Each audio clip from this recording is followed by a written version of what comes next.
We've had a couple of months away for the 24 hours of Le Mans. That's not part of the European Le Mans series, but the 4 hours of Imola is definitely the case, because we've already visited Barcelona at the start of the year, then on to Le Castellet, and this is a very, very warm Autodromo Enzo e Dino Ferrari here in Emilia-Romagna.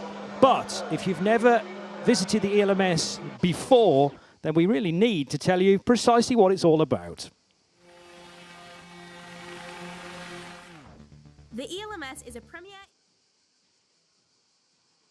across the season held at the top racetracks across Europe. Teamwork is a vital aspect of ELMS, as professional and amateur drivers work together in teams of 2 or 3 and share the driving duties of their car. There are 4 categories of racing cars in ELMS. LMP2, which is the top class, LMP2 Pro AM, LMP3 and LMGT3. These classes compete alongside one another for 4 hours at each event. Across all 4 of these classes, there is a record-breaking 44 entries this season and 10 different manufacturers. They are competing not just for the European crown, but also for the ultimate prize, an automatic invitation to the 2026 24 Hours of Le Mans, awarded to the top teams in each category. The absolute best part is that fans are at the forefront of the action, with affordable ticketing and incredible access across the weekend. And for those of you at home, you won't miss a thing, as you can catch all of the thrilling action live on our YouTube channel and FIAWEC.tv. Et voilà, vous savez tout sur l'European Le Mans Series, évidemment, une discipline avec 3 catégories, avec des pilotes qui sont heureux d'être là, dont Ferdi Habsburg notamment, qui nous fait plein de selfies. Et regardez un petit peu, si l'on a l'occasion, derrière la Porsche des Iron Dames, il y a un petit logo supplémentaire. Et oui, ils se sont un petit peu moqués gentiment chez Iron Lynx. Pourtant de Michel Gatting, qui, vous le voyez, va rouler, mais est en béquille. Et ça va être très difficile après ce qui lui est arrivé au Mans. Elle a un petit logo justement un petit peu donc rigolo, j'allais dire, et on aura l'occasion d'en parler durant donc cette belle course ici à Imola, une course qui verra donc la pole position être occupée en LM GT3 par le pilote qui a été le plus rapide à l'issue de cette séance qualificative. Il s'agit de Martin Berry sur la Mercedes numéro 63, une séance qualificative qui au fur et à mesure a été marquée par l'arrivée de la pluie, et en LMP3 il fallait tout de suite signer un chrono. C'est ce qui a été fait assez rapidement par le pilote de chez CLX Motorsport. Il s'agit de Theodor Jensen qui, malgré tout, avec la pluie, s'est fait quand même un petit peu piéger après, mais le temps a été effectué, et donc le pilote danois a offert une 3e pole position consécutive à l'équipe CLX Racing en catégorie LMP3. 53 points possibles sur 50. As well, the conversations between Pedro Cusera and our race director Eduardo Freitas. Eventually we got a pole sitter in LMP2 Pro Am, and it was a terrific lap, nearly 3 seconds clear, I should say, for Giorgio Roda. But the big moment in LMP2 was an off for Tristan Vautier. This was him skidding towards the barrier at Tosa. Red flag. We restarted with 3 minutes left on the clock. Everybody was out actually on wet tyres. Nobody gambled with the slicks, despite there being a clean, dry racing line.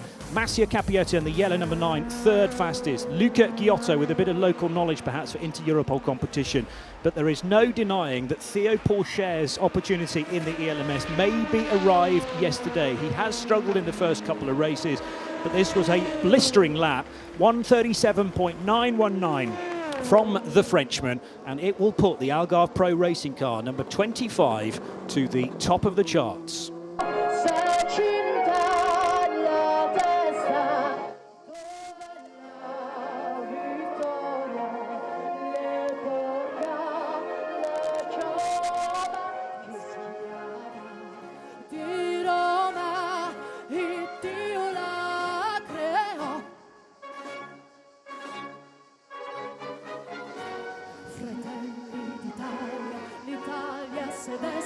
Dell'elmo di Scipio s'accinta alla testa, dov'è la vittoria, le porga la chioma, che schiava di Roma il Dio la creò. Stringiamoci a corte, siamo pronti alla morte, siamo pronti alla morte, l'Italia chiama. Stringiamoci a corte, siamo pronti alla morte, siamo pronti alla morte, l'Italia chiamò. Oh, that was a good rendition, was it not? And here in Italy, always fabulous to hear that instantly recognisable national anthem. Slightly less recognisable is perhaps the language we appeared to be speaking for the first few minutes of our broadcast. I'm Johnny Palmer, back to Anglais for the time being, and joined by Graham Goodwin of dailysportscar.com. I was jabbering away. I'm not entirely sure many people heard it though, but good morning, Graham. Bonjour. Bonjour indeed. But great to be here. Cloudy skies this morning, steamy, warm, not as blisteringly hot as we had in the lead up to qualifying day yesterday, but then of course, as you saw with the highlights, it didn't stay blisteringly hot.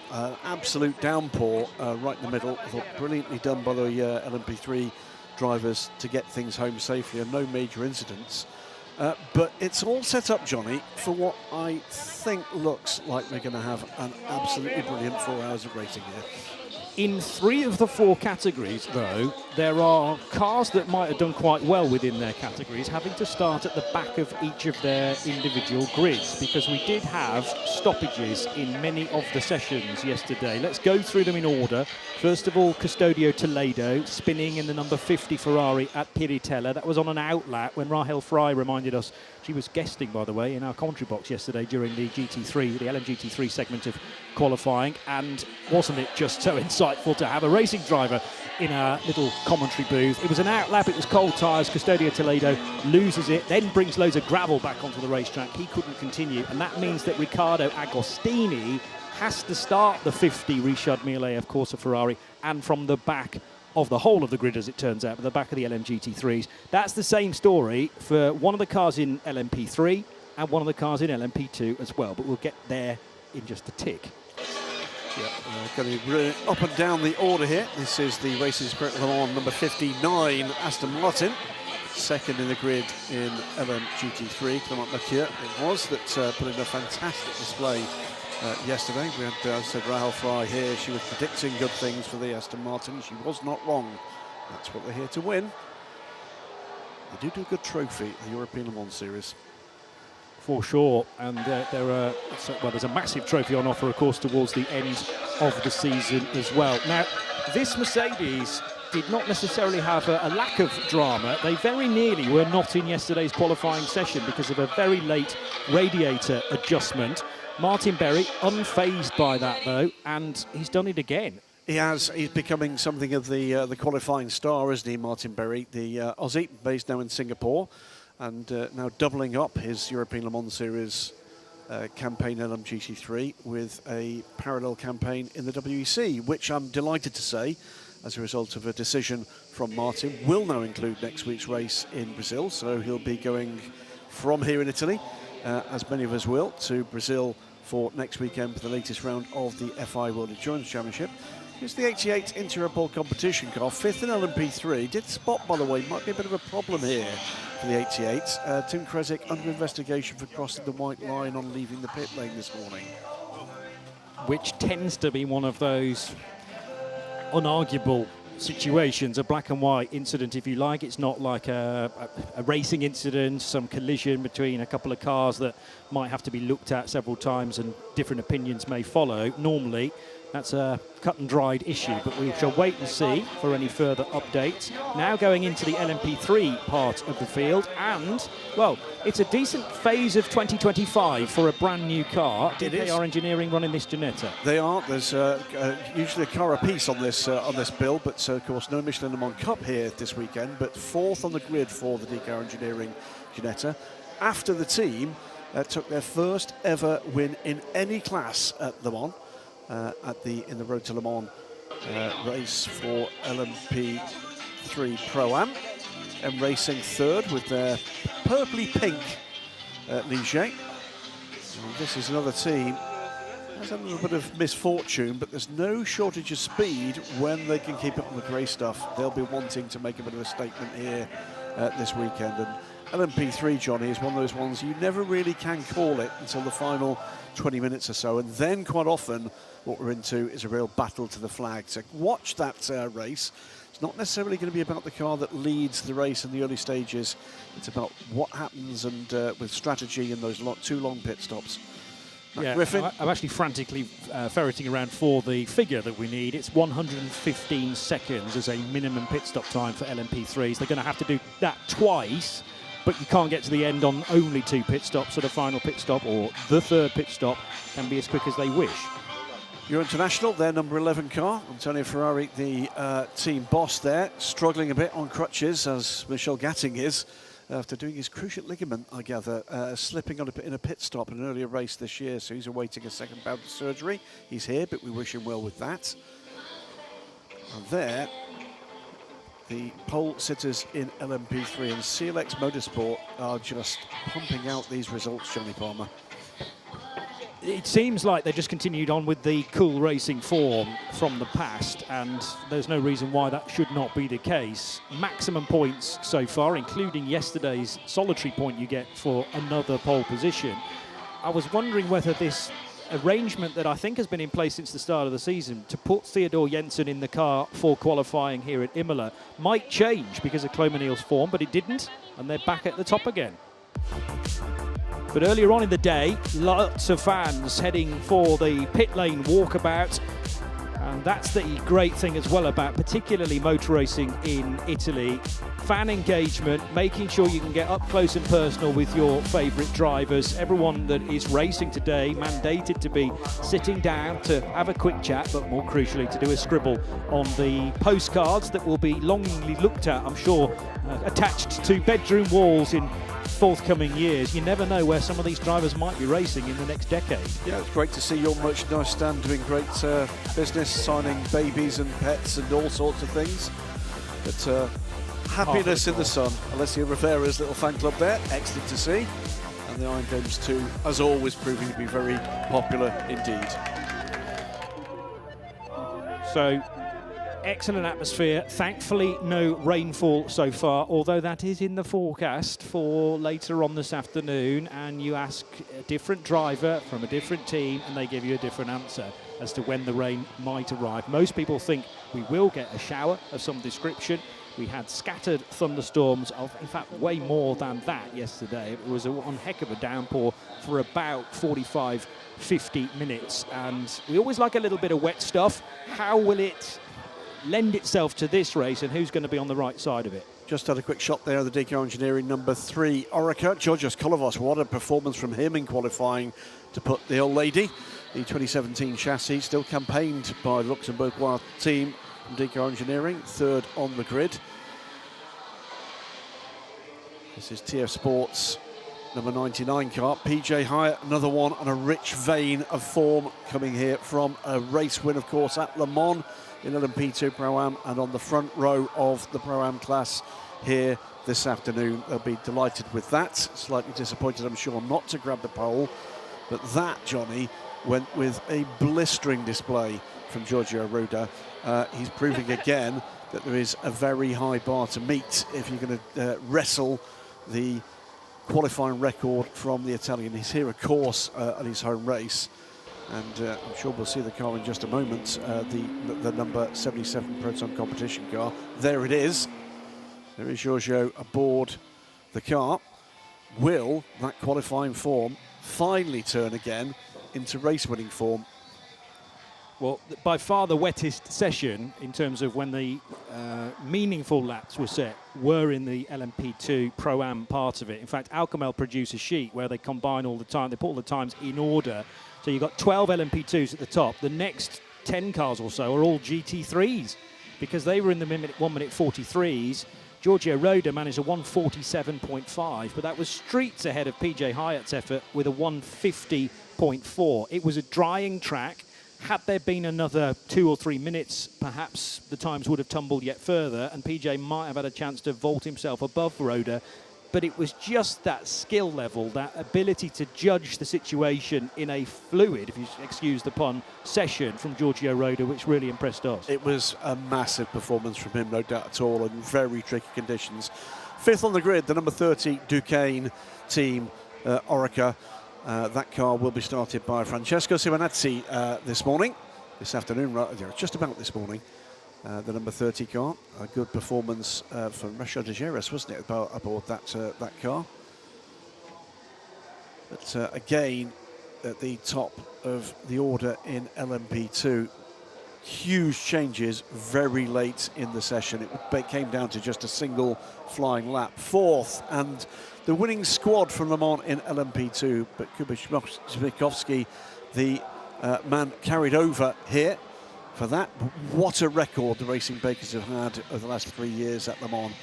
Win in 2023, second place in 2024, and a second win just a few weeks ago at the Circuit de la Sarthe.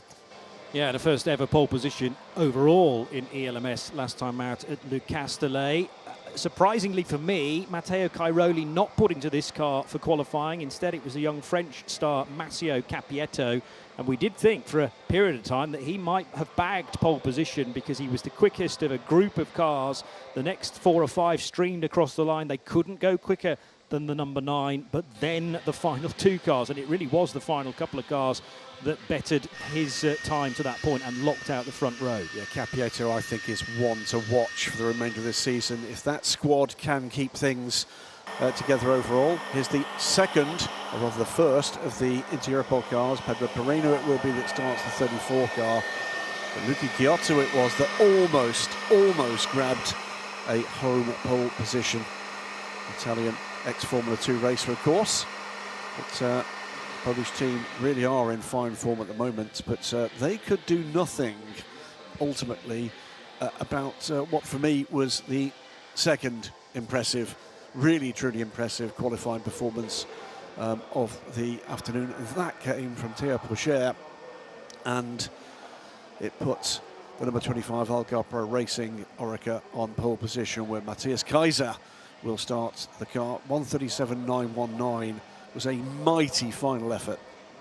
Well, it was nearly a full second quicker than Luca Ghiotto's time, but remember again, it was a drying track. However, there was going to be a bit of drop-off on the wet weather tyres that everybody was on, so I do think there was probably only a 1 lap window, even if the session had continued for another 2 or 3 minutes, let's say. They were burning up those treaded tyres, and it was surprising for me that nobody actually rolled the dice, nobody gambled to do a final run when we had about 3 minutes and 2 seconds left on the clock after that red flag, which saw Tristan Vautier off the road at Tosa. And Ben Hanley had already come into the pits prior to the red flag for United Autosports. That was the 21 car, by the way, that we just were inside of. Ben Hanley drives the 22. And I thought United were going to go the route of slicks to see whether that would work, because they were only 13th in a 13-car field at the time. In the end, though, Ben Hanley, who topped the session briefly, finished it in 10th place in the number 22 car. But it is Algarve Pro Racing and Inter-Europol competition who will start on the front row. 77 Proton competition, Giorgio Roda beginning the LMP2 Pro-Ams. But bear in mind, that is a bronze category, as in you have to have at least 1 bronze in your lineup. So that one could really chop and change over the next 4 hours, just like LMGT3 will do. All the bronzes in the LMGT3s, with the exception of Riccardo Agostini. Carolina Tedeschi flies the Italian flag to wave the field away for their formation laps. Next question, Johnny. Are we going to get weather? The forecast suggests that we might. Quite how heavy the rain might come remains to be seen. But, there is a shower forecast, and not just a sprinkling. From the forecast I saw just before we left the hotel this morning.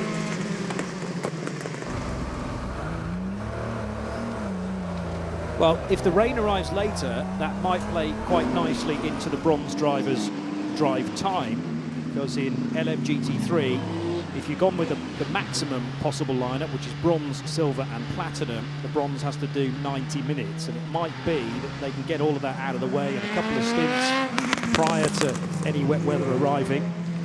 if it doesn't act like that, it might be a situation where they're going to have to rethink. But as mentioned, Matthias Kaiser starts on pole position in the 25 Algarve Pro racing car with Pedro Perino alongside.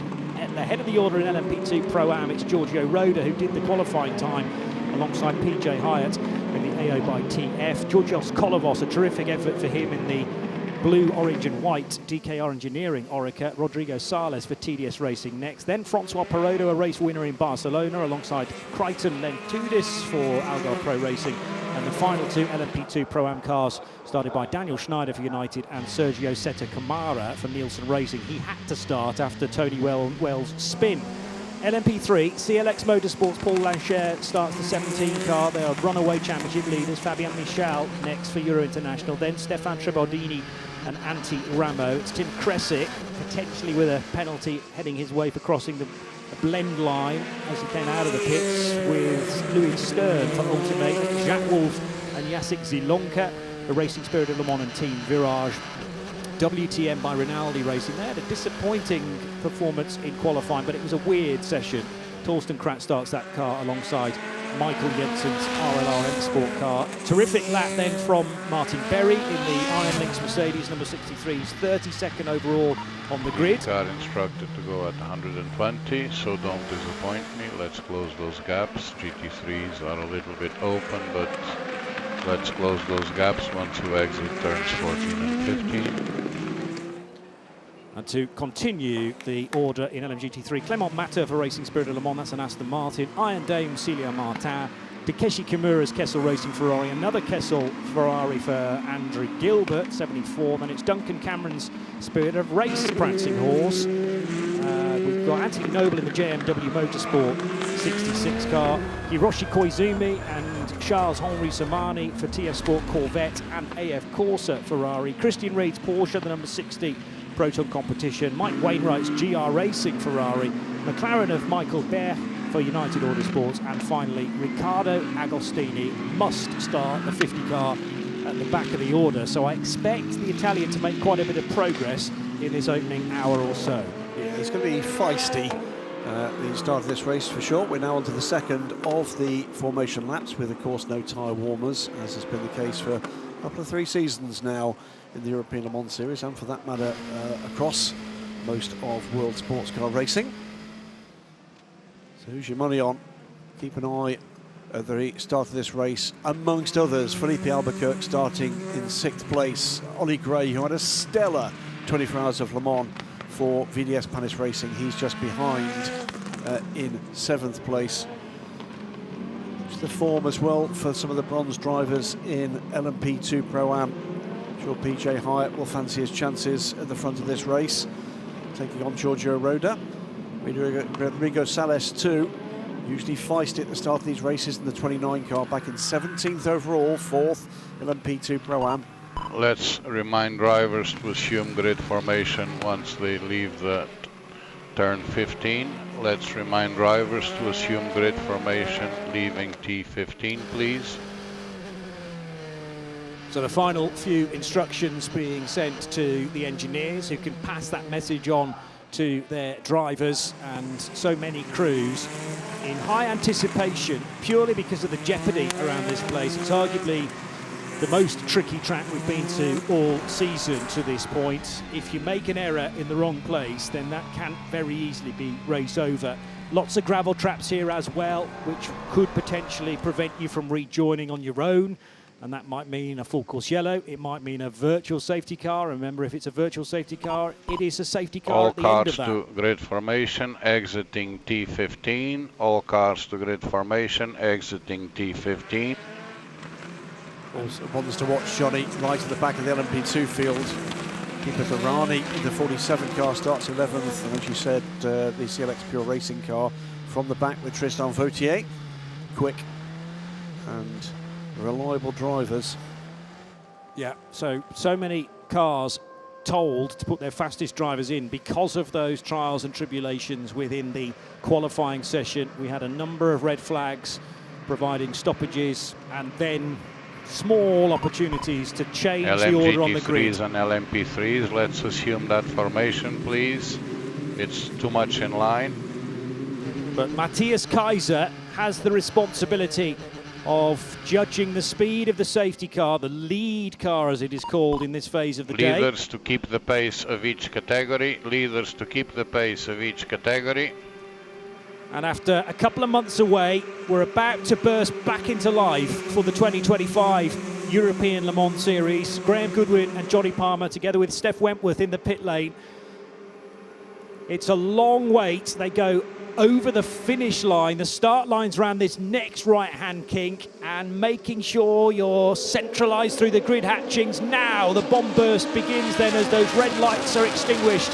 Racing here for the 4 hours of Imola is underway, and it is a good getaway initially then from Matthias Kaiser. Jonas Reed slotting into second position ahead of Pedro Perino in the early stages. So the number 9 car has galloped away, and also, as we might have expected, Pipo Dirani in the number 47 CLX car is already working his way through the order in car number 47. Yeah, Francesco Simonazzi just shuffled behind, and there goes the M Racing car, spins right across the field, almost takes out the 88. Tim Kresick, I think, aboard that car, does a great job to avoid contact, but both the pink Ligiers stumbling across the gravel trap and will rejoin. Yeah, but that could have been a lot nastier than it turned out. That's cold tyres, I would imagine, and just not enough track space for the opening lap. I told you it was tight around here. And another spin, this time for the number 15 RLR M Sport car, started by Michael Jensen. Well, he was towards the rear of the field anyway, and they were trying to make a bit of ground in the early stages. Stefan Trebordini has rejoined for M Racing. Although, having said that, we haven't actually got a time yet for the first stint for the M Racing car. So I'll hold my horses in that regard. No, he is running again, shown now in 37th place, as thundering their way downhill into Rivazza for the first time. It's Matthias Kaiser leading Jonas Reed, 0.6 of a second through the last split. Kuba Śmiechowski in the 43 car, that car qualified in 4th, already up to 3rd. So Pedro Perino's just struggling a little bit in the green-nosed into Europol competition car, having dropped a couple of places on that opening tour. Great start though for the 43 car of Kuba Śmiechowski. Gray all over the back of Felipe Albuquerque. We said we thought we might see some progress there. This is the number 88 car. Trouble 2 for the number 4. Ginetta is on pit lane.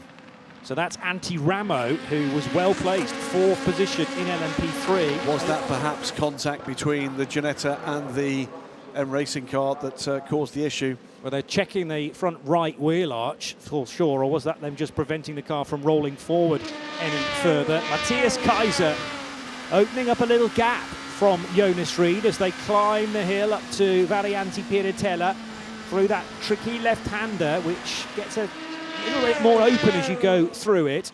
And then a glance back to Paul Lancher, who is theoretically the slowest of the 3 drivers in number 17, but he's had a good start to be fighting with Fabien Michal, and Michal now left nearly a second further back in the all-carbon livery number 11 for Euro International. In LMGT3, Aston Martin lead, Clement Matter, then the Iron Dames Porsche of Celia Martin. So that begs the question as to precisely what has happened to the pole-sitting car of Martin Berry. He's all the way down in 8th place, but Riccardo Agostini, I told you to look out for him. From the back of the grid, he's already 3rd. Yeah, I think what's been happening here with the LMGT3s, they were getting caught up in the melee as the 2 LMP3 cars sorted it out. And we've seen a couple of the GT3 cars just drop right back. Tim Kresick, by the way, has not yet made it back to pit lane. Speak of the devil, here he is now in the bright pink BWT backed into Europol competition car. He will find Antti Ramo already in the pit lane. But yeah, that's been a disastrous start for Martin Berry after all that hard work yesterday. He finds himself in 8th position, and I wonder whether he had to take a radical detour to avoid the carnage ahead of him. Remember, it all kicked off in the LMP3 part of the field, and he will have been the first on the scene as the leading LMGT3 car. However, order behind is more or less the same as it began. So Clement Matter is now your new leader, but he started 2nd. Iron Dames Porsche 3rd, and Riccardo Agostini now pressurising the Frenchwoman into a mistake to try and wriggle ahead into 2nd place in LMGT3. Yeah, the 2 Racing Spirit Le Mans cars, that's side by side there, and that is Ollie Gray taking a look at Felipe Albuquerque. Can't make it through there. is looking feisty. Simonazzi right with the pair. He's been shuffled back at the start of this race, now found his fighting spirit again. So it's not as if, in the case of VDS Panis Racing, that they're leaning on non-silver talent. Ollie Gray is the silver, and already taking the fight to Philippe Albuquerque, who is through and through platinum. So different routes through the race have been chosen by these different drivers. Agostini late on the brakes. Oh, there's contact though with Celia Martin. And was that blue and white Ferrari fully alongside as Celia Martin has turned into the chicane? I'm not entirely convinced she was. There's no doubt Riccardo Agostini would have been faster on the whole in single lap speed, but you've got to make sure the gap and the opportunity is there. Gillette about out into the race. That was almost 3 minutes though on pit lane and through the gravel in trying to keep out the way of the LMP2 pack. So it's a torrid time at the moment for Antti Ramo. Thankfully, Celia Martin has got going again. She's dropped a number of places. And the next question is the Porsche badly damaged in any way? If it's a square hit, then hopefully not.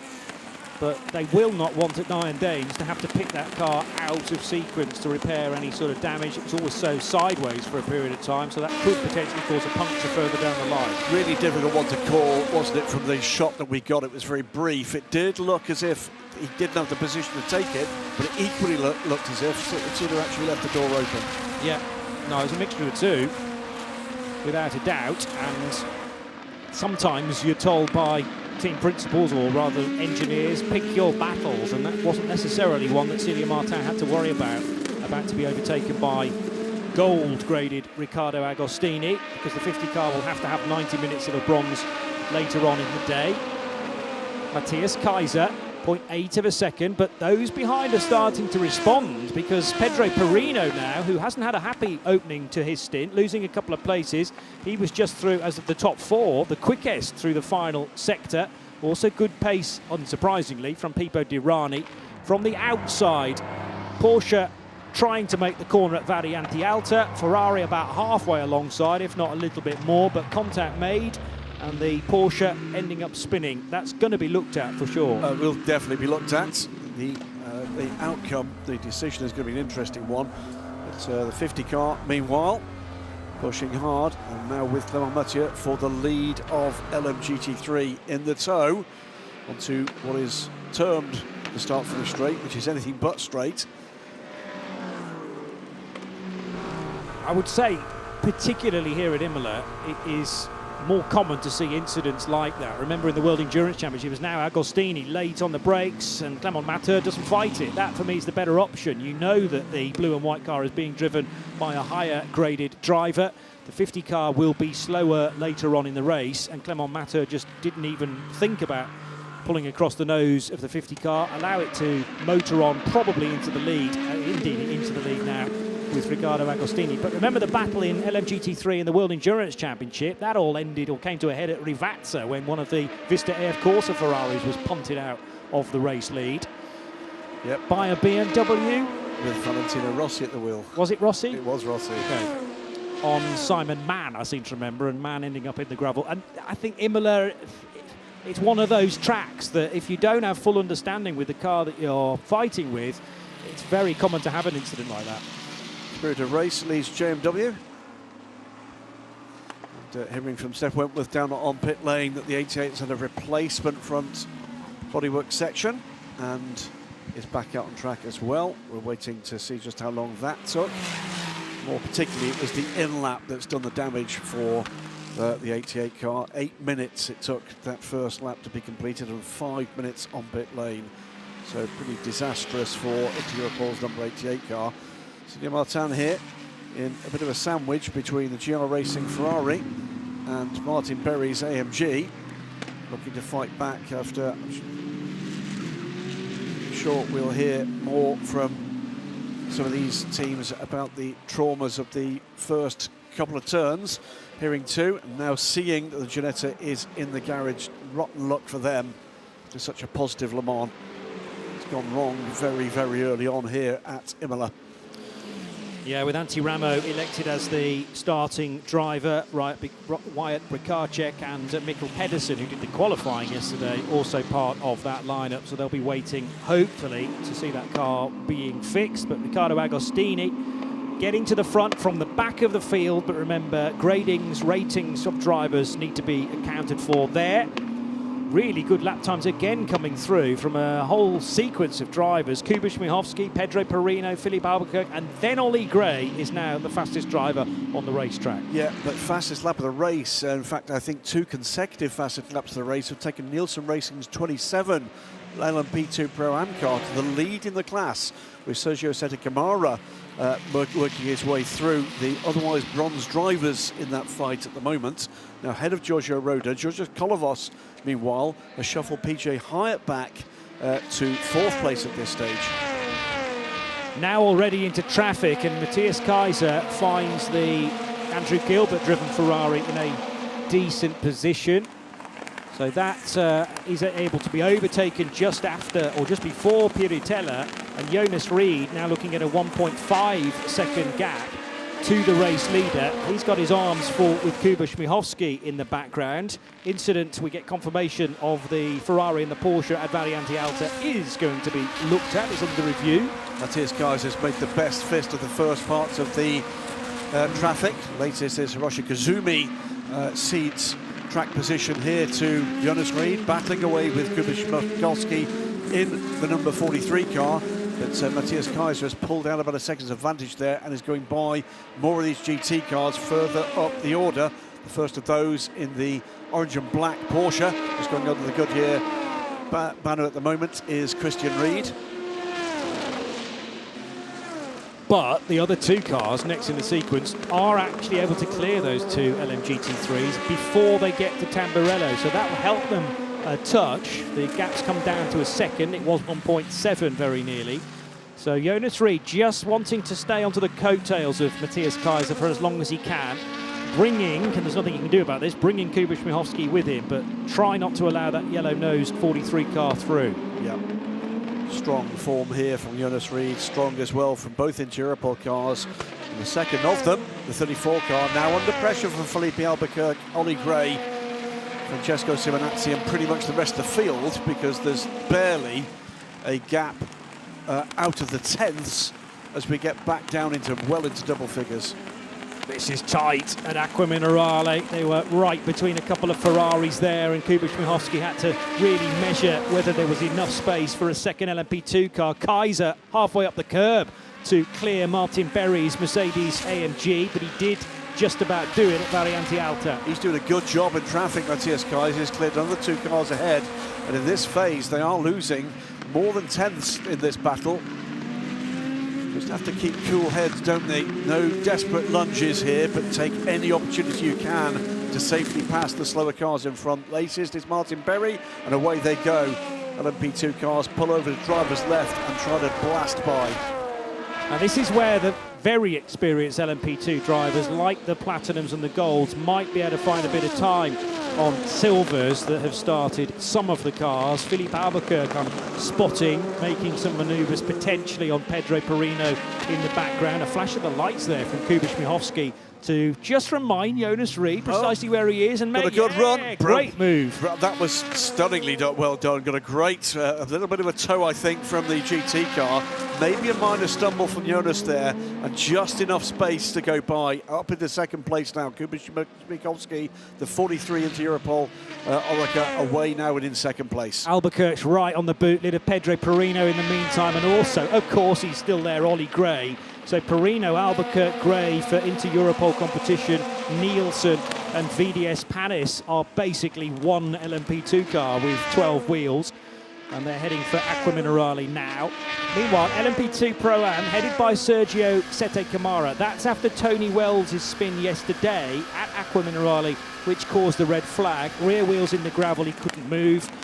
Gets all his times deleted, not able to rejoin the session, and Sergio Sette Camara has to start the car. So it's not a big surprise for him to be leading that division. We almost need to be looking at the places, though, in a net fashion further back. Giorgio Roda is still ahead of the others, but Kolovos is ahead of PJ Hyatt now in DKR's number 3 car. Kolovos having a very strong run. Should say, by the way, Sergio Setikamara is now ahead of Ryan Cullen in the full B2 class car, so he's having a really good run here through the gravel for the 51 Ferrari. Under pressure from the faster traffic behind, gets through that without any further dramas. Meantime, it's Georgios Kolovos with PJ Hyatt, Francois Perrodo in that train as well. Watch again what happens here, as I think that was Charlie Samani just watching the mirrors a little too carefully. And also through the gravel was Rodrigo Sales, so was a little bit of Fulham leader involved there. That is more easily done than you might expect. You see a car slowing and... Oh, trouble. And this is the 23 car, the McLaren from United Autosports, in the hands of Michael Birch, and that car is going no further. We are going to need an intervention. That car is beached. Now, safety car or full course yellow? Full course yellow's board, is that about to... It is indeed going to be full course yellow. Now, there's a lot of cars being off that. Have we got something down on that circuit? There's 3 or 4 cars have been off at the same point. Yeah, but there's nobody that's arrived in pit lane in the last few laps, so it's not someone that's got a problem that's affecting their pace, but if they are dropping oil or coolant... But we had Charlie Samani go off, Rodrigo Salas almost immediately afterwards, and this is another 2 cars. Full course yellow we go to immediately. But it wasn't in the gravel affected area. All the gravels at Rivazza 2, they were spearing off at Rivazza 1 down the hill. Now that's somewhere that you can easily make a mistake, misjudge your braking point. I kind of agree with you that Sales has gone off purely being transfixed on the back of Charlie Samani's Ferrari, but the unexplained one is a McLaren. However, we'll revisit that in just a tick. The start of the race, well, up until the point where the LMP3s needed to go through Tamburello, was okay. PJ Hyatt compromised a tad by Georgios Kolovos, and then a good little move from Jonas Reed to get ahead of the 43 car of Kuba Śmiechowski. Now, what happened in the LMP3s wasn't at Tamburello, it was later on in the lap. Villeneuve chicane, and already sideways is the 68. Then the 88 has to respond. What happened to Martin Berry? I think he's just caught in the wrong position. And Martin Berry, he might have had a quick trip through the gravel, but he lost 7 or 8 places. That's where he was delayed. It was Tozer. So the spin for RLR, then an off for Andrew Gilbert. I wonder why both he the was Kessel so far cars. down. And then that's where Kozumi was delayed. Kozumi was delayed in trying to avoid the spun RLR car. So it's the RLR car that was started by Michael Jensen having his own moment, and that happened right in front of the Mercedes of Martin Berry, and in the process Martin lost 6, 7, maybe even 8 places. This is Michael Beck's McLaren being moved as we can head to Steph Wentworth in the pit lane. Hello from the pit lane. I am joined by Antti Ramo, driver of the number 4 DKR Engineering, and it is really unfortunate how this race has come to an end. It seems like it was the first lap incident that just sealed the fate. No, there was actually no incident. I got very clean through the start. There was an incident in front of me. I got past it. I was, I think, 3rd place in the P3. And when coming down the hill to first Rivazza, I just lost the power steering. We had something burning with the unit there, and now we try to fix it. So there was no possibility of fixing it and getting out on track and doing any running today? I hope that we will fix it and get out again. That's the plan. Okay, best of luck. Thank you so much. Thanks. It's a power steering issue there for the luckless DKR Engineering Ginetta. Meantime, the number 23 McLaren is back on all 4 wheels and on the grey stuff, making sure they've unhooked everything they need to unhook. And away Michael Birch goes, and hopefully once we've got both the personnel and the equipment back to places of safety, we'll be back to green flag running, Johnny. 19 minutes into this race, not been a shortage of incidents. Lap 1, 2 separate incidents. Then we had a number of cars running wide. We've had the clash between the number 50 car and the We are Davis. removing full course yellow at 12:20.00. In 27 seconds, we are removing full course yellow. So going straight back to green flag running. Under 20 seconds to remove full course yellow. we will be removing full course yellow in 10, 9, 8, 7, 6, 5, 4, 3, 2, 1. Full course yellow removed. Thank you. And these little details of how quickly you can respond to a full course yellow being withdrawn can be so crucial, because now here comes Ollie Gray on the bootlid of Pedro Perino's green and white into Europol competition car. He's certainly got alongside. He has the ideal racing line as well, down towards Tamburello. Ferrari moving across is not particularly helpful of Riccardo Agostini. A puff of tyre smoke as well for Ollie Gray, and now to the left-hand side, yet further movement from Francesco Simonazzi, who will bag a place, although Perino doesn't like that too much. So on the fight back now, Perino able to vault ahead of an LMP3 car in the process. So Simonazzi might be kicking himself a little bit now, particularly if he's picked off by Paul Lafargue in EDEC Sport colours. A little bit like 150 mile an hour shuffling of a top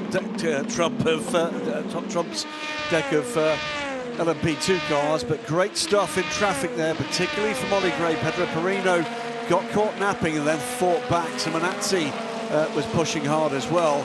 It's all sorted itself out, but still plenty of traffic to be dealt with as the pack gets back up to full speed.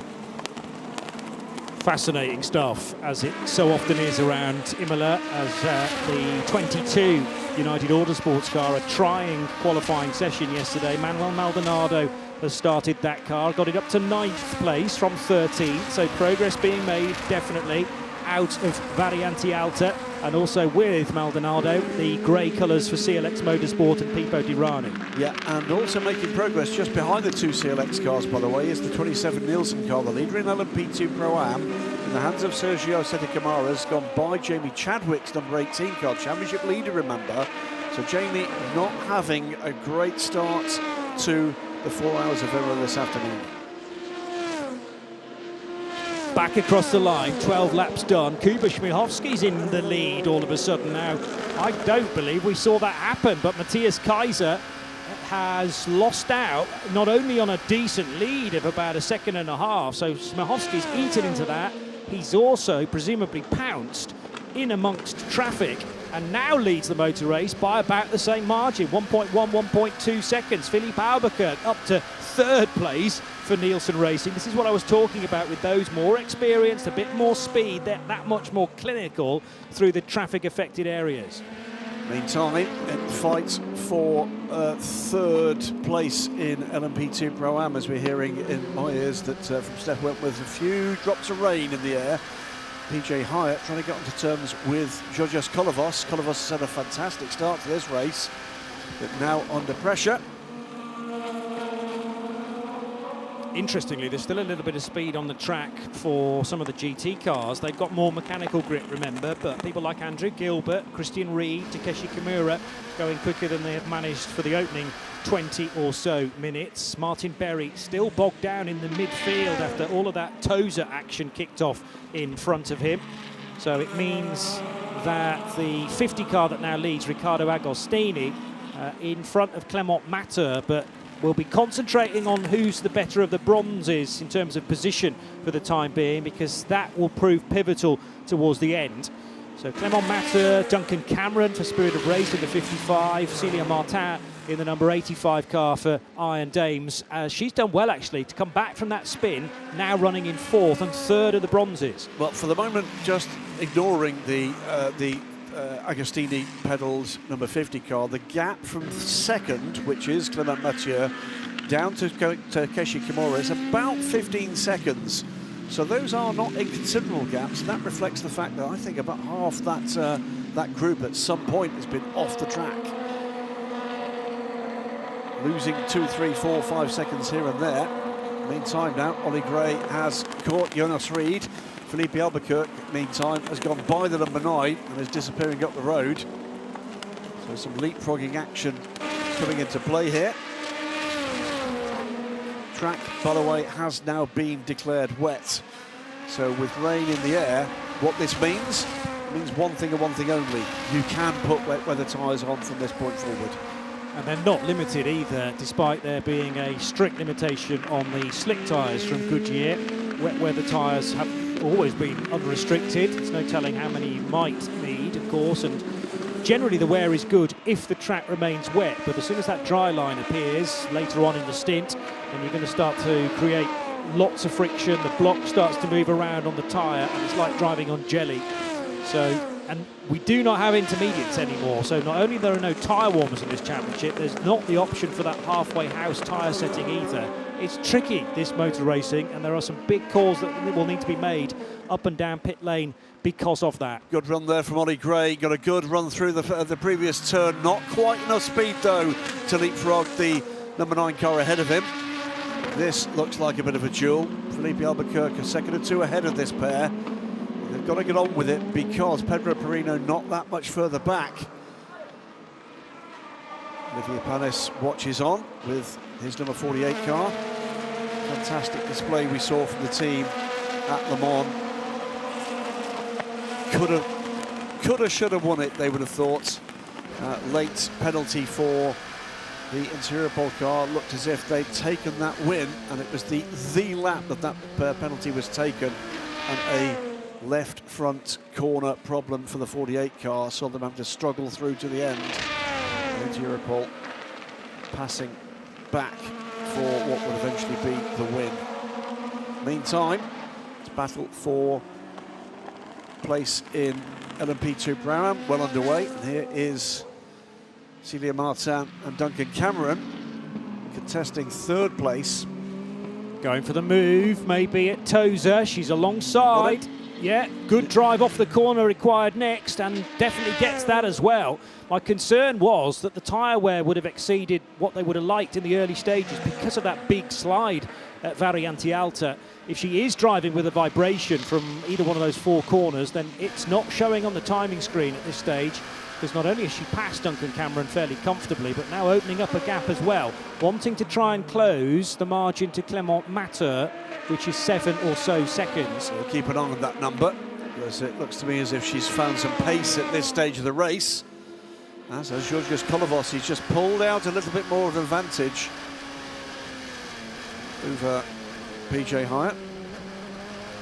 PJ will look for any advantage he can take, but if not, will bed in and make sure that he hands over the car in good order at the end of whatever stint he's going to put in at this stage of the race. We're closing in on the first half an hour on the books. This is the battle for 4th place. Jonas Reed still fending off Ollie Gray. There is Felipe Albuquerque next up in the order, and Felipe with Matthias Kaiser for 2nd place. So there are some spots of rain in the atmosphere, but it's not affecting the times being shown in the middle sector at this stage. The middle sector runs from the braking area into the Villeneuve chicane to just about the turning point for that first right-hander at Acqua Minerale before the more meaningful right at the base of the hill. So all the way through Tozer and Piritella, seeing some good sector times from Albuquerque, from Jonas Reed, from Ollie Gray in those 2 cars. There's Reed in the yellow car, the maroon of the Mark VDS colours for Panis Racing this year, and Ollie Gray. And Pedro Perino, having allowed these 2 cars past him, is still not particularly fading in the distance. Now, big battle on for the second of the Algarve Pro Racing cars. No, sorry, the first of them. And around the outside goes Philippe Albuquerque into the Villeneuve chicane. Terrific pass. Great pass from Philippe Albuquerque, and he needed to get that done because the chasing pair are right with them now. So Jonas Reed's pace in trying to fend off Ollie Gray has drawn them towards this battle for 2nd place. This is hotting up nicely. Well, that has served to just slow them a little bit as they did that. They lost about a second as they were jostling for position. Now Jonas Reed and Ollie Gray arriving on the scene. So not a moment's peace for Matthias Kaiser. Has he pushed his tyres a bit too hard, as now Ollie Gray's going to try a slightly unconventional pass on Jonas Reed around the outside at Variante Alta. And you don't often see that. Now, he had a quick look in the mirrors to make sure he knew where Jonas Reed was, and well, compromised his ability to fight back coming out of Variante Alta and down into Rivazza. Often an out-braking manoeuvre is seen on the right-hand side of your opponent, but rarely down the left there. Neatly done, and put the car in a place where it was almost impossible for Jonas Reed to respond. Pretty much parked it, but he's made that happen. We've got the 15 RLRM Sports, Ligier, Michael Jensen on pit lane as well. Jonas Reed coming back in him now to the outside, feints that to the inside. As Ollie Gray is trying to put an attack on Matthias Kaiser, Jonas Reed is deciding that this isn't done yet. Great race at this stage. To add insult to injury, they're now going to investigate the number 4's pit stop, which is the DKR Engineering Ginetta. Maybe too many people over the white line to get it actually, or was it driven into the garage, perhaps? No, I don't think so. It went backwards. It went backwards, so unless they can locate reverse gear in a hurry. But something's going to be checked on that pit stop. That remains to be seen whether that car's even going to return to the race, of course. Steph Wentworth tells us rear left, the legality panel on the 15 is an issue. That is a car, remember, that had trouble in the opening lap, spun around. Maybe a bit of a brush with one of the GT cars trying to get past with the track partly blocked at that stage. Well, I'm sure we'll hear from RLR a little later on. Kuba Shmuhovsky's lead is still about the same, 1.4 seconds. Remember, it's now Philippe Albuquerque trying to take the tenths away from the pole. The back of the DKR car is missing at least one light, it looks like, for George. Yeah, so the one legality panel, it's because of some damage. So it's actually taken that flat panel out of its socket entirely, but there are still rain lights flashing on the rear wing end plates. So visibility, or being able to pick that car out through any potential spray later on in the day, should be relatively easy. The track has been declared wet. We haven't got meaningful rain, but because of that, the rain lights have to flicker. Yellow flags out at turns 2 and 3. That's wide. It's a big shot. There's 4 cars involved. It is Nidec Sport 28 with heavy damage. GR Racing's 86, the 57 Kessel car, and there's another GT car. It's at Martin Berry's Mercedes.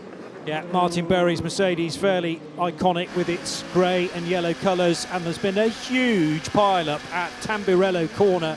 Safety 2 car. and 3. We are under safety car. Safety car deployed. Car 43, please slow. Car 43, please slow down. We are under safety car. So 2 cars tangling initially, and then it's the aftermath, I presume, as the Kessel Racing Ferrari piles into the back of the Mercedes, tearing off basically the whole rear axle of that Mercedes. Also through the gravel, the 22 United Autosports car. 4 cars utterly stopped, but it was after initial contact between Martin Berry and Mike Wainwright's Ferrari. Yeah, lucky to get through there, the Duquesne team car, and then it was the 28 piling in with pretty much nowhere to go. The track was blocked. And actually, it was like a claw-like manoeuvre on the Kessel Racing Ferrari that got walloped from both sides by the LMP2 and the GT cars. Some drivers are out, not necessarily all of them. That was Mike Wainwright walking towards the barriers, and Paul Lafargue stalking away these heavy front-end damage to his Oreca. A little winded, I think, Mike. That was at least a double impact, wasn't it? And we wait and see. We've got Takeshi Kimura and Martin Berry, who took a heavy hit from the rear there. And actually a lucky escape for Manuel Maldonado, because he has got through the next few sectors. So the 22 United Autosports car, despite running through the gravel, managed, I think, to avoid any contact as well. But a huge hit from the 57 Ferrari of Takeshi Kimura on the back of the Mercedes. And it also looked like Paul Lafargue was very much an innocent party as well, with the track entirely blocked full of traffic. We have a lot of debris on track. T1, T2, T3, bear totally to the right. Bear totally to the right. So Daniel Serra looking on. We're due to have Ben Tuck in that 57 Ferrari for Kessel as well. A reminder that from a strategic point of view, you cannot pit your car legally under the first 3 laps of a safety car. Now, interestingly, the 21 United Autosports car is already in the pit lane. Was he already in? And I presume, although that would have been an early stop, was that for fuel? We are 34 minutes into the race. So Steph reckons full stop, as in full service, tyres, fuel, probably not the driver change though, because remember, a silver or indeed a bronze in the case of the 21 car has to do a minimum of 1 hour of the race. Your drive time is counting as long as you're on the racetrack, regardless of whether there's a safety car out or not. It's just that time in the pit lane doesn't contribute to one's driver time. So just to kind of cover off what's actually occurred there, the initial issue was a clash between Martin Berry and Mike Wainwright as Berry looked to the inside of the 86 car in his AMG. Team managers of all cars, you can start thinking if you're eligible for pass-arounds. You can start thinking if you're eligible for pass-arounds. I'll explain that in a moment. Those two cars then, well, pretty much broadside across the road, and in their trajectory off track, Martin Berry then collected heavily from the rear by the 57 Kessel car, and with Paul Lafargue's 28 car finding the track was, well, not just blocked but becoming more blocked, and piled right in. You can see the result there, the damage to the 28 and the damage to the front right corner of the 86 as well. It's going to take a little while to get sorted out. Let's have another look at this, Johnny. Yeah, so Martin Berry thinking he's got a good opportunity to overtake. Mike Wainwright, did he know the Mercedes was there? Tricky to tell. He turned in. And then, as the Wainwright Ferrari spins back across the track, it prevents the Mercedes from continuing forward. So Mercedes almost gets away with it, but then gets hit, and then absolutely stuffed by the Ferrari of Takeshi Kimura in the 57 car. There's Manuel Maldonado creeping through, but Paul Lafargue is unable to continue momentum because he's got at least one wheel, not quite missing, but massively broken suspension. Martin Berry, the impact took off the right rear wheel of that car. At least. Luckiest of all of them was the number 30, the Duquesne team car. Francesco Simonazzi was in the middle of all of that and touched nothing and nobody. Yeah. But heavy damage. Don't like to see that at all, of course.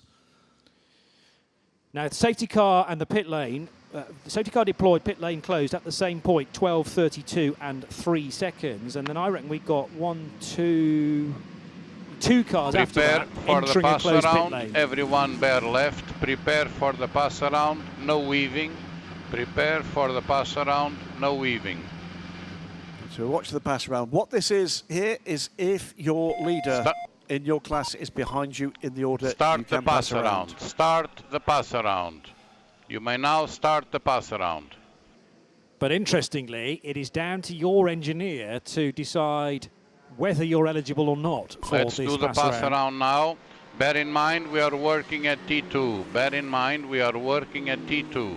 So it's not a list issued by race control as such. You have to go, right, we're out of position. We 100% know we're eligible, but we have had cases in the past where people think they are, then it's looked at afterwards, and in fact they were not, and the penalty The comes their penalties way. are severe. Yeah. Severe. One other quick little bits of housekeeping to catch up with. We saw the number 68, the M Racing Ligier, spin backwards across the track on lap 1. That under investigation, a collision involving the number 17 CLX Motorsport car, Paul Unshare. So whichever, that's another one causing a collision under investigation. Pass around is concluded. Pass around is concluded. The message about the 50 Richard Mille Ferrari and the Iron Dames Porsche reappears, but we already knew that was going to be looked at. It's still under investigation. Pass around concluded.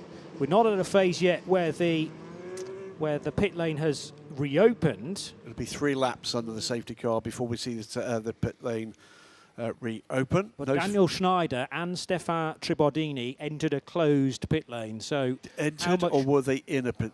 No, pit lane closed at 12:32, and they came in 10 seconds after that. Now, if they did emergency service, it's no problem. But if they've done more than that, and if it was full fuel for the 21 car, right, then that could be a penalty heading their way as well. Yes, indeed, if it is indeed full fuel. The rule basically states that when the pit lane next reopens, any car that's pitted for emergency service must pit again. Yeah, so it's a double pit stop. Yes. In the very best case scenario.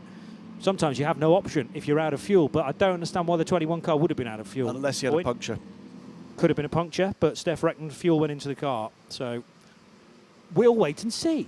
And the same goes for Stefan Tribordini in his number 68 LMP3 car. That is the M Racing entry, which has been in quite a bit of lively action already as well. credit to Paul Langer, who's kind of keeping his head at the top of the order in CLX Motorsport. He's the unsung hero in that trio, but they are runaway championship leaders with huge thanks to him. Let's, meantime, while we're under safety car, just take you through the running order as things stand and catch up with any of the incidents that we maybe need to just update you on. It is still the 43 car from Inter-Europol competition. Kubicz leads the race from Nielsen Racing's 24 in the hands of Felipe Albuquerque. Matthias Kaiser still sits in third, having led the race at the start with the 25 Algarve Pro Racing Orica. Ollie Gray has been leapfrogging up the order, as has Felipe Albuquerque in his 48 VDS Panis Racing car. Ironlink's Protons number 9, the 34 Inter-Europol car, the 30 from Duquesne team, CLX Pure Racing, and the 37 and the 47 from CLX Motorsport complete an all LMP2 top 9 before we get to another car that's been making great progress. It's 10th place and it's the leader in LMP2 Pro-Am. It's the 24 Nielsen Racing car in the hands of Sergio Seti Camara. They've got further 3 cars LMP2 before we get to the remaining LMP2 Pro-Ams, all of which have their bronze drivers in and have had since the start. And that group is led by the pole sitter Giorgio Roda in the Proton Competition 77. Then the 3D car, engineering car Georgios Kolovos, PJ Hyatt right with me as he has been for about the last 10 minutes in the 99 AA by TF. We're about to get to the recovery phase of this incident. LMP3, as you've just said, Johnny, 20th overall for the race leader in that class of CLX Motorsports. Paul Langer from Fabien Michal for your Internationals number 11, and Torsten Kratz for WTM by Rinaldi Racing's number 12. So it's 2 Ligiers from the Duquesne Racing Spirit Le Mans. Jacques Wolf, the 31 in another of the Ligiers, sits 4th. Watch again this incident. Move wasn't on for me from Martin Berry. Mike Wainwright didn't necessarily know he was there, but as I say, it was then that secondary contact as the GR Ferrari came backwards across the road.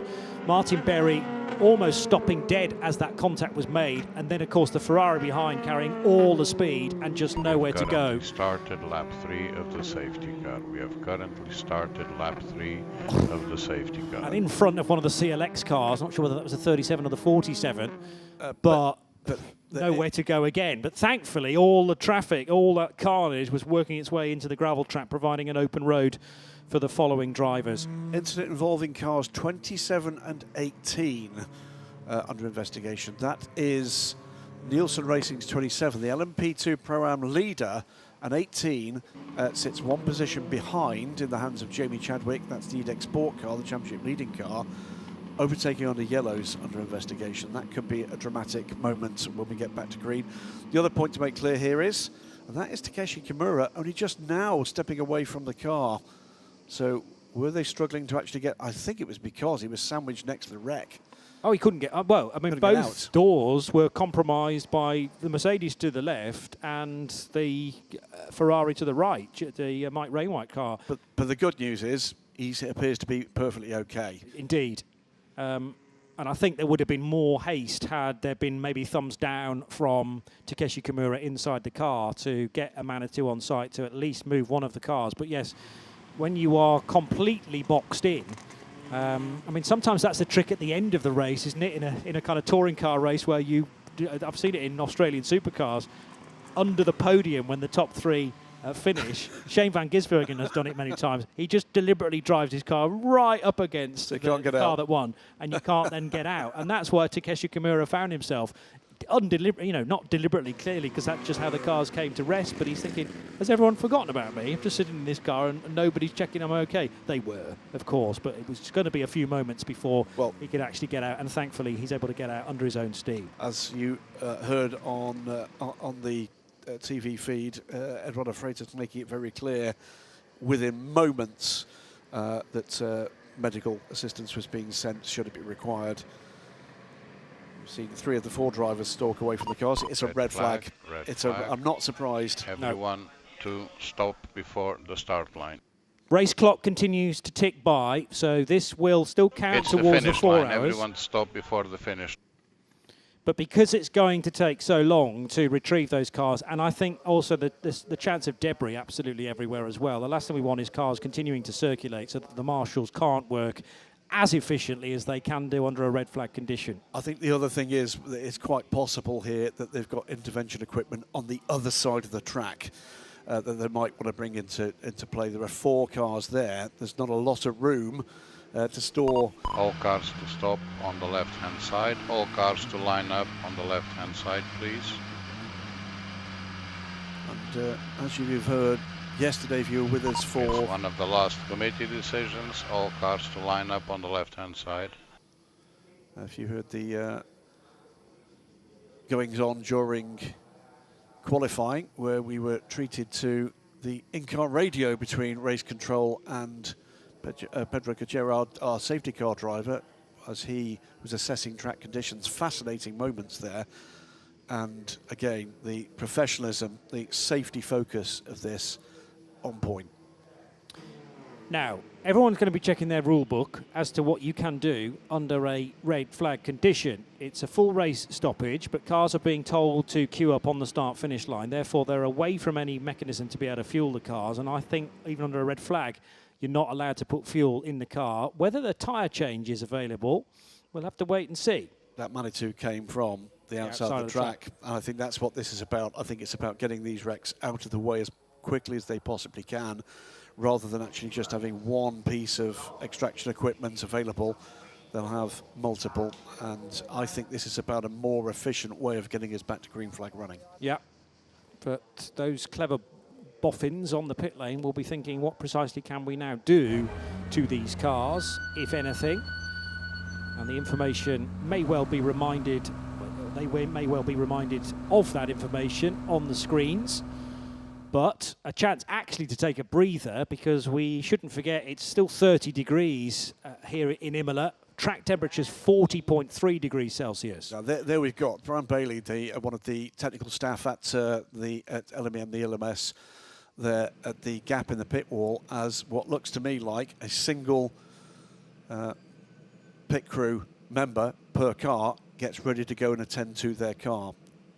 Yep. No work can be done on those cars, but they can go and assist the driver, I believe, or as soon as race control tells them they can do so. So, apologies, we've got a little bit of a break in track action, but this has been done, I'm absolutely certain, so that they can get the maximum possible hands-on at that accident site to both clear the racing surface and, here we go, and to remove the damaged cars. Red armband mechanics may now access the grid. Red armband mechanics may now access the grid. There you go. Gwen Boursier, our assistant race director, is now telling them, and away they go. That will be one per car, I'm sure. And out they go, including, you know, any kind of cooling mechanism, umbrella, shield from the heat of the day. Strictly limited in what they can do. Yeah. Well, I'm just checking precisely what you can and can't do. Can you change tyres? No. You know that for a fact? No, you can't. Okay, you know that for a fact? No. Not until you're told you can. Mean yes. Okay, I'm just checking. But you carry on talking whilst I read you that. can change tyres if the race direction tells you can. And that would generally only be the case in 2 circumstances. One is a dramatic change in weather, which we don't have. Driver changes are prohibited, so that's the first thing. The other thing is there may well be, there can be a call if you've run through a major debris field and there's a problem for safety. Now, most of that debris was not on the racing line. That's a fair comment, I suppose, yes. Driving time during a red flag period will not be counted, and the stewards will confirm the updated driving times before the restart of the race. The driving time will restart to count at the resuming of the race once the safety car will leave the track as defined. Race will be resumed behind the safety car. That's exactly what I was going to say. 13:05, the race will be resumed behind the safety car. 15 minutes. So, parc fermé rules apply to all cars. No repairs are authorised on the track or in the pits. So you can't do anything apart from maybe a windscreen clean, maybe mirror adjustment, but you wouldn't need to do that anyway because you can't change drivers. And therefore, these cars are effectively locked down now, as they may be at the end of the race, or they will be at the end of the race during Parc Fermé conditions. So there's a chance for the drivers to cool down. I think I just read the drivers are allowed to leave their cars, but must not move away from them and remove their helmets and gloves. So must not. Oh, they are allowed to remove their helmets and gloves. They can leave the cars, but they can't move away so many meters, which is always the rule at Le Mans, of course. Matthias has heard you. He's there you go. Again. Listening in. Confirmation, Matthias. You're allowed to at least stand up, stretch Mechanics that frame. may now go on the grid. Mechanics may now go on the grid. Begs the question precisely there will why be you no need tire mechanics. changes. There will be no tire changes. Eduardo's definitely listening to us. Does all the time. Yeah. Yeah. It's got a little transistor radio without commentary. The level of criticism he offers towards your comments, I think, is quite often uncalled for. I do them deliberately, Eduardo. Borderline unprofessional. It's to wind you up, and that is the sole The 4 purpose. mechanics per car may now go on the grid. So they're allowed mechanics onto the grid, but actually you can't do a great deal to the cars. What you can do is look at your car. You can see if there is a concern, and we've seen Manuel Maldonado go on through the gravel track, can take a look. I suspect a comfort break is underway for at least one driver. There's Celia Martin. She's taking a look, I'm sure, at where the impact came to her car. You can't do a comfort break. Must not move away from the cars. So the drivers have got to be... It depends where you're taking your comfort break, I suppose. I just saw somebody walking back to the pit lane. Not sure that's allowed. Not according to the regulations for this year. As I say, it's like Le Mans style, right? Unless you've got permission to do it. It's the motorsport regulatory version of putting your hand up in class, isn't it? Well, in an exam, and in my experience, you always had to have an accompanying member then going to the toilet to make sure that's where you were going, to make sure you weren't going to be looking at some extra notes. I hope you're all knowledgeable of the last committee decisions as to the new procedure of resuming the race. Of course we are, Eduardo. We're on top of it. We wouldn't mind a reminder. Yeah. Drivers need to be in the car at the 5-minute signal. Drivers need to be in the car at the 5-minute signal. That's exactly what we were about to say. So 5-minute signal actually gives everyone 8 minutes to be there for 1 o'clock. The race to be resumed behind the safety car at 5 minutes past 1. But most drivers are deciding to stay very close to their mounts and to have refreshment brought to them, which I think is a sensible option. Totally noble that. The 5th place JMW car. That car going well, by the way. Stayed out of trouble as others didn't. Right, so lovely day here at Imola. The rain's not hit yet, but unfortunately, for other reasons, the red flag is out. A big crash, 4 cars involved, but a chance for Steph Wentworth to catch up with 1 or 2 of the opening drivers. Yes, indeed. I've been let out of the pit lane and we're here on the start-finish straight, joined by Sergio Setticamera, driver of the number 27 Nielsen Racing. Now, of course, you are not the bronze, so we've had a bit of a switch around here, and you've started off the car and started quite well. Yeah, I mean, we had to because of the rules in qualifying. We caused a red flag, so we were dropped to last. Tony was doing a great job until that point, probably going to get the either first or second row. But it is what it is. We had to start last, and I did the quickest time in free practice, so it meant I had to start the race. For the strategy, it may look good now in the beginning of the race. You make some overtakes. I guess who watches the LMS is used to that. But then now we should struggle because all the other teams will put their gold drivers in the car. And Tony, even if he does an amazing job, I mean, the gold drivers are always quicker than the bronze drivers no matter what. So we should drop back, but let's see what the guys can do with the strategy in Nielsen. And hopefully we can, keep more or less, not drop too much, let's say. But yeah, I'm really happy because the car is feeling great. I can see Felipe has also moved upwards. So yeah, let's see. And of course, the track has been declared wet. There are a couple of spots of rain for now. If there was rain, would that be an advantage to the strategy that you guys are on right now? I guess, considering Tony's performance in the rain in Paul Ricard, Tony, I think he really likes it. And that could help us. And honestly, when you're in this such a type of position where our race is almost, certainly going to go bad from now on. I hate to be a pessimist, but it is the truth. Some variables like rain or crazy things always help. So yes, rain I think could help our strategy. If it's dry, it's going to be really difficult to be creative and to solve a dry race. All right, well, best of luck. Thank you. Thank you very much. Yeah, this was my concern about the cars and the teams that had to start with their quickest driver. It's all very well for the opening phase where the track stays green, but unfortunately all the hard work done by Sete Camara, who we've just heard from, and then other starting drivers towards the back, so Riccardo Agostini, who else do we have?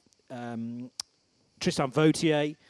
You know, they will have had killer stints, but unfortunately now all those gaps have closed up, and we're going to be restarting it with like the 3 hours of Imola instead of the 4. Just one very important piece of housekeeping to catch up with. We saw a variety of interventions at the 10 minutes, sites. under 10 minutes to resume the race behind the safety car. Under 10 minutes to resume the race behind the safety car. We saw 2 of the drivers walk away immediately. We saw Takeshi Kimura some time later, once he'd been released between the sandwich of carbon fibre around him. Martin Berry also okay. That's an important piece of information just to pass on to everybody watching, listening. I had hoped that Martin wasn't still in the car when they were craning it out of view, although there was a Michelin Le Mans Cup race at Le Mans where we still had a driver in a GT car as it was being moved away. That was for sort of different reasons, though, protective measures, you might say. Those that know will know. But yes, we didn't actually see the visuals of Martin Berry heading away with the marshals. I'm sure probably most, or if not some of those drivers may go to the medical centre just for a quick check-up. It was a big wallop indeed for Takeshi Kimura. And for Martin. Martin Berry will have been contending with the incident initially into, well, it was the second hit, wasn't it, for Mike Wainwright. And as he deals with that, there's then the big shunt from the rear, which was enough to tear off at least one wheel. I wondered whether actually both wheels of the Mercedes were removed. So you wonder what it's like being knocked around inside the cockpit where there really isn't a great deal of wiggle room. Duncan Cameron getting ready to suit back up. Gives us a wave. He's listening to us as well, He clearly. Is. Always does. Everybody is. So Duncan Cameron is going to resume in 4th position in LMGT3 behind Celia Martin. They were having a good tussle. Clement Mateur is the kind of the net leader, I would suggest, in LMGT3, purely because Riccardo Agostini is the gold, and now all that hard work that he's been doing is unwound because everyone's going to be starting from square one. He's going to be out. I'll have to be out of that car pretty soon as well.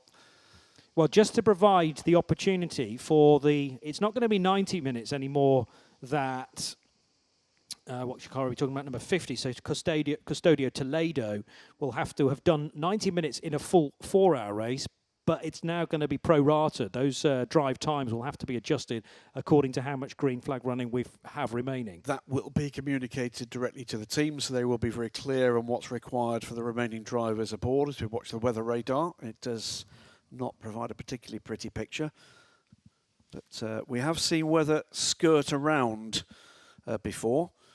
Some not very nice colours emerging behind there. Well, the yellow, the orange, the red stuff, I just wonder whether that's far south enough to avoid Imola, but it does get pink and purple. So, well, the other thing to watch as well, by the way, it's not just the rain, it's the temperature.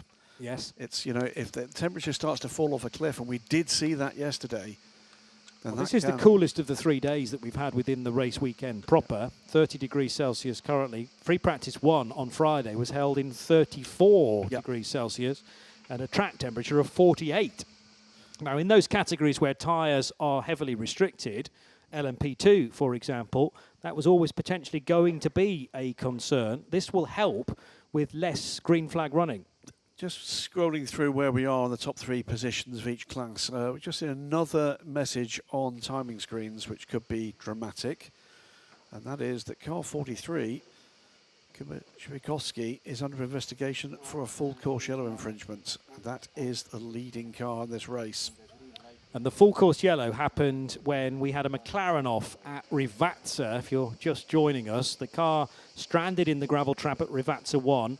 We never did get to the bottom of whether there was some sort of fluid down at turn 18, but several cars did seem to leave the road at that point. If you are just joining us, a perfect time to provide a resume then of precisely what has happened at this stage. Bang on the hour of midday, we got underway, dry track, no rain in the air at this time, and a good getaway from Matthias Kaiser. Jonas Reed jumping ahead of Kuba Śmiechowski as well. So Śmiechowski, who began, in fact Pedro Perino began on the front row after good work from Luca Giotto. then into the Tamburello chicane, that 3-corner chicane. It was a tidy overtake from Kuba Śmiechowski to get ahead of his Inter-Europol competition teammate, Pedro Perino. But look at this, no one's really approached the Villeneuve chicane from that angle before, and it's not ideal for car number 68, which slammed into a fellow pink car, although not teammate. That's the Inter-Europol competition number 88 versus the 68M Racing entry. Also off the road, Michael Jensen at Tosa, and carnage ensued, including a massive delay for Martin Berry, who began the race in pole position. Side-to-side contact between Riccardo Agostini, the goal for Richard Mille, and the 85 Celia Martin We are car. under 5 minutes to resume the race behind the safety car. Then we had the number 4 As cars Ginetta of cross Anti-Ramo in difficulties. Anti-Ramo's DKR Engineering Ginetta then in pit lane, and has not been seen since. Charles Henry Samani, the first of several Ferraris to find the gravel at Rivazza, and then this McLaren of Michael Berg with the rear wheels going nowhere. Well, they were spinning fast, but the car stopped entirely, and that was the reason why the full course yellow was issued. The 68M Racing LMP3 car still carrying the scars from its opening lap journey. Round the outside for Ollie Gray on Jonas Reed was perhaps the best overtake of the race so far. Hard onto the brakes into Variante Alta, but then this unfortunately happened. A tangle between Martin Berry and Mike Wainwright, and look at the carnage that followed as a result. Manuel Maldonado through the gravel in the United Autosports car, but the bright yellow Ferrari of Takeshi Kimura slamming into the back of the Mercedes, removing one of its rear wheels, and also just out of frame, Paul Lafargue in the EDEX Sport LMP2 car. His front end entirely mullered on that car, and Paul Lafargue stomping away. He was entirely the innocent party. Takeshi Kimura, thankfully okay, and in attendance with the marshals. And we've subsequently heard that Martin Berry is also okay. Takeshi Kimura actually trapped in the car, it seemed, for a good 5 or 10 minutes or so, whilst they then removed the surrounding LMGT3 machinery. 3 minutes till we get back to restart behind the safety car. Remember, the clock has continued to run, under 4 hours to go. That is the race order. Inter-Europol Competitions 43 leads the race, but with an investigation underway for full course yellow. Under 3 minutes to resume the race behind the safety car. The race will be extended by the duration of the red flag. Once cars now cross the finish line, the third lap behind the safety car will be concluded. Okay, so that's the first time we've actually heard that we will not be denied any racing time as such. I suppose the beauty of starting a race at midday on a Sunday afternoon is that there is some scope, therefore, to eat into a bit more of the afternoon, and it means that we will be continuing to race, possibly to 5 o'clock or so. Not quite as much as that, maybe 4:30, 4:45. Yeah, it's just running through the race order, so we'll see that clock at the moment down to 2 hours, just under 58 minutes, but that will readjust, and we'll bring you that information when we get it. Just going to allow a guest in the booth just to settle in, grab a cooling drink of water, but great to have a champion aboard. We can't often say that in the European Le Mans Series TV booth. I've certainly not, but in the case of you and I, no. I mean, we dream of championships, and we keep turning up for every season, year after year, but they've so far yet to give us a trophy. But we'll keep knocking on the door, eh, Graham? Well, we keep asking. Just, well, good to see there, Michael Jensen with his animal on the side of the helmet, and it gives us a good moment to say welcome to the booth, Gail Julien, and it is great to see you back in this paddock. Sad not to see you out there racing. Tell us a little bit about what you've been up to so far this weekend. Yeah, well, hello everyone. First of all, thanks for having me in the booth here. Yeah, I mean, obviously winning the title last year was a great achievement. You say obviously. Now, some people have never watched the ELMS before, so tell us who you're with, tell us who you're racing with, and how that whole season panned out. So, yeah, last year I won the title in LMP3. 1 minute, along with, under Michael 1 minute Jensen to resume the race and behind the Adcock safety with car. RLRM Sport. And, yeah, I mean, it was up and down season, but we were consistent throughout. And, yeah, ultimately we won the championship by 1 point, so it was a hardly fought championship. Right, so I'm going to fill in a couple of gaps because you are a modest young man, and you know Michael Jensen and Nick Adcock, both firmly gentleman drivers in that car, and they, I can tell you this, cannot speak highly enough for 30 your seconds, application. under 30 seconds to resume the race behind the safety car. And your speed. And it's not the first time we've seen this approach prove to be successful. We saw this, of course, with Mike Benham and with Mo Smith and a young man that's gone on to do much greater things, Milton Jakobsen. I'm sure 10, you'd love to follow 9, that trajectory, 8, Gail, 7, but it's a hard 6, road. 5, Oh, it definitely 4, 3, 2, 1. Race resumed behind the safety car. Race is now resumed behind the safety car. And to complete the circle, 3 hours and 16 minutes to go, so no changes will be required in driver time.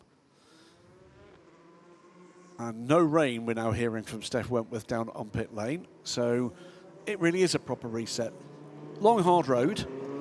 You know, lots of people in motorsport come with a lot of resource. Your resource is in the expertise and the skill side of things. To go at 100. Yeah, Safety well, car instructed obviously to go at motorsport is quite a unique sport. A lot of it rides on other people's shoulders, so all you can do as a driver is drive fast and get as many connections as you can as well. It's important to reach out and yeah, just reach out to a maximum teams as possible. You have to show that you're there and that you're willing to do everything it takes to be in the seat. So that's what I'm here for. That's what I'm here for this weekend as well. And yeah, hopefully, you know, I'll somehow make it a bit like Malta did all those years ago. I actually think one of the most important parts of an ELMS weekend in terms of spotting new talent is the LMP3 qualifying session. There's no restriction on driver. Pit entry is now open. Pit entry is now open. But with respect, at the start of an ELMS season, I look at a lot of new names to sports car racing and think, who's going to be the next star? And I think pretty much, were you put in the car every single Saturday last year for qualifying? Yeah. And I reckon 2 pole positions last year, or was it 3? Yeah, 2. 2. But it could have been probably 5 or 6. I mean, you know, those sessions are completely bonkers, and we always have to pay close attention to the that final 15th minute, because it can all change. And it's a great way to, because it is so even. I know we've got different chassis manufacturers in LMP3, but it's a dogfight in LMP3, isn't it? Yeah, I mean, LMP3, as I said, is a very hard category to compete in because everything's very equal. And it's definitely a sort of a first step into endurance prototype racing for young drivers like myself. And so, yeah, it was very important for me to compete in that class and to show what I was capable of. And then, of course, Michael Jensen gets the opportunity at Le Mans. And I was thinking, oh, Gale will get his drive as well. And, of course, you didn't. So then it's frustrating. But there's really very little that you personally can do about that. They always say control the controllables. Le Mans got to be a target further down the line. But, you know, you're here this weekend, I presume, just working out what to do next. Yeah, exactly. I mean, as I said, you have to be here to be able to talk in person to all these teams and all these people in the paddock. So it's important for a young driver to be able to show themselves at a track and show their presence, make sure that you have a lot of connections for the future. Yeah. Pretty much the whole field, not quite, making their way down pit lane. The one car that hasn't, in fact, looking in the background, a couple of cars that haven't. The number 32 Kane team car in the hands of Francesco Simonazzi carries on, as does Vector Sports number 10 in the hands of Ryan Cullen. They'll avoid the very crowded pit lane. All of the remaining LMP3s that have so far reached the pit lane have stopped, as has the leading car in LMGT3. Racing Spirit Le Mans number 59, Clement Mathieu stays out and he takes the lead of the class. You're watching on here, Gail, and I guess at this stage it's you'll take whatever opportunity might actually arrive, and what you've got to trade with is you're a championship winning driver, you've got proven form, you understand this this game, it's endurance racing, which is highly complex. Tell us a little bit about your journey that brought you to the ELMS paddock. Right, so I started go-karting as a kid at 9 years old, went through the ranks there, became Asian champion, and moved on to single-seater racing, did French and Spanish F4, and then quite early on I think I decided I wanted to do endurance racing. I was interested in all the long format races and teamwork involved in endurance racing, so I made the switch in 2023. Did a first full year in ELMS in P3 with a pole position at the end of the year, so I did a lot of learning in that year. It was tough, but you know, you have to learn somewhere, and yeah, last year we proved that we built on that and came out with a very strong result, so yeah. Now, there's nothing to announce yet from your point of view. I've seen you being respectful and very active up and down that pit lane. Can I ask, is there interest? Are there things to be picked up and conversations to be continued? Yeah, definitely. I mean, I'm here for a reason, so I'm not just watching the race, but also speaking to a couple of teams. So I'm still young, I've got time, but it's such a competitive world that, you know, 1 year you're in, 1 year you're out, and then you're quickly forgotten. So you still have to be there pushing. Yep. Where's home right now? So I live in France, but you know, racing international series like this, you have to be able to go anywhere in the world at any given time. You seem at comfort with the situation at the moment. I'm sure somewhere, I know enough racing drivers, and particularly enough young racing drivers, to know that there is a fire burning within somewhere there. How do you keep that frustration that you really want to be out there right now as we watch the 83 car with dramas, the engine deck taken off the back of Francois Perraudot's car? There's a bit of attention being paid there. This is not, that's the battery being connected. Can I wasn't able to listen to all of the radio messages from Eduardo Freitas as we were chatting to Gael in the studio. Has it been confirmed that you could do a full pit stop under this safety? Yes, no, the pit lane was open. Well, no, because we got a message at 1:05 to say pit lane is closed. We absolutely heard that pit lane was open. Right, fine. But as I say, once the safety car resumed, and it may all be considered as the same safety car period.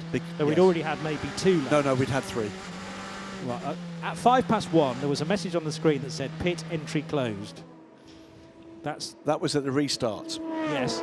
But they've come round again since then. Right, fine. So that's because that's the end of the 3rd lap under the safety car. Yeah. But I'm used to a message that says pit entry open, and we haven't had one of those. But if Eduardo covered it on the radio, he definitely said it. Then we're okay. Because everyone's done full pit stops, and I thought that's really going to complicate matters when it comes to penalties. I mean, happily, we're in a situation now with the race is effectively uninterrupted. They've continued on behind the same safety car. We've been through a pit stop cycle for most of the cars. Most of the cars that didn't stop last time around are now stopping, and I think pretty shortly we'll be back to green flag running. Gail, just to complete the cycle here, as you see the next batch coming out, including the delayed 83 car, and that might well cramp their style a little bit. You watched the progression over the last 2 or 3 years of the European Le Mans Series. You've been involved in karting at an international level, at single-seaters, at national level, but they tend to be international competitions anyway. Give our listeners and viewers an impression about the level of competitiveness now in a field like this. I mean, the European Le Mans Series is Europe's top-tier endurance racing championship because, I mean, you get such close racing in all these different classes. It's such a joy to watch the race from outside because you get basically 4 different races in one. So it's amazing. And even the trackside experience, you can get tickets for very cheap, and it's an awesome experience. Like, you can walk on the grid, meet all your favorite drivers. Very few championships allow that close connection with the fans. So yeah, I mean, it's really an awesome championship, and then obviously racing in it as well.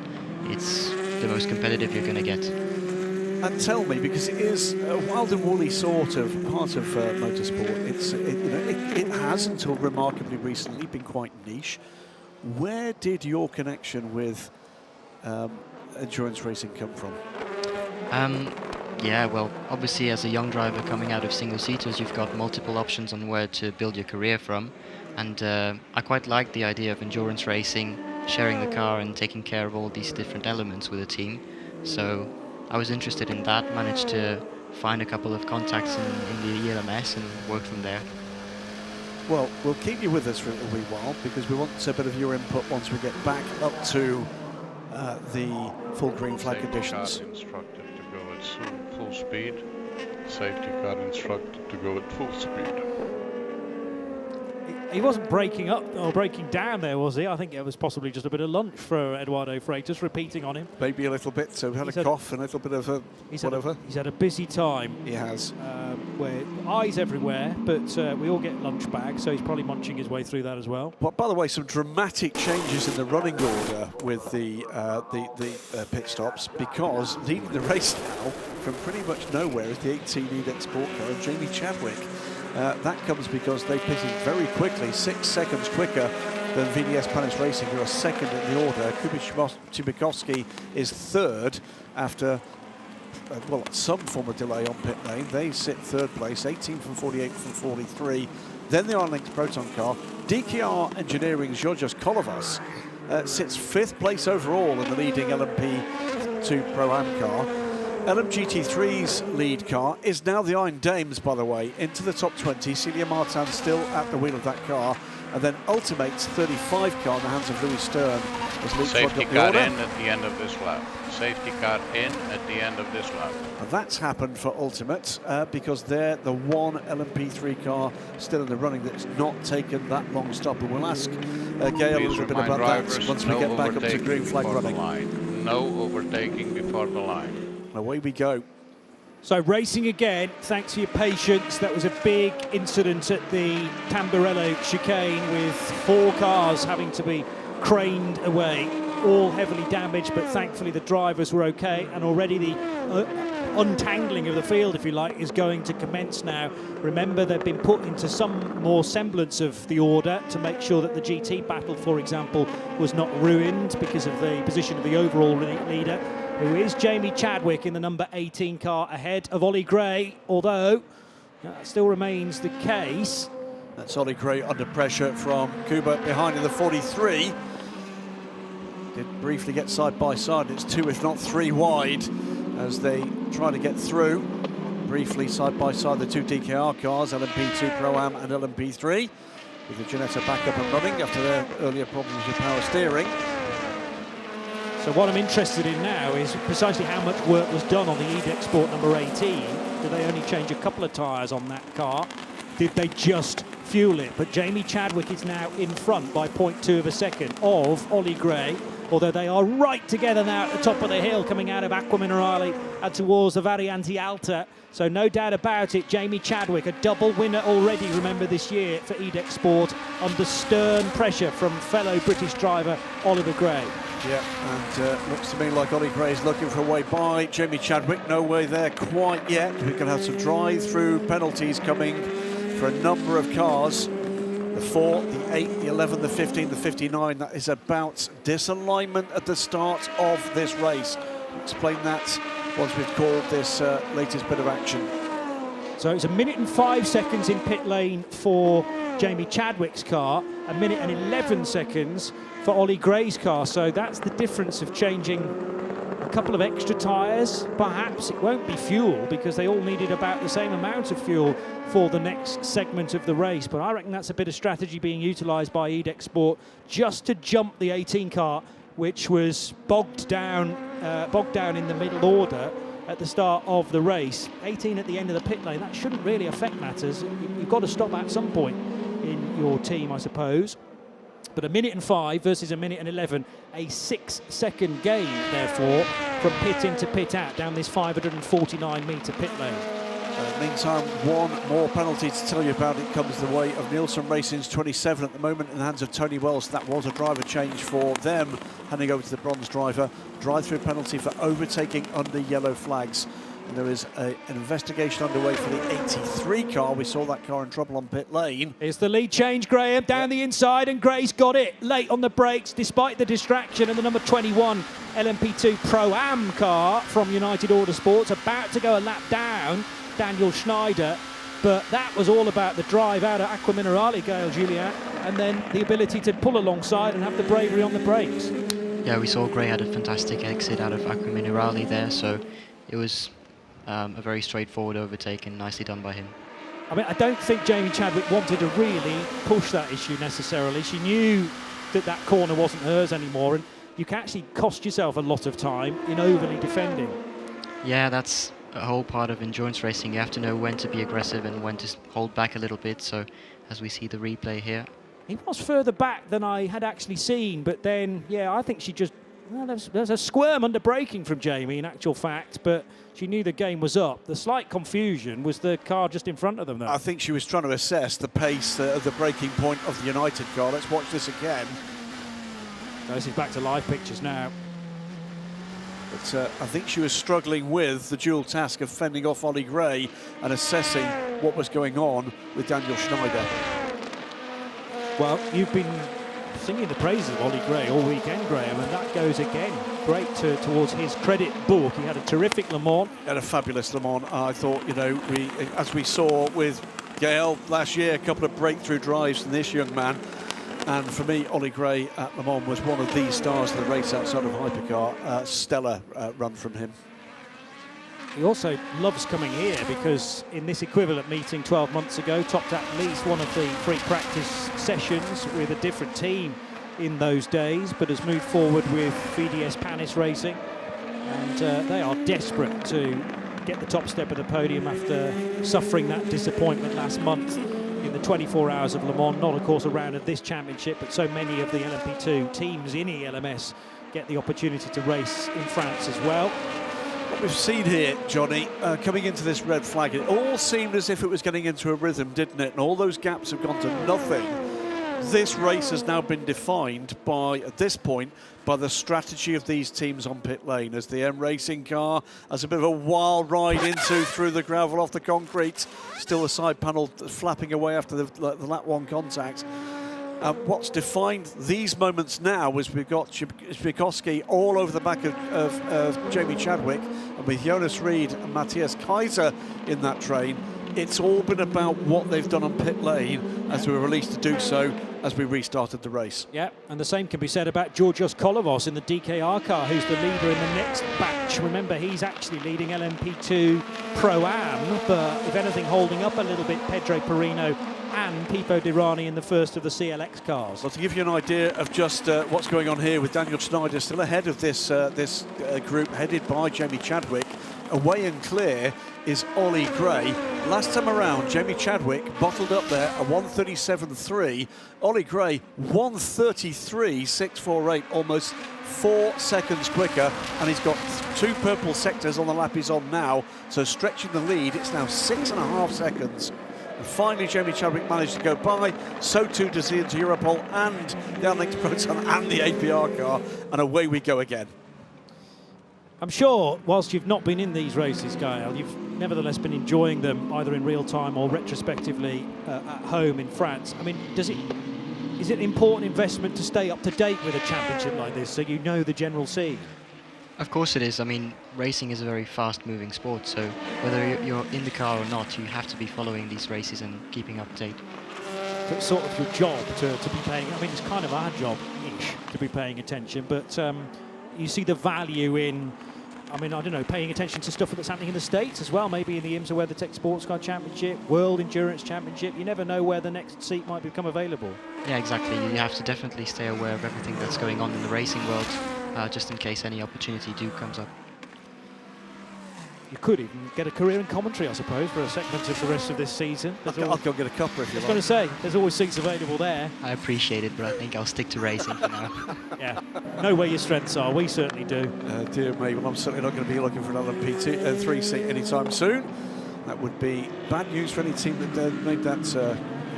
So car Good luck 50. with the seat fitting, that's all I'll say. Oh yeah, but you'd need a wider car. 10-second time penalty added to the next pit stop. That comes to the 50 car after the incident with Celia Martin earlier in the race. That's been called very firmly against Riccardo Agostini. And as things stand at the moment, the car now with Castadio Toledo at the wheel is down in third, and Celia Martin is in the lead of the race for the Iron Dames. 3 wide here, and it's 3 Ligiers in LMP3 15, which I think is a lap down now, or about to be a lap down. This is actually, it's the lead pair about to put a lap on the 15 car. This, of course, and there's dragging bodywork at the left rear of the 15. This is, of course, the car and the team that Gail won the championship with last year. And one of your former teammates, Nick Adcock's just taken that car over. Tell me the situation as to when, you know, you take over a car and it's not been particularly well treated, you might say, in the first stint. You've been in it at certain points on a Friday and a Saturday, but it might be a completely different beast when you finally get in for your race stint. Yeah, exactly. I mean, that's one of the qualities you have to have as an endurance driver, is to adapt quickly to any car you're given, because you never know in what state you'll receive it in, and you have to be ready to jump in and push. And how much time and how much detail can you get either on the radio as you're handing over from the previous driver about any issues you might have to deal with? We do have radio communication with the car, but as a driver, once you're sitting in the car, you do not see much out of it. So it's difficult for us as a driver to assess the damage on a car, for example. Just a quick update here. We saw that battle for the LMP3 lead, the ultimate number 35 in the hands of Louis Stern and Paul Nancher in the number 17 CLX car. Right with them is the GT3, the LM GT3 leading Porsche of Celia Martin for position. Meantime, team manager of RLRM Sports is being called immediately to race control to explain why Gail Julian's not in the car. Good luck doing that. There are not many options to come up with. Meanwhile, Ollie Gray, the fastest driver out there, having just done a 1:33.0, has a 10-second lead now over Jamie Chadwick. A couple of moments ago in LMP2 Pro-Am, there's been some damage to the back of the 77. That's a legality panel maybe that's gone for a Burton. And the 77 car's just been overtaken by PJ Hyatt. Well, we saw Spike shaping that move up. That's not the name for the driver, that's the name for the car, by the way. Spike the Dragon down into Rivazza, I assume, because now 99 is into second place in LMP2 Pro-Am. But don't forget Georgios Kolovos and maybe a killer bit of strategy from the Luxembourgish team DKR Engineering to put the number 3 car into 7th place. I'm guessing that means they've taken tyres to the 99 and they've not for DKR, but we'll see that as things emerge later. Here is our LMP3 battle. Again, it was a 1 minute and 7 second stop for car number 3, and what I want to do is compare that to the 77 and the 99 to see whether that was all time gained and lost. Yeah, it was 1 minute 16 in the pit lane for Giorgio Roda. We've got double yellows at turn 18, and I'm not seeing a car stopped. It might well be debris, and it was a clash from the 99 with the 77. That's what caused the damage. Now that looked to me like Giorgio Roda bottled up behind another couple of cars, and that seemed to catch PJ Hyatt out, and he has gone canninging into the rear right side of the 77.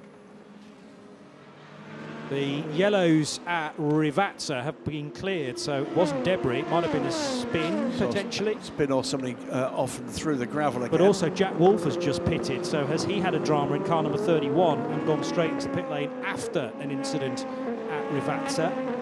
Because otherwise that's a very short stint, is it not, from Jack Wolf?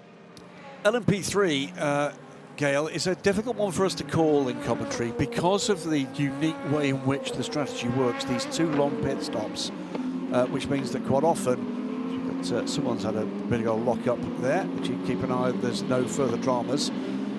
How easy or otherwise is it for you as part of the team to assess just exactly where you are in those races? I mean, from an inside perspective, I think LMP3 is particularly tough on strategy because you're managing cars that you have to pass with the GTs and being passed with the P2s. So you're not only managing your own race, but you're managing basically 3 races as well. So it's a bit tough. The two long stops has been a part. Oh, there's someone off to the left there. That I think is the Euro International car. Rejoins right in front of PJ Hyatt. That cramps his style just a little bit. 2 long stops. There's all sorts of ways in which teams opt to do that. Get rid of them as quickly as you possibly can. Save one to later and see whether or not.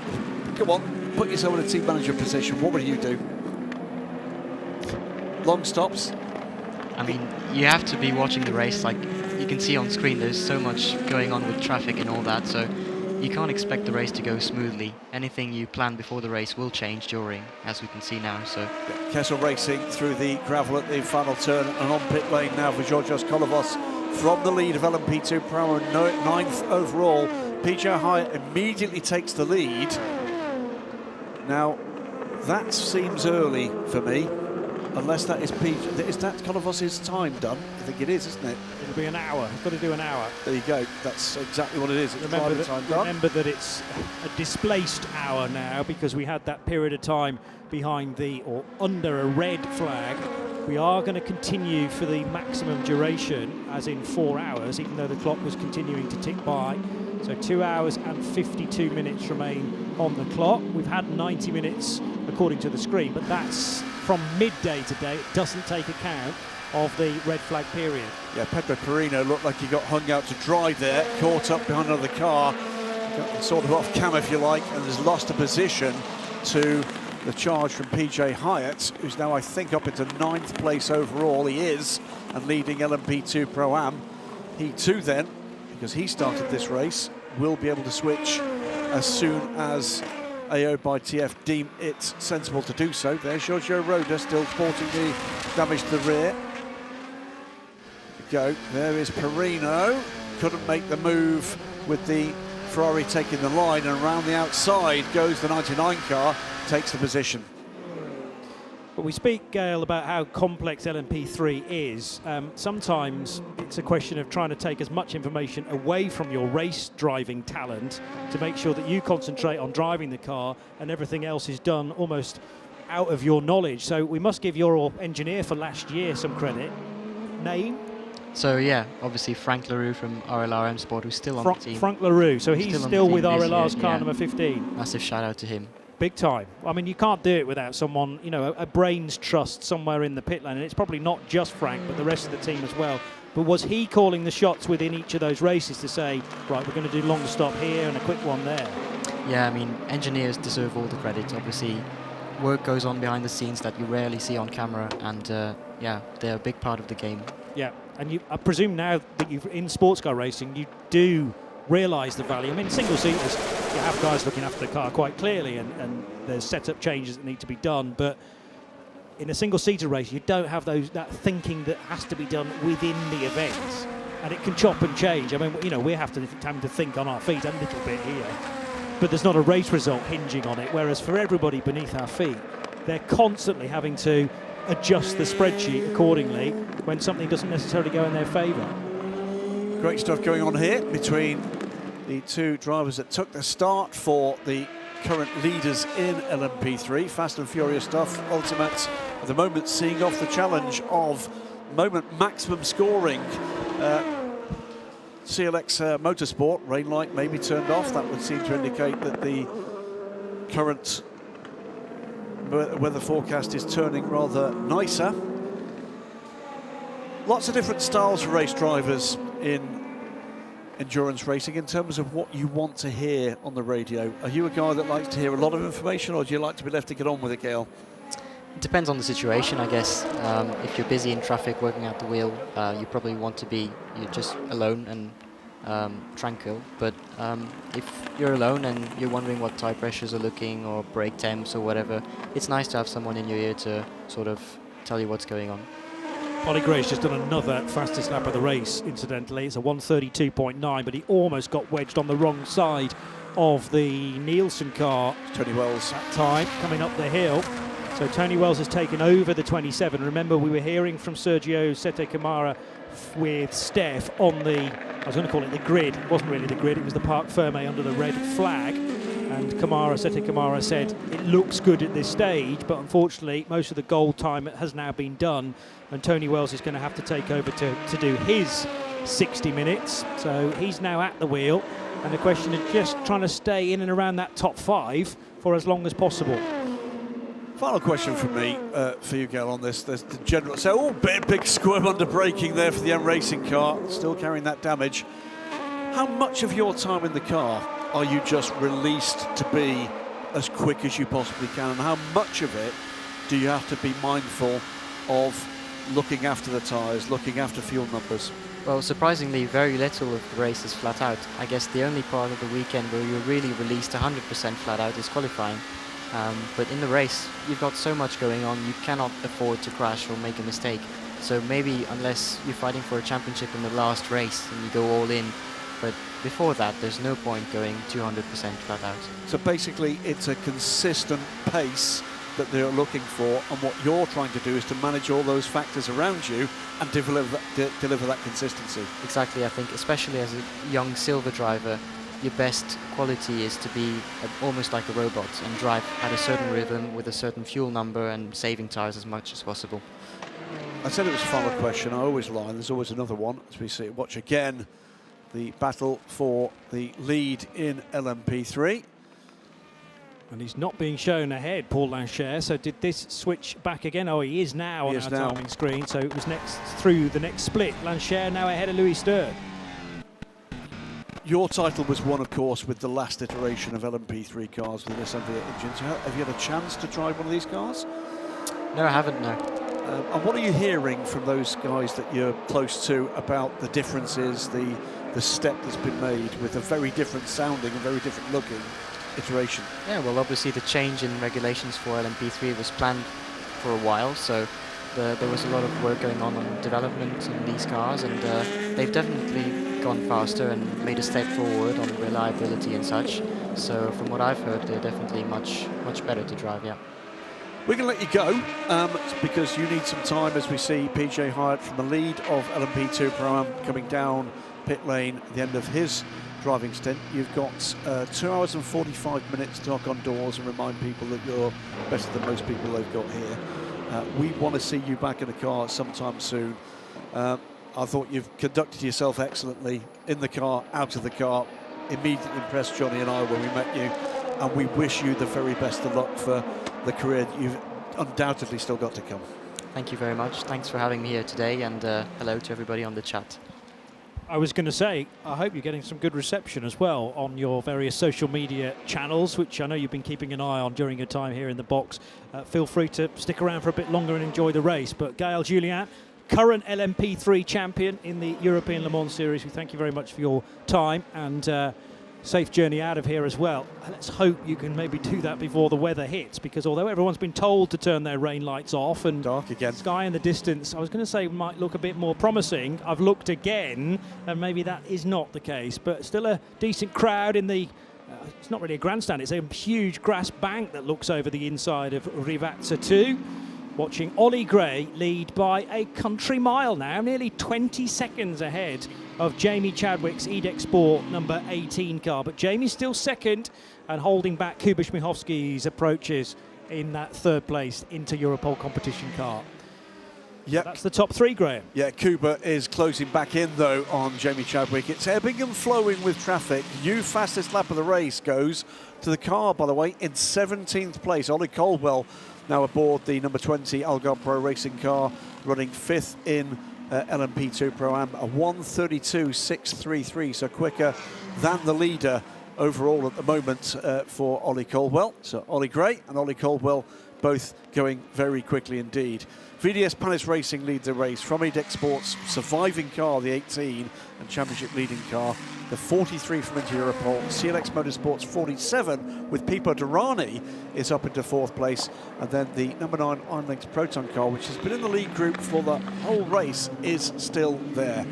Team manager, car 12 being called to race control. We've not seen why that might be, but that is the 3rd place car in LMP3, the WTM by Rinaldi Duquesne of Torsten Kratz. Iron Dame still lead in LMGT3 from TF Sport. So it is Celia Martin from Hiroshi Koizumi. It is Porsche from Corvette. From Castadio Toledo, after taking the, or have they taken that penalty? They've not yet taken the penalty. The 50 Ferrari. 2 hours and 43 minutes remain on the clock. That is a strange number, we'll admit, because remember we had 20 or so minutes under a red flag, as we can head back to Steph Wentworth now in the pit garages. I am joined back in the pit lane by PJ Hyatt, driver of the number 99 AO by TF.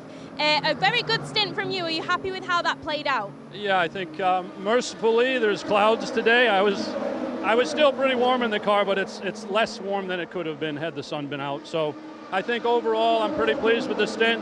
Obviously, it was very unfortunate with the red flag, but I'm super happy they extended the race because I really didn't want to get out of the car. I was having too much fun. And of course, it's been very different conditions earlier on this week. We've had blazing sun. So how difficult was it for you to adapt today when it's been a little bit cooler, both ambient temperature and track temperature? I mean, generally speaking, when the track temp's a little cooler, the car's easier to drive. So I think it was really fun to drive today. So I have no complaints on car balance or anything like that. Yesterday was super exciting qualifying in the rain. Never done that before at Imola, certainly. But it was so much fun driving the car today. And of course, this is the first time we've seen you since your victory at the 24 Hours of Le Mans a few weeks ago. What did you learn from that you're taking into the rest of the season? Well, these are all long races, whether they're 4 hours or 24 hours, so you got to keep the car in good condition. But it still is important. We have to play our role, the bronzes in these Pro-Am cars, so you want to do well. You want to do well for the whole team. Thanks, PJ. Thanks very much. PJ Hyatt, who's just got out of Spike the Dragon, the AO by TF prepared LMP2, and he's handed it over to the big talent who is Dane Cameron, former Porsche factory driver, so in very much good hands. A couple of seconds ago there was a tap from the JMW Motorsport Ferrari on the rear of the 60 Porsche from Proton, and that just edged the 60 Porsche wide enough for Tony Noble to take the place, but it could be looked at. Christian Reed still trying to complete his 90 minutes, just as Tony Noble is. Yeah, indeed. Now under pressure from Charlie Samani behind in the 51 car. It has been fast and furious stuff with LMGT3. 3 cars eliminated in that multi-car incident a little while ago that brought out that red flag, but we've clawed back that time with thanks to race control. So it will remain 4 hours of race running for this race here at Imola. 2 hours 40 minutes to go. Ollie Gray leads by an increasing amount, and behind it is a battle royal between Jamie Chadwick fending off the number 43 Interpol car, with Pipo Derani catching the pair of them and putting in the fastest lap of his race last time around. So we're running to 20 past 4 now, but remember that the drive times are basically add 20 minutes to all of them. So you've got to do a little bit of calculation here and there. An hour and 20 minutes there theoretically for the LMP2 drivers. It's going to be more like an hour and 50 minutes to be in the car for the bronze and generally the starting drivers in LMGT3. So that's the reason why Christian Reed, Tony Noble, others in LMGT3 like Celia Martau, she's going to have to be in the car for at least another 9 minutes before we can toy with driver changes in GT. I remember that for the Iron Dames in particular, there is a bit of an unknown here. We've got Michel Gatting back after missing Le Mans, suffering a broken foot during test day. The car was dropped on her foot at a practice pit stop. So she's got a kind of quite badly broken foot on crutches, but feels well enough to drive here. We'll drive, by the way, next weekend in Brazil as well in the WEC, but yet to be seen just how well Michelle will cope with a longer stint. So it may well be that Celia Martin might have to do some heavier lifting than otherwise might have been the case. Was there a tangle here at Aqua Minerale? 77 Proton competition LMP2 car involved. I think it was more about the cars in behind that actually. 77 still being driven by Giorgio Roda, although he is in the pits now. So that was footage from earlier on in the lap. And Roda's come into pit lane with his hour done, and presumably then a driver change, and that will be to either Rene Binder or Bent Viscal. Indeed.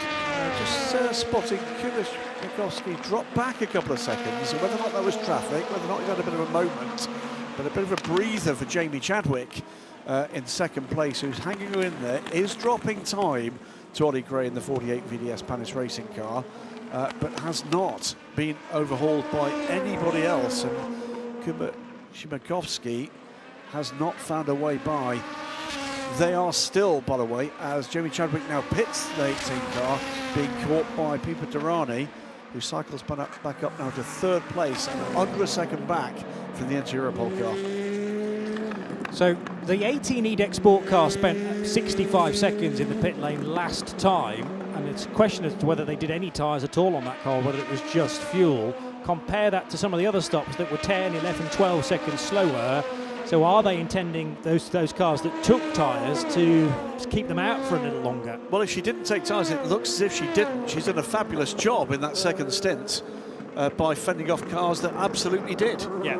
it was either no tyres or it was right side tyres. By the way, the 77 car's very slow because that's René Binder on an out lap, so no tyre temperature whatsoever. The fuel's going in to the EDEX Sport number 18, the championship leaders, and very definitely slick Goodyear Eagle tyres being prepared for certainly one side of the car, but I see 4 on the apron.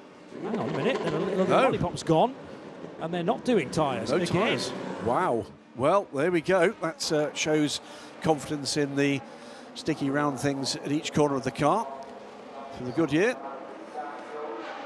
Now, had they done tyres already, because that's 1 minute and 17 seconds, Danny Juncadella has got into that car. I saw the fuel going in. It's just the rule is you can't do tyres and fuel at the same time. They may have done the tyres first, of course, but it's strange. Wouldn't normally do it, would they? Well, Danny Juncadella has got on board, and 1 minute and 17 seconds it is, so there's a driver change that has to take place as well there. In comes the number 9 car in the hands of Jonas Reed. He's been in the mix from the very start, so we're pleased, I'm sure, with his stint. Pits the car from 4th. That will, of course, tumble down the order as others cycle around him. Ollie Gray, by the way, is still pulling away in the lead of this race. 27.8 seconds clear now. This is some stint from him. Notice, by the way, the Duquesne number 12 car has damage and has lost a legality panel on the left rear of the car. Danny Juncadella then, who topped free practice 2 yesterday, in as the middle driver in the championship leading car number 18. That means Matisse Jobert's being held back to the closing stages, perhaps when it's very, very close. But now Juncadella are going to have to do it the hard way in the middle of quite a bit of traffic. But I would still expect the 18 car to rise to the surface, if not the absolute race lead. Ollie Gray and his 28 crew is going to take some stopping with nearly a 30-second lead over everyone else. And we are hearing that rain again has returned, so no messages yet on the screen about rain lights needing to come back again.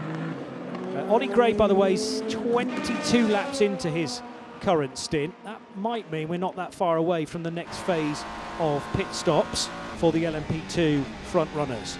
Filthy windscreen on the M Racing Ligier. It's had a trip through the gravel, which hasn't helped matters. So rain is beginning to fall. We've had slippery surface flags at turn 6 and turn 7, both of which have been removed. Now turns 2 and 3.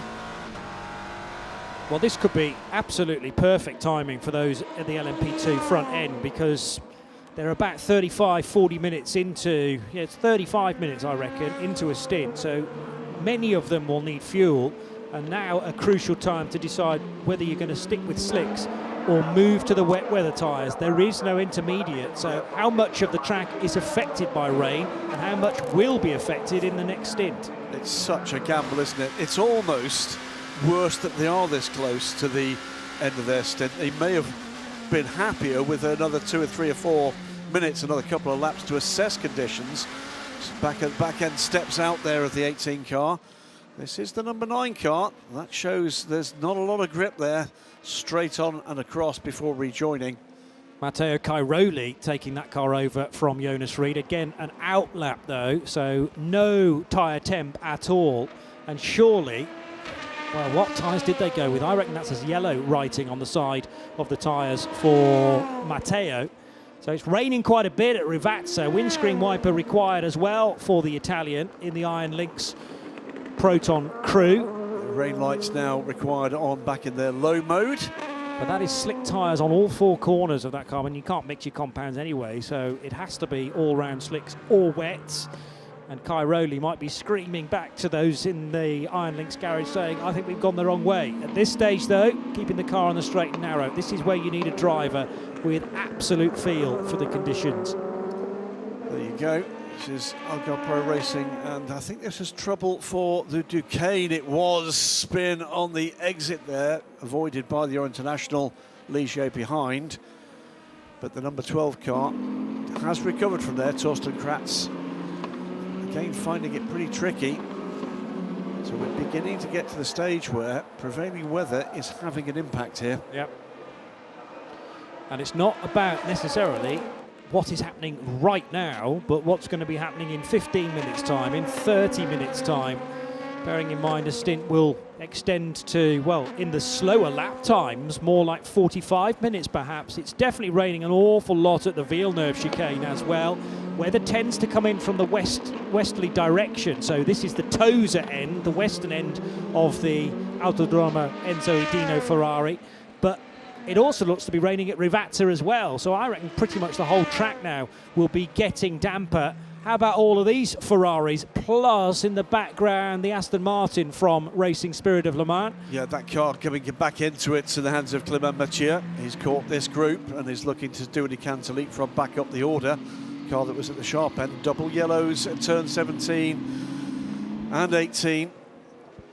But leading this little battle pack, it's Duncan Cameron in the 55 Ferrari. Dane Cameron's in the 99 LMP2 car, and it was actually Duncan Cameron who made the move coming out of Rivazza on Charlie Samani. Two abreast Ferraris then on the main straight, and he's starting to edge away from the Frenchman. So Charlie Samani in 51, in behind is Clément Mathieu, who's just made the jump on Andrew Gilbert's orange and black Kessel Racing Ferrari number 74. I think we've just seen trouble for Nick Adcock, who stopped, I think, briefly. Has had a bit of a rotation or a problem, pretty much the same place that Torsten Kratz did, so that's proved to be very tricky indeed. Oh, straight through the gravel for the 43 into Europol competition car of Kuba Śmiechowski, who was second at the time, remaining second unbelievably. Pipo Derani not able to pounce in the 47 CLX Motorsport car, so he's still third, 6 seconds clear of Matthias Kaiser for Algarve Pro Racing number 25, and then it's Alexander Malikin in the CLX car number 37. So as the rain perhaps continues to increase here at Imola, let's head back to Steph. I am joined in the pit lane here by Giorgio Roda, driver of the number 77 Proton competition. And of course we can't start out talking about the race. We have to start yesterday in qualifying because it was such a sublime performance from you. It was excellent. Yeah, yesterday in qualifying was really good, nearly 3 seconds faster than P2. In the race as well, I was managing to make a gap before the red flag came because of the big accident. That's racing, it is what it is. Then we started again, I was pulling a gap again, it was still P1 leading the race. But I got the contact from the back at T14, which make us damage on the rear end of the car. And at the pit stop we need to change the whole rear, and we lost nearly 30 seconds. Now we're like P4, P5, I don't know, but the rain is looking to come fast. So let's see if it's gonna be slick tires or rain tires. All right, best of luck, thank you. Thank you. Yeah, so maybe there's a bit more flexibility at Proton competition with Rene Binder now driving that car that Giorgio Roda expertly piloted, certainly yesterday, but also for his mandatory 1 hour, but it turned out to be longer than that because he had to stick with the car for the 20-minute red flag, and has now done slightly more than 60 minutes before handing over to Binder for this second stint. There are more pit stops happening, including for Algarve Pro in their 25 car, and Malikin in CLX 37 is trouble for the 35 car. Yeah, just I think 35 is ultimate, second place. Yeah, that was off the road onto the inside, looking for a place to recover. There he goes, pops back up. So I think a spin under braking. No rear damage, so it looks like that might well have been by himself, but it does look to be getting quite tricky. Cracking little battle, by the way, underway between the AR by TF car, the 99 car, with Dane Cameron, under pressure from Thomas Laurent, and ahead of them, Danny Juncadella in the 18 car that's been through pit lane with Jamie Chadwick handing the car over. Race leaders in, as is Pipo Derani, as is Kuba Śmiechowski, who did eventually fall behind the number 47 CLX car. So Pipo Derani finishing his stint in second position. Well, that's Dane Cameron having gone by the 18 EDEC Sport car, and also in this mix is Lorenzo Fluxer, who's gone by, no, he's just emerged in the middle of this battle and is ahead of Thomas Laurent. Now the top 6, the top 7 are all piling into pit lane, and this is the crucial decision-making period as Dane Cameron was just rubbing the edge of the Spike the Dragon car alongside the EDEC of Danny Juncadella. Good move. Good drive out of Tamburello corner. He was able to get on the throttle a tad earlier than the Spaniard. and eventually Juncadella couldn't get across the road quick enough to stop the advances of the American. Yeah, Juncadella, I think, slightly compromised by the LMP3 car on the exit ahead of him, and it's just microscopic difference made all the difference. So new driver plugged into VDS Panis Racing's race leading car is Esteban Masson. He the reason why that car has, I think, all year been carrying the Toyota Gazoo Racing badges on the inside of the wheel arches, although I don't spotted that this weekend. Yeah, that's absolutely right. He's very much part of their programme moving forward. Number of drivers that are racing Toyota or Lexus or other cars, part of a programme just to encourage talent forward. I think, yes, it's another in the Codis ASP. Lexus in the FIA World Endurance Championship. Does appear that down in the pit lane, slick tyres is the general decision to be made, as then late on the brakes goes the number 3 of Thomas Laurent to get ahead of Danny Juncadella. So Juncadella didn't change tyres. Is that the reason why the EDEX Sport car is now appearing to struggle down in 7th place? But I don't think the overtake that Dane Cameron was able to pull off was anything to do with tyres. That was just traffic in the bad situation. Cameron most certainly did not take tyres either. It may well be that Laurent did. Yeah, exactly. And well, as you pointed out at the time, I don't think the Dane Cameron overtake had anything to do with tyre traction on the road surface, as now Cameron's going to be forced to the grass by one of the CLX cars. That's an often seen incident coming out of Acqua Minerale. That's Enzo Fittipaldi, and Laurent's taking full advantage. It's now back 1, 2, 3. Let's watch this. Yeah, it goes to the outside all over the grass, and that has allowed Thomas Laurent on newer tyres. That could have gone so badly wrong. Pretty sure, was it Matt Campbell had a similar moment during the World Endurance Championship race? It was certainly a Porsche 963 that ended up on exactly the same patch of grass back in April after a slight misjudgment. The problem is you choose which side to go, and by the time you've realised it's the wrong side, way too late to alter it. Oh, trouble for the 85 car from the lead of the GT3 race. Celia Martin off the road. Also off the road, the 37 car. It's the rain getting heavier, Graham. Is that what's causing these spins? But what about the car dimension knowledge from, was it Chembolot Bashi in the 24 that just slotted from one side of the road to the other? We have a car in the gravel, T5, T6, car 85 in the gravel, T5, T6. So how did the 85 Porsche, all on her own, I'm afraid, into the Villeneuve chicane, still in the hands of Celia Martin, but from the race lead in LMGT3. We're going to go full course yellow in 30 seconds at 13:57.15. We're going full course yellow. And even more frustrating because we can't have been too far away from that car coming down pit Under lane. 20 seconds to go full course yellow. That's purely based on the amount of time that Celia has to do. We will be going full course yellow in 10, 9, 8, 7, 6, 5, 4, 3, 2, 1. Full course yellow, full course yellow. So under the second full course yellow of the race, full course yellows automatically close the pit lane entry road for their duration. It's not as if it's the first 3 laps of a full course yellow, it's the whole thing. But that was an hour and 53 minutes into Celia Martin's drive time. Therefore, 20 minutes for the red flag, 90 minutes for the drive time she had to do. She could have pitted, but they may well have been calling it to fuel time and also trying to restrict the amount of time that Michel Gatting is. It's not an hour and 53, it's an hour and 37. Because the system I think you've got there is counting the red flag, and that's not the case. No, but okay, she has to do 90 minutes. She does. We also have to take account for the 20 minutes that we were under a red flag. No, we don't. Yes, we do. Because they gave it back. She wasn't driving in the 20 minutes that we were in a red flag. Yes, but the 20 minutes has been added back to the race clock. Right. The race clock is an hour and 37 minutes. If she started the race, she's been racing for an hour and 37 minutes. An hour and... Okay, fine. Well, we'll bow to your greater judgment, but why has the car, as I say, the point still stands. That could have been an in-lap for some. Oh, absolutely could have been. I mean, if for me, looking at what was happening there with the option being taken, we had a number of cars diving for the pits, knowing full well that this was likely the case. she was just about to get out of that car. And that's such a shame after a stellar stint from Celia Martin. But I'll say again, an hour and 53 minutes minus the 20 minutes is your 90. That was the point I was trying to make. So she's now done the 90 minutes, but she had to wait to an hour and 50. Yes. 1 hour and 50 is the marker, the new marker for bronze drivers. Right, and what she's looking to do is to make sure that she's not compromising their strategy beyond that. To this point, with the exception of being involved in an incident which was judged not her fault, it's been a completely fault-free run from Celia, and unfortunately she's plotted a copybook there.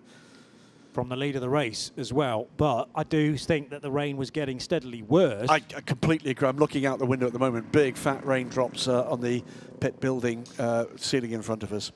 So, unfortunately for Sarah Bovey, now having to wait for that car to be moved out of the gravel. It's now onto firmer ground, although the green grass is pretty muddy in places, as we found out from our car parking place yesterday, and that was rain absolutely pounding off the surface of the parkland setting here at Imola. But away goes Celia Martin.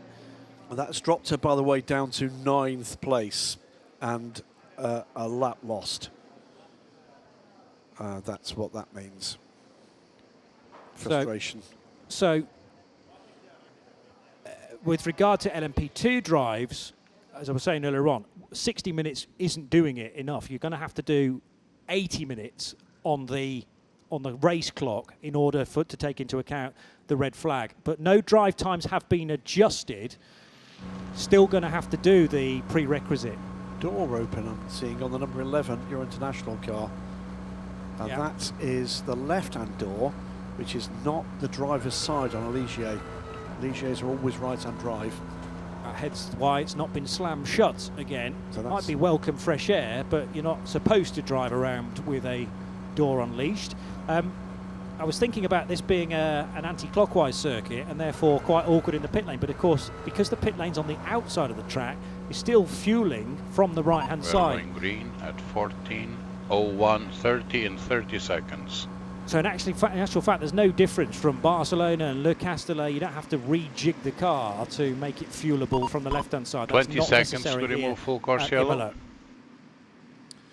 Now, if I remember rightly, the one-off we did at Aragon. Full course yellow will be removed in 10, 9, 8, 7, right. Left-hand 6, side fueling. 5, 4, 3, 2, 1. Full course yellow removed. Full course yellow removed. Thank you. Back we go then.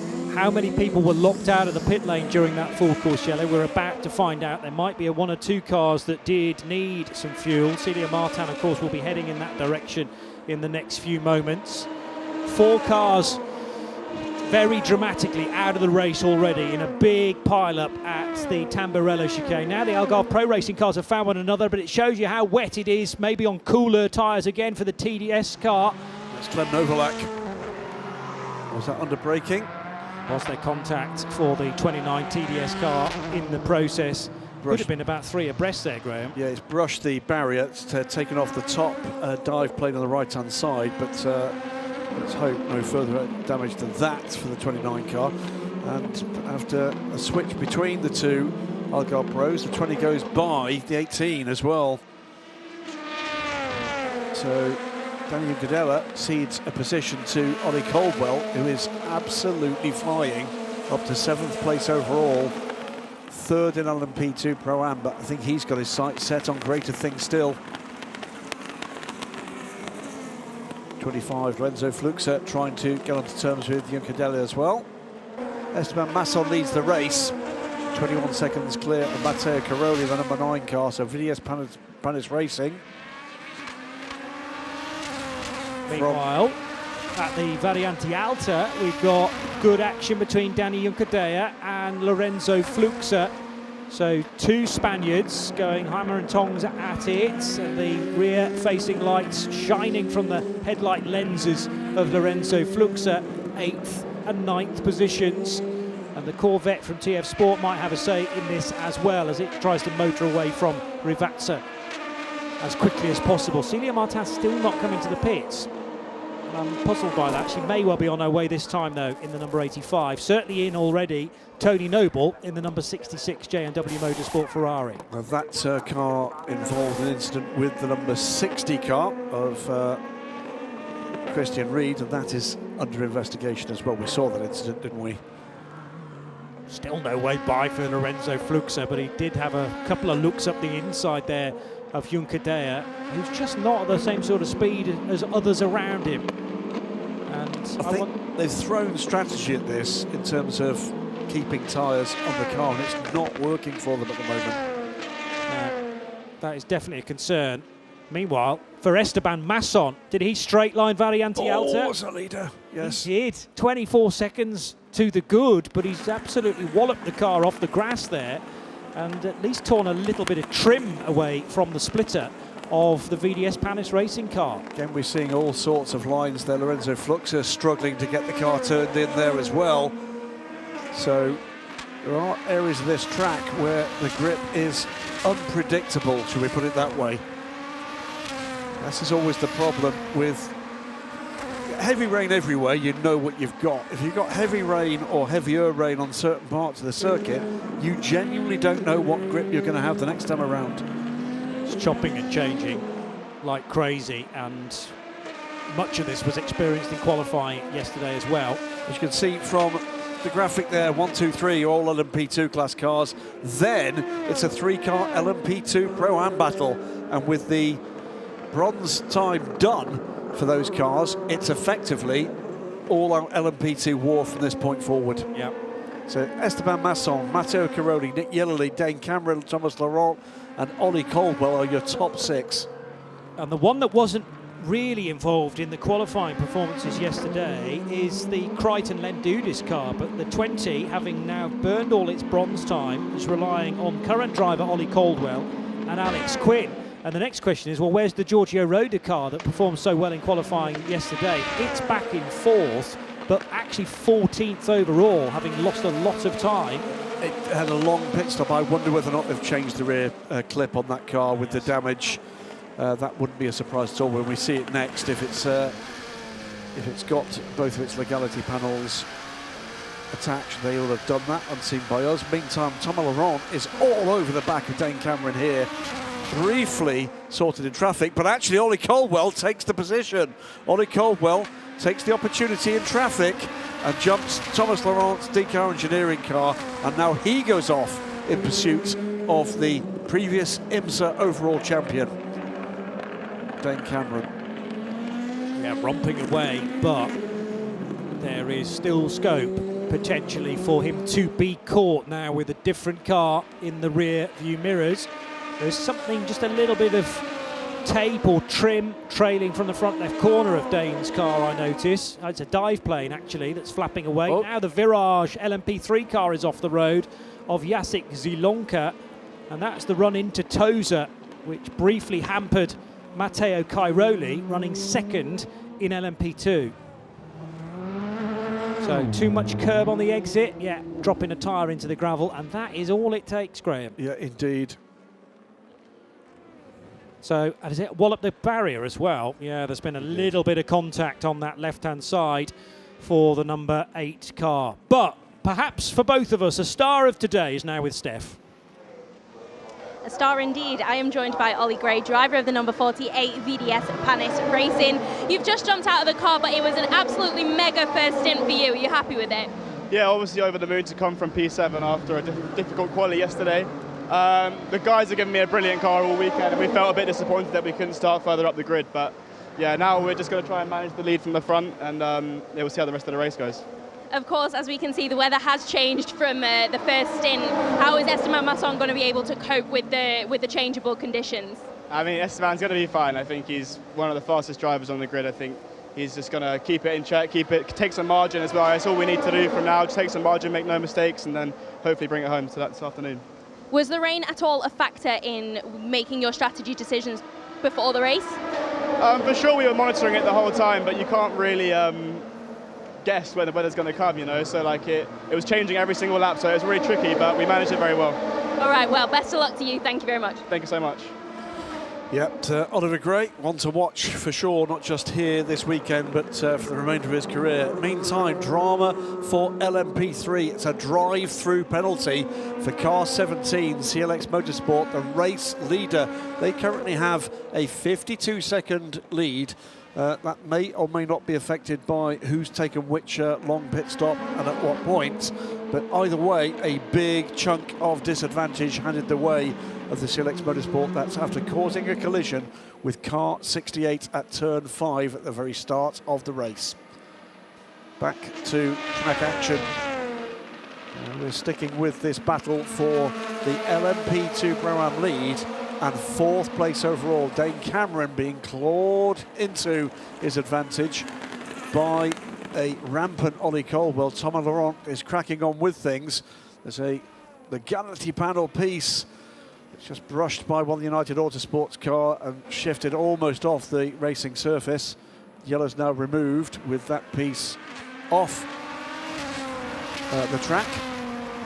So we'll wait for that penalty to be served by the race leader in LMP3. That will cost it good half of the lead that it's earned to this point. There we go. Down pit lane for Paul Lancher. Drive-through penalty after the collision at the start of the race with the M Racing car. We didn't see the collision, Johnny. We did see the result. Yeah, well, I was always guessing precisely how the 68 car of Stefan Trabordini was approaching the Villeneuve chicane from that bizarre angle, and it just goes to show that you can do all the hard work in the first, well, 2 meetings certainly, and then a perfect day yesterday to get another pole position, so they're on maximum points, 53 heading into today's action. But that is now a huge hurdle to come back from for Paul Lancher and the rest within the number 17 crew. So a drive through, taking 34 seconds or so. In fact, it takes 32 seconds to be exact. That's always a good reference for the future. We're not going to see for a moment what the difference in the lead is, because the second place car has actually just come down pit lane to take service. So Torsten Kratz brings the car down pit lane, the 12 car. It's another car, by the way, carrying damage with the legality panel at the rear of the car missing. I haven't heard that they must change that, but that generally has been the case. Jamie Chadwick should be quite happy with the defensive drive she showed there, fending off cars with, we think, rather younger rubber aboard. Esteban Masson, after that grassy moment, 20 seconds to the good over Matteo Caroli. VDS Panis Racing from Iron Lynx. There's then a further 11 seconds back to Nick Yellerly in the 43 Inter-Europol competition car. And then this trio battling in LMP2 Pro-Am. And Ollie Caldwell has pitted the number 20 car, which means that Thomas Laurent goes back through into 5th place. This is topsy-turvy stuff, and 1 or 2 options taken, Johnny, in terms of strategy and driver time, because of the interruption we had, that has just thrown a bit of a spanner into this. It's a difficult one to read. It is from a driving perspective, because, or drive time perspective, because no adjustment has needed to be made. It was reported by Eduardo Freitas, our race director, that we will continue till 20 or so minutes past 4 to fill in the gap for the red flag. But of course you then also have to bolt that on to the extra drive time. There was a question about whether you pitted during the safety car. I think pretty much everybody did in LMP2, because it was too good an opportunity to not do. But then there was that pivot point when slick or wet weather tyres might be required during the next bout of pit stops. I think everyone's gone the right direction in putting slicks on, because even with a bit of wet stuff here and there, you can just about manage that, particularly with the calibre of drivers that are taking charge now of the LMP2s and the P2 Pro-Ams. Just to update, by the way, I'm told that the number 12 crew have been told to repair that legality panel. That was a clear instruction from race control, and indeed the car is still on pit lane. So that legality panel must be fixed. That is going to put a big wrinkle in the day of WTM by Rinaldi Racing, who've had a pretty wretched start to their campaign in 2025. 37 from CLX Pure Racing. sorry, my apologies, it's the 47 out of the 18. It's Enzo Fittipaldi and Danny Hudella. A bit of traffic for the CLX car in the person of the Racing Spirit Le Mans Aston Martin. They both make their way through with a little delay at least. Closing in just 7 minutes before the halfway mark of race running time here, and it is battle rejoined in LMP2 Pro-Am between Dane Cameron, still running 4th, and closing in gradually on 3rd place Nick Yellerly in the Endurapol Competition 43 car, and not letting go of this battle is Thomas Laurent in the DKR Engineering number 3 car. Hiroshi Koizumi, all 4 cars are now off. That's the LMP3 entry from DKR Engineering. So that car's already been in massive drama anyway, with a long pit stop. Antti Ramo remaining at the wheel. That looked to be the gravel. I wasn't sure where that gravel trap was. Tosa maybe? Turn 11-12. No, it's later on in the lap than that. So Acqua Minerale He's not getting out either. That is going to require an intervention. At 14, 15 and 15 seconds, we will be deploying full course yellow. In 30 seconds, we will deploy full course yellow. But I wanted to mention the fact that the Corvette from TF Sport is now leading, although it's just come into the pit, so that's a slightly false position for it to be in. But Charlie Eastwood was mighty impressive on Friday in the TF Sport Corvette, and Hiroshi Koizumi, that'll be the end of his drive time, so it proves. Pretty much. We'll deploy full course yellow in 10, 9, 8, 7, 6, 5, 4, 3, 2, 1. Full course yellow is deployed. So also attention to the rear of the number 8 Team Virage car with a legality panel issue as well. It is we have tipping marshals it now. and telehandler exposed at T11. And what you can't do in a full course yellow is pit the car to change tyres because the pit lane is closed. T11 bear right. Please, T11 bear right. So this could be very fortunate indeed for TF Sports, who are already on pit lane. If they choose now to switch to wets, could this be the ideal moment for it? Junkadea and the 25 car of Lorenzo Fluxa continue to battle, and this was just prior to the full course yellow. Was it in fact going into the full course yellow? Well, anyway, Fluxa got ahead of his fellow Spaniard, Danny from Barcelona, Lorenzo Fluxa from Mallorca, and the 25 car now up to 7th place, 5th in the LMP2s. But bear in mind, there are still 2 Pro-Am LMP2s ahead of them on the road, with the pros now in. So Dane Cameron in the 99 car, 4th. Thomas Laurent in the number 3 car, 2nd in class and 5th overall in the standings. And that's the 34 car, which is a lap down in that mix. And also in trouble, another of the B3 cars. It's the WTM by Rinaldi car that's just been on pit lane for a fix to the rear. We have marshals and telehandler exposed at T15 as well. T15 as well, we have a recovery taking place on the right-hand side of T15. Just another car recovering from a spin by the look of things as well. Just trying to work out whether that was a CLX car, Nielsen. Yeah, tricky to tell from the rear. I'm going to edge towards Nielsen, but like another shot of it. But why are cars tumbling off at 80 kilometers per hour? Well, it's still pretty fast, 50 miles per hour. Okay, car 4, please instruct your driver to weave such off a lucky the track stop to get this rid for of the those gravel. that are currently in the pit lane. So Jacek Zielonka was a Nielsen car. Yes, it is Campbell Bassi from 8th in LMP2 and 10th overall at the point at which that incident happened. So the 4 car has been put back onto the grass at least and will now rejoin the circuit, trying to keep the gravel off the racing surface. Did an okay job of that until I realised there was another upper shelf of the rear deck of that, and there was a whole load of gravel that was just dropped onto the racetrack. To be honest, that's the least of everybody's worries with the amount of rainfall now on the track, as well as here is Thomas Laurent from 2nd position in LMP2 Pro-Am. Go to Lewis.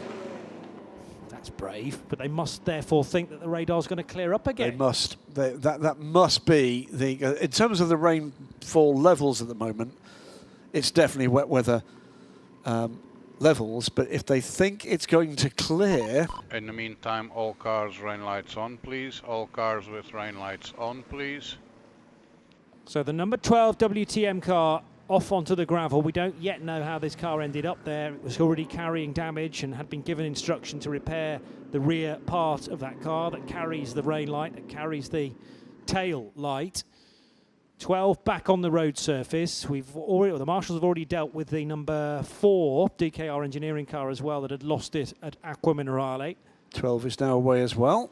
And look at the level of gravel there coming off the rear aero of this car. So sound levels around the Autodromo come down while we're under full course yellow. We'll be back on full song shortly, I'm sure, as soon as the intervention teams are back in a place of safety. Away goes the number 12 car. They've had a wretched couple of bits of luck, haven't they? Dropped from second place now down to 6th. And frankly, into the clutches of the even more heavily delayed batch of cars that sit behind them. At 14:20, we will be removing full course yellow. In less than 30 seconds, we will be removing full course yellow. And the other slight sticking point that we had during this full course yellow was the spin for Jem Bollock-Bashi, but he got going again, pointing in the right direction. We'll be removing full course yellow in 10, 9, 8, 7, 6, 5, 4, 3, 2, 1. Full course yellow is removed. And we're back to racing speed pretty much from the 80 kph, and who was quickest to react between Lorenzo Fluxa and Danny Juncadella. Juncadella's got to get on the brakes to make sure that he doesn't to make contact with Custodio Toledo. Now remember, the bronze driver in that Ferrari is now, Juncadella is mugged by the 34 car from Inter Europol competition. Is the 34 still on the lead lap is the next question, because now 34 has its own moment. And Jean-Baptiste Simonauer, is not on the same lap as Danny Juncadella, despite being able to just pass him in the traffic. And Juncadella's all crossed up, and he's going to have to go straight on, as is Simonauer at the chicane, because neither of them, the end could turn in. So that's Juncadella getting clashed, or coming into a clash with, and being delayed by a lapped car. But Jean-Baptiste Simonauer, thinking he had enough speed coming out of Acqua Minerale, I couldn't really argue with him in that corner. But then he was compromising Juncadella's approach into Variante Alta. It's really tippy-toe stuff. They sit again, trying to get the power down there. And the rear end just squirming away. It's horrible out there. Meanwhile, in comes the Iron Dames number 85 car from 7th place for Celia Martin. And it was a clash between the two of them. The problem was Juncadella tried to turn in, but then immediately lost the car. Simonauer was having his own moment. He was totally locked up, and there was no way he was going to turn into Variante Alta from that kind of angle.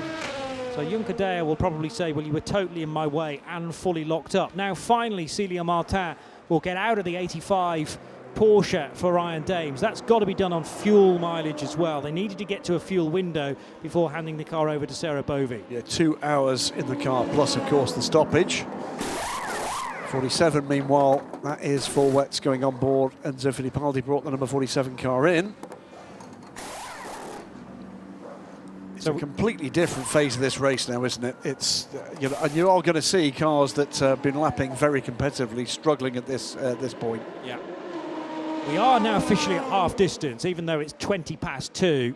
That means that's the 2 leader. hours to go. That's the leader. Masson's off the road at Rivazza.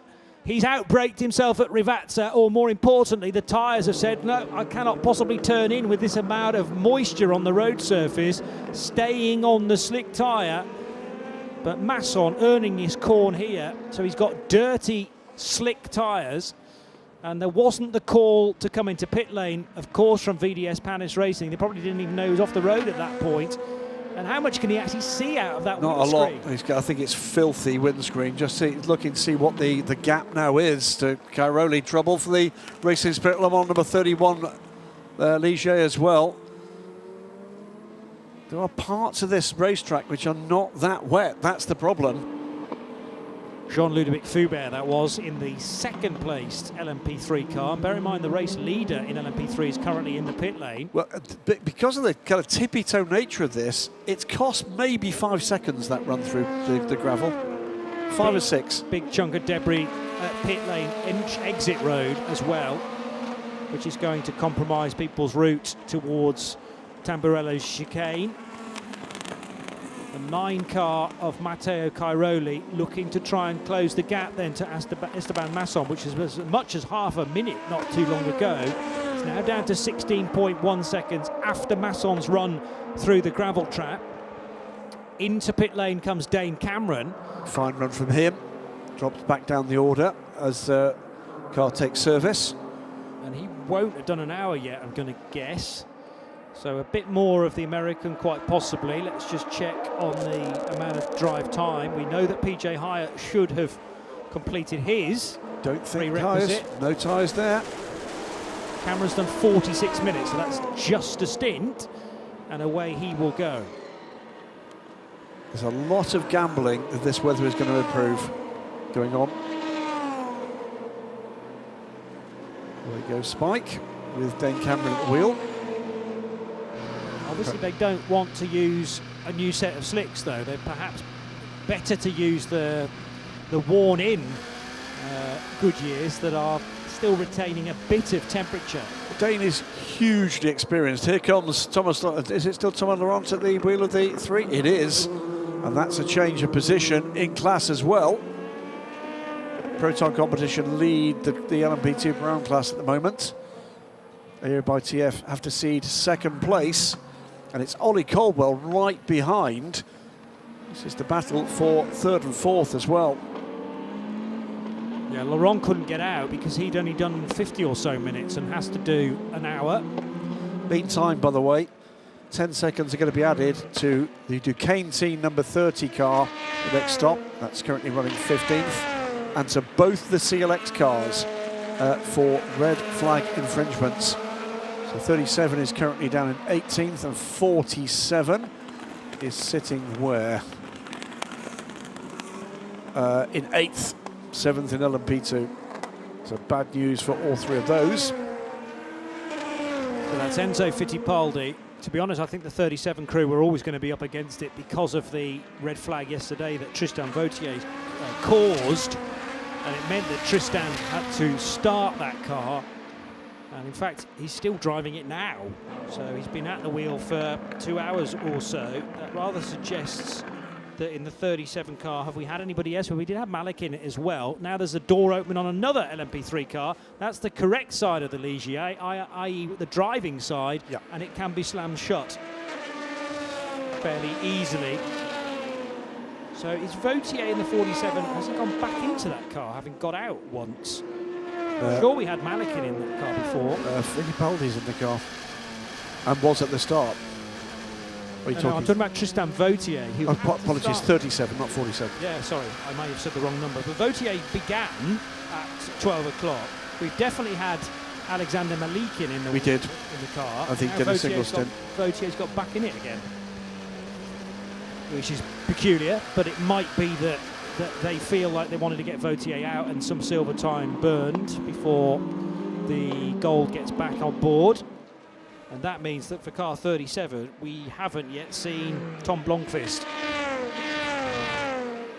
Maybe unsurprisingly, the rain now easing, and that's, I'm guessing, what everyone had seen on the radar anyway when we got to the point where they needed to make that crucial tyre choice. So Esteban Masson has stabilised that lead, by the way, now to 18 seconds to Matteo Cairoli. So the Italian unable to take advantage, and that door is still open on the 88 car, by the way. More difficult to address the situation when you have traffic around you, but that now suggests a faulty catch because a number of times it has been slammed. Either that or something is wedged in the way and it's not making a clean connection. But if that persists, it may well be the black flag with the orange spot for the team to sort it out. Comes to a point where actually discretion, the better part of valour, run it down pit lane and get the team to deal with it. At the moment, the 88 car is running well down the order in 8th. Well, it takes 32 seconds to do a drive through. You've got to stop with the team and hope that the slamming mechanism or just the hitting it very hard will solve the problem. as now LMP2 Pro-Ams will fan out, and this is Dane Cameron still fighting with Thomas Laurent. Go back ahead of Thomas Laurent. Thomas had taken that position as he came out on slightly cooler tyres, but Dane Cameron has reasserted himself. They did not do tyres, is that right? That they did not do tyres. On the 99. Yeah. And therefore, quite a bit to be said for tyres that are already kind of in the operating window. They naturally cool a little bit when the car is stationary with the team, but they're going to be an awful lot more sticky than they would be fresh from the garages, being stone cold. How about this though, how busy it is for the race leader, VDS Panis Racing. None of the cars in and around are actually on the same lap, but they could still have a massive impact on Esteban Masson's ability to complete the lap in a hurry. It's a 1:38.5 from the Frenchman. He's well aware of where Matteo Cairoli is, but that's still a good 20 seconds further back down the road. It's Clem Novalak in the 29 car behind, 5th in Pro-Am, 16th overall. Well, we've had just over 2 hours of racing this afternoon. It is almost 2:30 in the afternoon here at Imola, and rain has certainly had its say, but plenty of other things have as well. We got underway then with Matthias Kaiser in the pole position for car number 25, Algarve Pro Racing, and alongside him, Pedro Perino for Inter-Europol competition. It got very tight indeed for PJ Hyatt for the first run into the Tamburello chicane, the left and right and left again. This area would be the scene of a huge crash later on in the race. A big squirm from the Spike the Dragon Orica, but Stefan Tribardini approaching the Villeneuve chicane fully sideways, smacking into the side of Tim Kresick's number 88 into Europol competition car. Then Tozer and Mike Jensen's spin at Tozer caused all manner of chaos as well.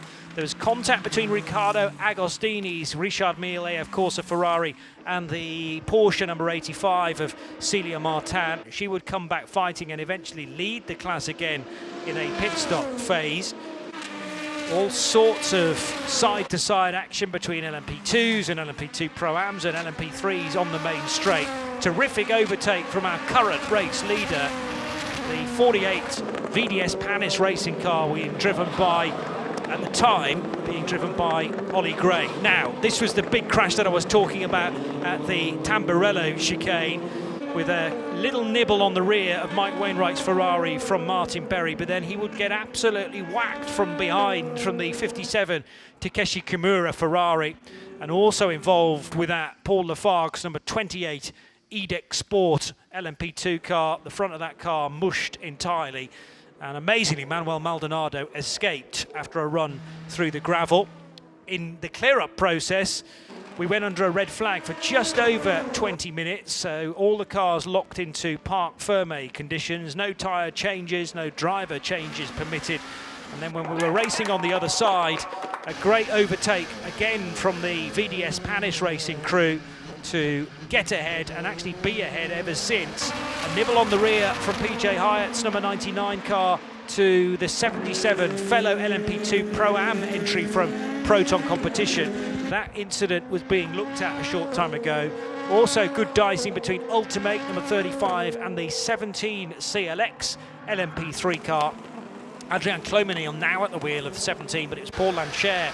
And Dane Cameron briefly ended up on the grass between Acqua Minerale and the Variante Alta chicane.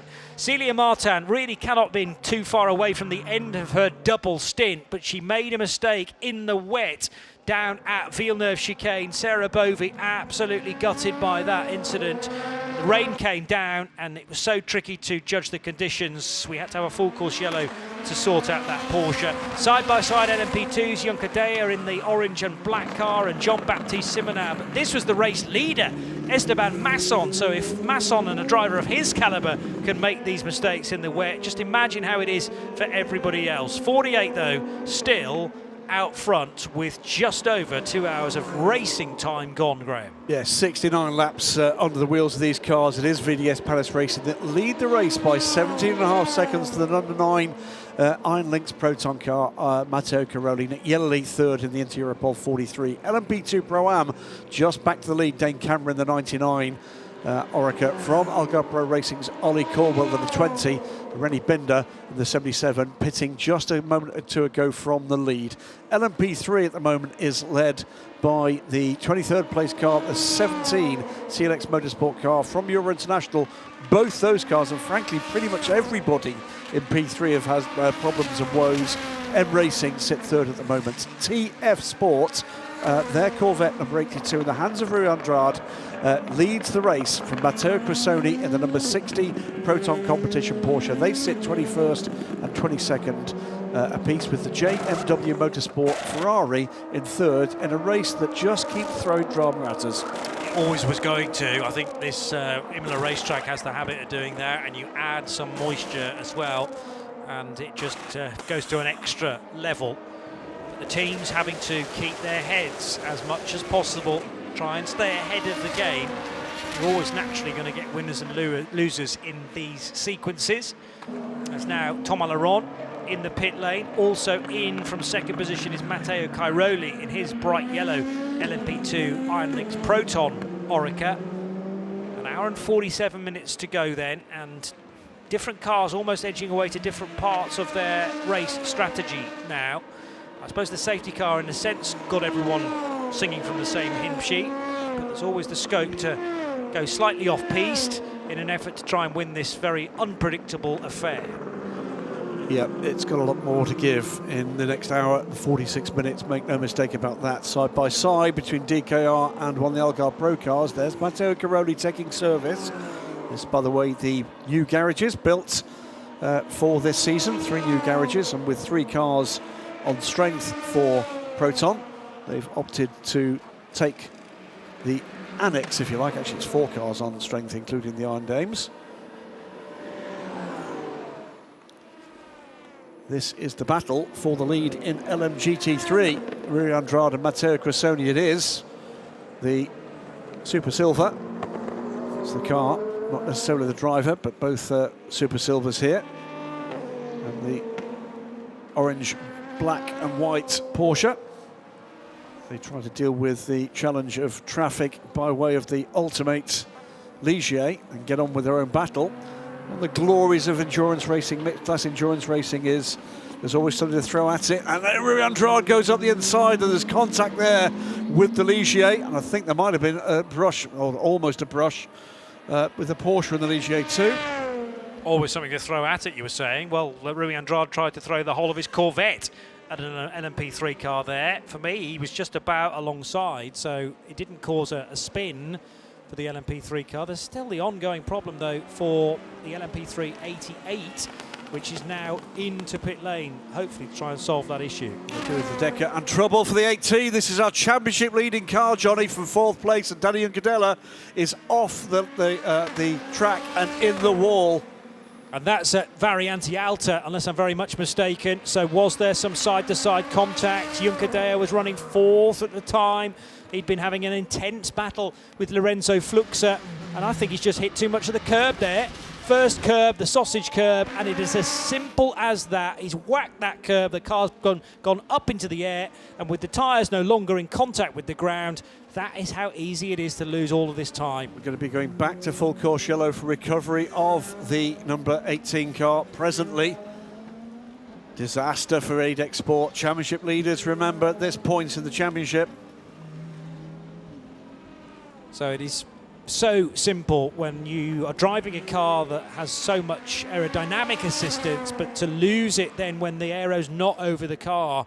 They go through the Variante Alta chicane almost at crawling speed, and it might well have been on very second-hand tyres as well, because EDEC have been trying to push the window of those slick tyres from Goodyear, and it'd be fascinating to find out eventually how many laps each of those tyres had done and whether that was a contributing factor. But we are now under a full course yellow, another full course yellow for this race, and nobody has the opportunity to pit, at least legally. Yeah, double trouble for the 18 car. There's definitely front end damage. You can see that with the left hand wheel cover in some disarray. That hopefully for them might just be a front clip change, and he's close to pit lane, so it might not be as awfully bad as it could have been. Of course, this recovery is happening with everybody else at slower speed. She's not losing as much time if we stay green, but either way, this is not good news for their championship fight.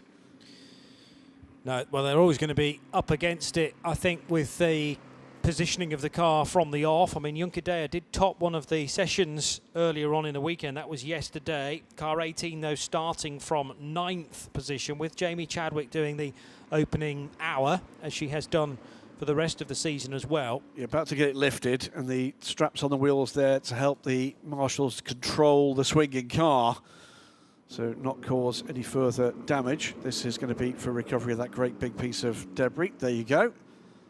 That's a bit of rear wing, no, not rear wing end plate, but rear deck, perhaps the side of some of the rear deck on one of the cars. Mathis Jobert. Yeah, that's his car. It is. He's not been aboard that car yet, I'm afraid.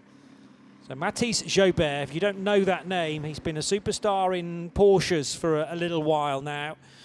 A regular within the French Championship there, but also stretching his wings a little more to the 24H series at times.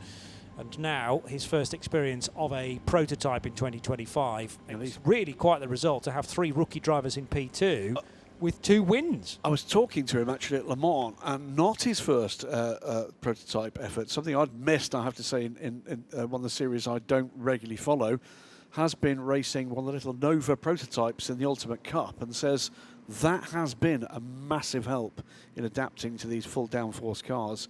So, yeah, but Mathis Jobert, no doubt about it, is one of those young drivers that is well worth a look. It's one of the joys of the European Le Mans Series is you do get, it's a little bit like those previews at the cinema. The starter, before you get the film you've paid for, you get to see what you might be seeing in a few months' time.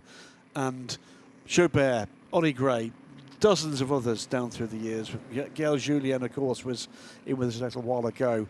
These are the names that we will be cheering on, no doubt at all, in world-class programmes for years to come.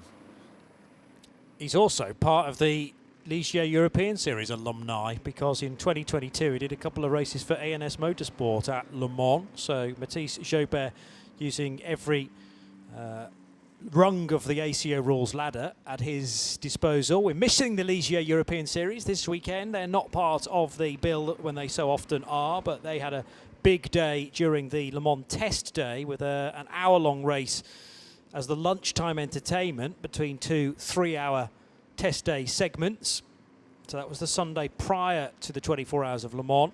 Now a chance to fully assess the damage, at least visually, for the team.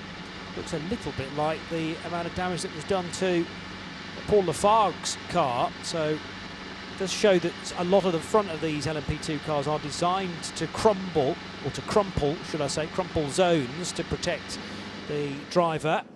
So certainly the whole front section can be replaced with the headlight pods and all, that whole section over the front wheel arches. Yeah, pretty much everything to the number panel you can see on top of the nose section will come off in one piece, and that can be replaced in seconds, but it's a matter of whether or not there is damage beneath that they'll want to take a look at.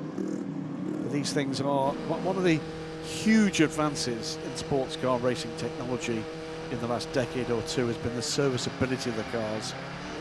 And the fact that technology, we go back to green flag racing, that technology is now moving on to the GT cars, is quite something. 18 on pit lane and has dropped way back. I'm afraid that is pretty much game over for meaningful points for EDEC Sport. Well, in the repair work alone, you can easily go a lap down. It's a shortish lap around here, 3 miles, 4.9 kilometres, but it's more about time, and a good lap time around here, about a 1:35 or so. Tyre temp will have dropped. That's the reason why the Lorenzo Fluxer's doing a bit of weaving.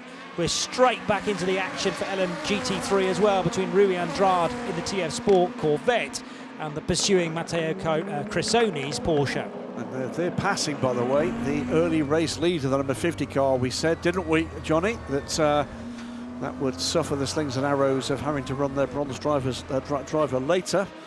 And that is absolutely what's happening. Sits in 8th place, but now lapped by the race leader.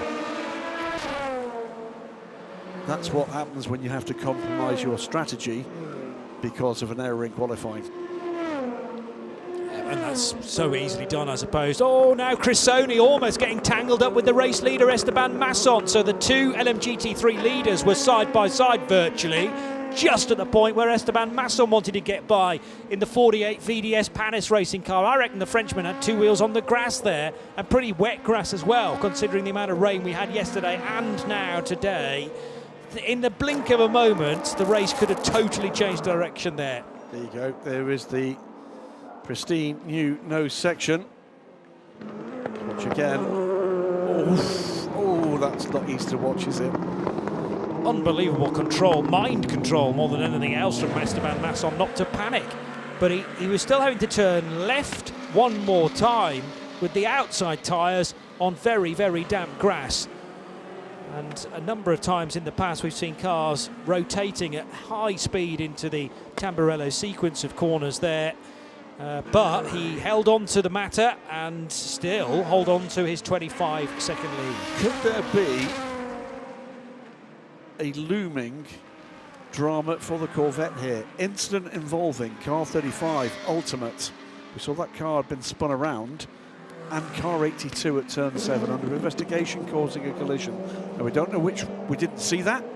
We don't know which way that investigation is edging towards, but this is the leading car in LMGT3, under pressure still circulating, by the way, after that early power steering problem, the Ginetta. They'll be pushing.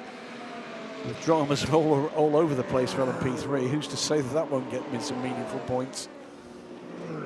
Into the pit lane again was the DKR Engineering Ginetta of Antti Ramo. Their way out of it, sadly, with some prolonged stops in the pit lane. Yeah, it was an early double stop, wasn't it, for what Steph eventually established was power steering. We heard from Antti early in the race. Early days, though, for this effort with DKR. I think they're rising to the challenge of their new steed, moving over from the decane of several years and many successes. Rui Andrade having to soak up a huge amount of pressure. Speaking of soaking up something, they're trying to clean. In fact, the tear-off will be the better option. Esteban Masson can only dream of this situation of having his tear-off removed from the windscreen. The visibility out of the 48 is absolutely nightmarish, but Nick Yellerly, if he's staying at the wheel of that car, he might not do, actually. We'll wait and see. That's the 43 in from second position. But he's losing ground to Esteban Masson even before that stop. 25 seconds was the gap. Despite that run-off track and substantial run-off track for the race leader, has been able to just assert himself and draw the gap further out again.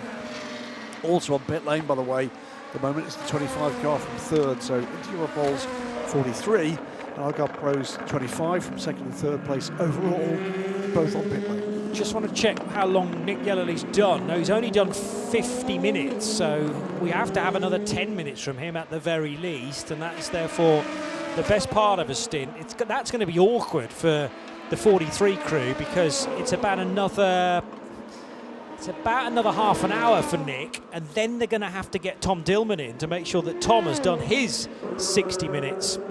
Again, Crissoni now down the inside into the Tamburello chicane to take the race lead away in LMGT3 from Rui Andrade's Corvette. Crissoni rehearsed that a lap or so ago, where there was almost a conflagration with Esteban Masson's LMP2 car, and this time on the other side of the road.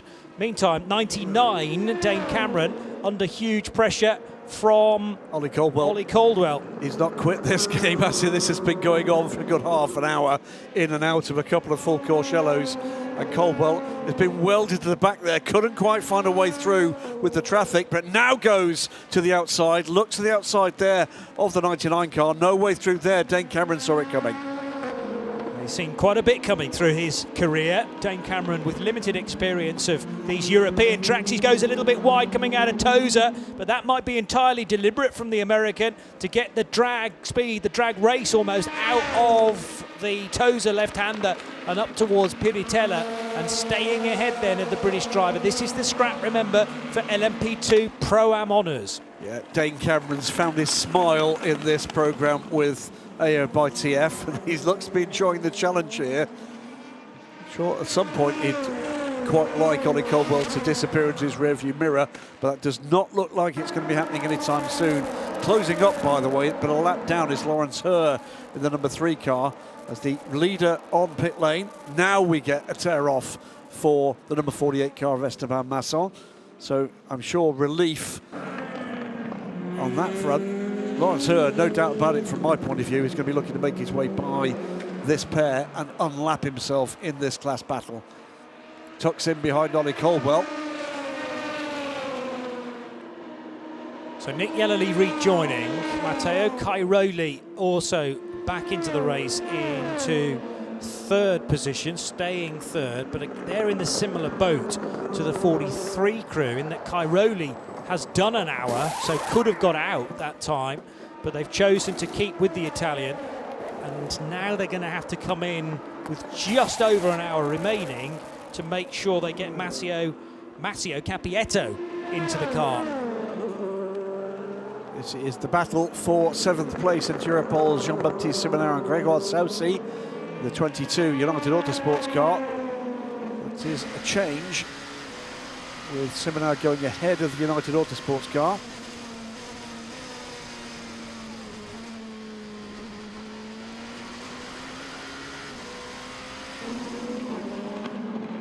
Both United cars there, the 21 getting by its sister car, but is laps down. It's Ollie Jarvis at the wheel now. Car delayed at the start of the race. Masson rejoining. I'll just correct what I've said about Cairoli. He hasn't recently been in. He's now just done the hour that he requires. So they could pit that number 9 car in the foreseeable future, but it makes more sense to run it to the end of its, or closer to the end of its fuel window, and then make sure that Massimo Capietto gets in for the final 60 minutes. Yeah, it's Capietto becoming a force that can be relied upon at Iron Link's Proton. They are having a better than steady run here, aren't they? The number 9 crew.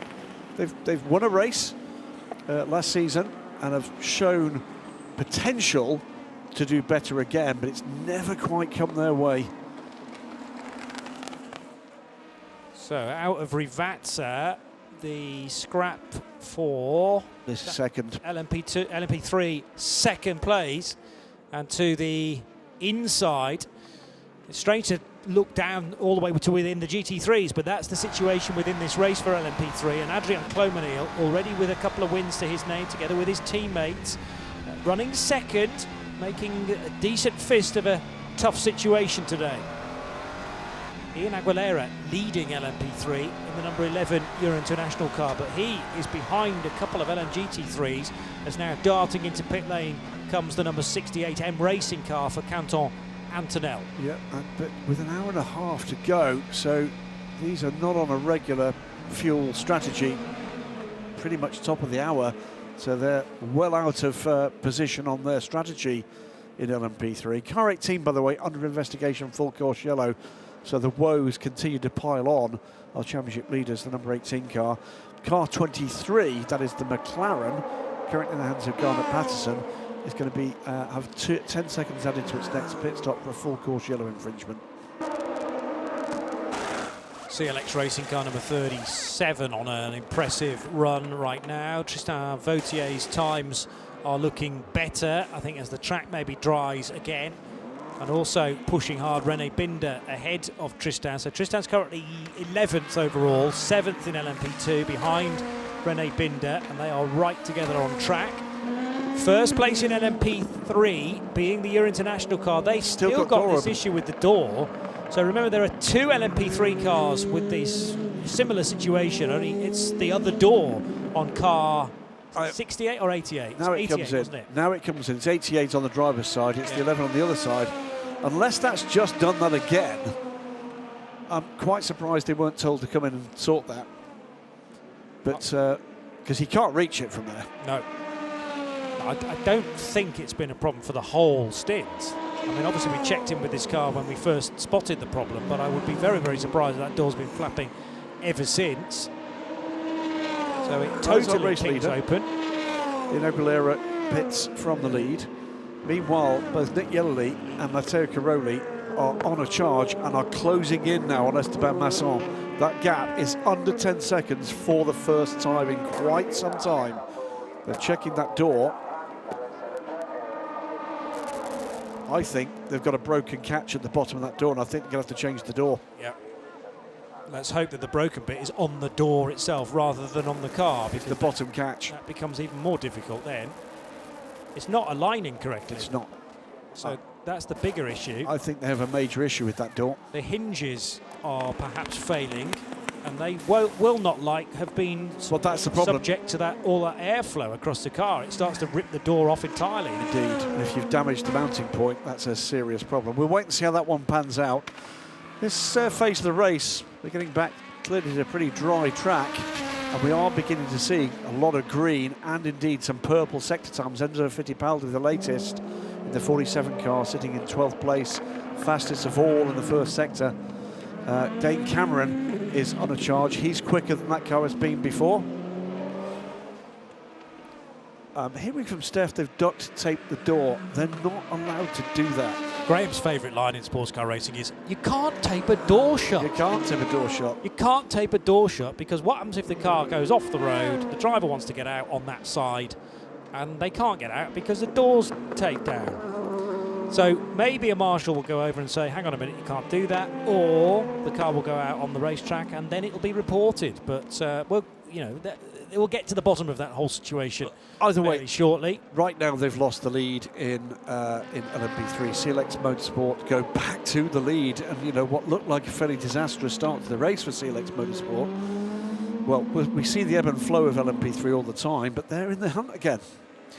Enzo Fittipaldi is now the fastest driver on the racetrack, 132.4. Now you could easily miss that because he's down in 10th position in the 47 CLX Motorsport car, but fresh-ish tyres perhaps for that car. I'll check how far he is into his stint, but clearly the conditions are steadily improving now. When we were concerned they may well spiral completely out of control. Well, his next target is the sister car, the CLX Pure Racing car, 10 seconds up the road, but he was how much? 3.5 seconds quicker last time around. So we'll keep an eye on that gap. Also quicker than he's been before for the second consecutive lap. Dane Cameron trying to break the toe from Ollie Caldwell. It's actually over a second for the first time in quite a while. 1:33.941 from Dane in the 99 car, and now 1.5 seconds clear of the Algar Pro Racing car. Enzo Fittipaldi, I reckon, is about halfway into a stint, but what we can't easily tell is whether he was given a fresh set of tyres at the start of it, but it may well be that those slicks... The beauty of a rain-affected race is that you're less compromised in your slick allocation. You still get the 12 tyres for the 4 hours of racing, but you're not using them all the time, so there's a bit more a green flag running that you can potentially throw new tyres at. I can tell you, by the way, that we understand race control have told Euro International that door has to be fixed properly or the car will be stopped. Yeah, that's pretty much what you suggested. Yeah. There's going to be 10 extra seconds added to the pit stop for car 51 the next time around. That's the 51A of Corsa Ferrari, Charlie Samani. Fifth at the moment in the LMGT3 class. Has damaged the rear of that Virage car again, quite significant damage.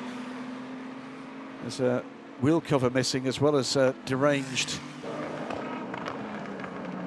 diffuser. Well, and it's also dismounted, or rather unsettled, the engine cover on that left-hand side.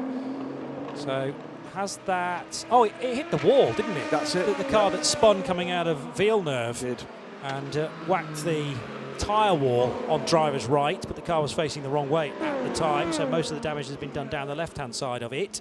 Proton Competition leading the race in LMGT3 have just pitted. Matteo Cussoni is on pit lane now. 11 is back in for that door to be fixed.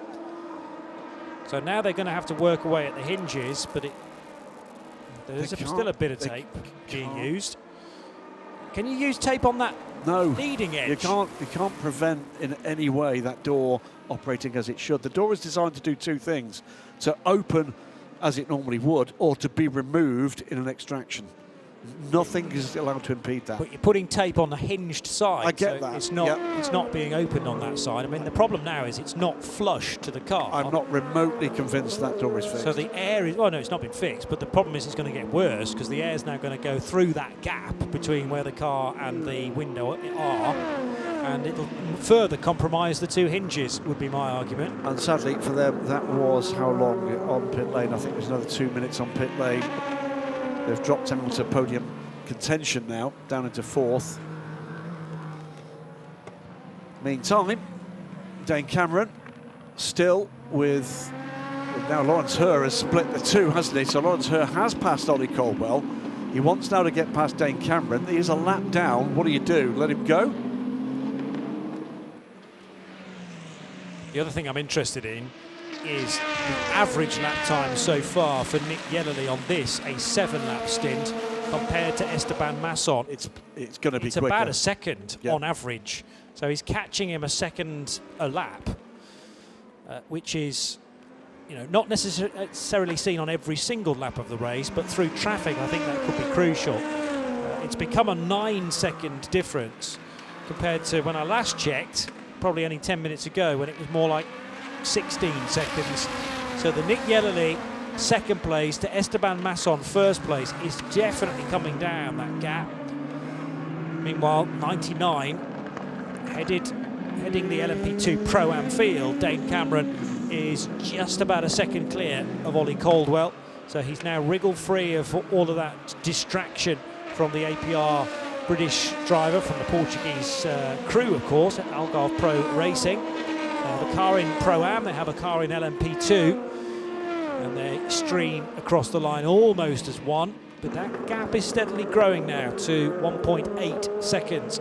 LMGT3, the lead is with Rui Andrade, and it's 30 and a bit seconds over Gianmaria Bruni in his JMW Motorsport Ferrari number 66. But Rui Andrade might be due a pit stop before the Ferrari. I'll need to check that. I think that's correct. No, actually the Ferrari's slightly more of a false position. I've got a feeling the Ferrari, the 66, may have a penalty, or rather an investigation outstanding. I'm not sure whether or not we saw, I think, a second investigation resolved. We'll keep an eye on that. And Esteban Masson has got the hurry up. 1:32.724, quickest lap he's done in this race, and now 10 seconds exactly clear of Nick Yellerly. So he knows that the chase is now on. Good little fight for the podium positions in LMGT3. One of these cars might make the podium because Matt Griffin is third at the moment, but Davide Rigon snapping at his heels. They'll know each other for a long time, these two. Probably shared cars in the past as well. But once the visor comes down, they are stern competitors. And at the moment, Griffin able to hold the Italian at bay. But the 55 maybe looks slightly more wayward. Is that car on older tyres compared to the one that pursues it? Yeah, trouble. Another bit of trouble for the 88 car. That has stopped off track. Not quite off track, is he? It's the run into Aqua Minerale. So naturally you're putting the car to the left-hand side of the track there. So not entirely off the road surface, but thankfully for Duve De Decker, not on the racing line. I can't imagine that De Decker's going to be left there for too much longer, and it might well be a full course yellow to solve that. So double yellows to protect the seat at the moment. Side by side here, the two Ferraris. Is this going to be the 51 car around the outside of the 55? Doesn't do it there. Has a good run off the corner though, side by side again. It looks to me as if the 51 has got the better straight line speed at the moment, and that position is gone. Or is it? No. Still, now the LMP3 car covers the point the 51 was looking to move into, and the 55 survives to fight another day. Matt Griffin fending off Davide Rigon, and he'll be having a good chuckle into his helmet with that one. Especially because now Rigon's in a huge amount of traffic, and Rigon did the sensible thing there, got off the throttle, realised that Griffin was going to brake that little bit later, so Rigon couldn't turn in, and then he had to allow a couple of prototypes through as well.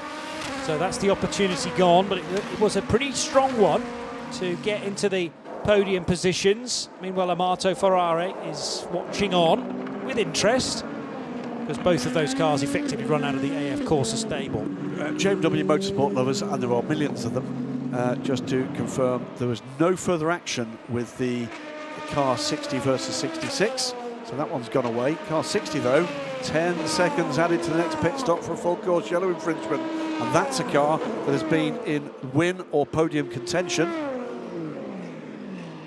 All sorts of drama's being thrown at this race. JMW Motorsport running very well here. Matt Griffin and Spirit of Race running very well here as well. The one surprise for me is that Aston Martin can't be a little bit better off, because Clement Matteur's qualification experience and also success yesterday put that car second, but Erwin Bastard now at the wheel of 59, down in 7th position and not able to fight with these Ferraris, at least at this stage. Fastest lap of its race for the race leader, 1:32.089 for Esteban Masson, but the lead gap still comes down, because the fastest lap of the race in its entirety goes to the chasing Nick Yellerly. 1:31.89 seconds is the gap. It's coming down.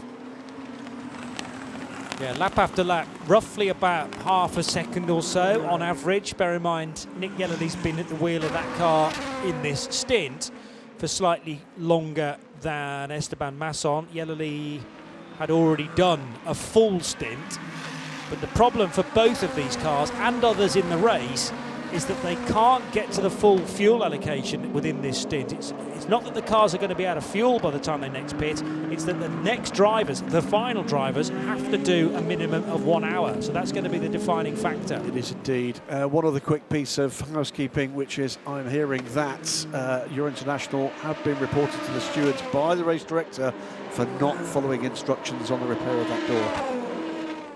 That was our fear. Whereas the 88 car, I mean, it was stopped, wasn't it, at Aqua Minerale? I presume that got going again, because we didn't hear any more about a potential for a full course yellow. Control Alt Delete, perhaps, on that car. Dove de Decker's door has been slammed shut, we understand as well, and is still functioning. So that's not a problem for the 88, but it is very much potentially an issue for the number 11 Euro International LMP2 car.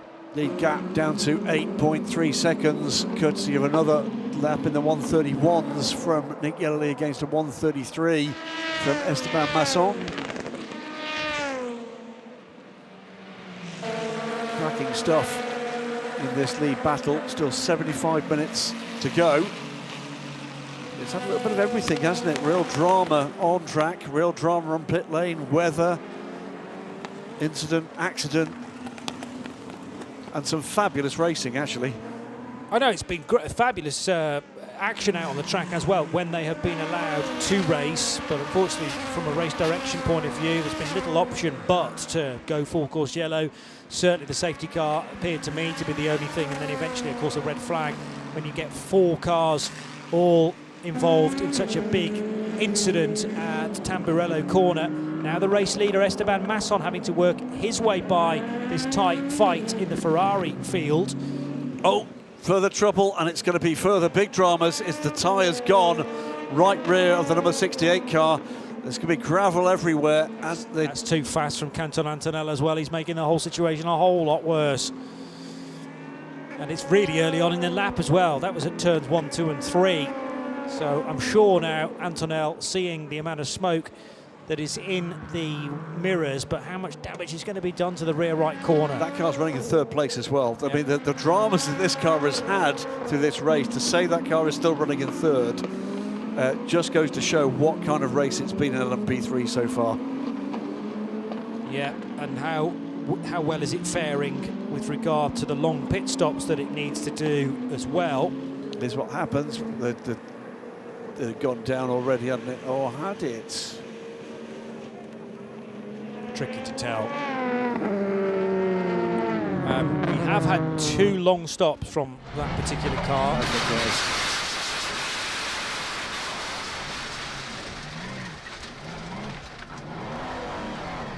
That's not a sound that's on any racing driver's list of greatest hits, is it? That the inevitable sound of gravel battering against carbon fibre. I quite like the revving engine afterwards. We haven't really heard up close and personal the brand new power plant, which is Toyota supplied now in LMP3s, turbocharged, the little V6. It's a little twin turbo V6, and a very different soundtrack now for LMP3, and they are quick. Yeah. I mean, yeah, there's an argument as to whether it's better than the old V8. Probably not, but it's nevertheless quite cool to hear it revving away as new driver Kenton Antonell was straight back on the throttle, yes. I think he was going to straight line the turn there. It is haste to get back. Just keeping an eye on this lead battle in overall, and also, by the way, this continuing battle for second place. Matt Griffin still fending off his old mate and adversary. 30 seconds to virtual safety car.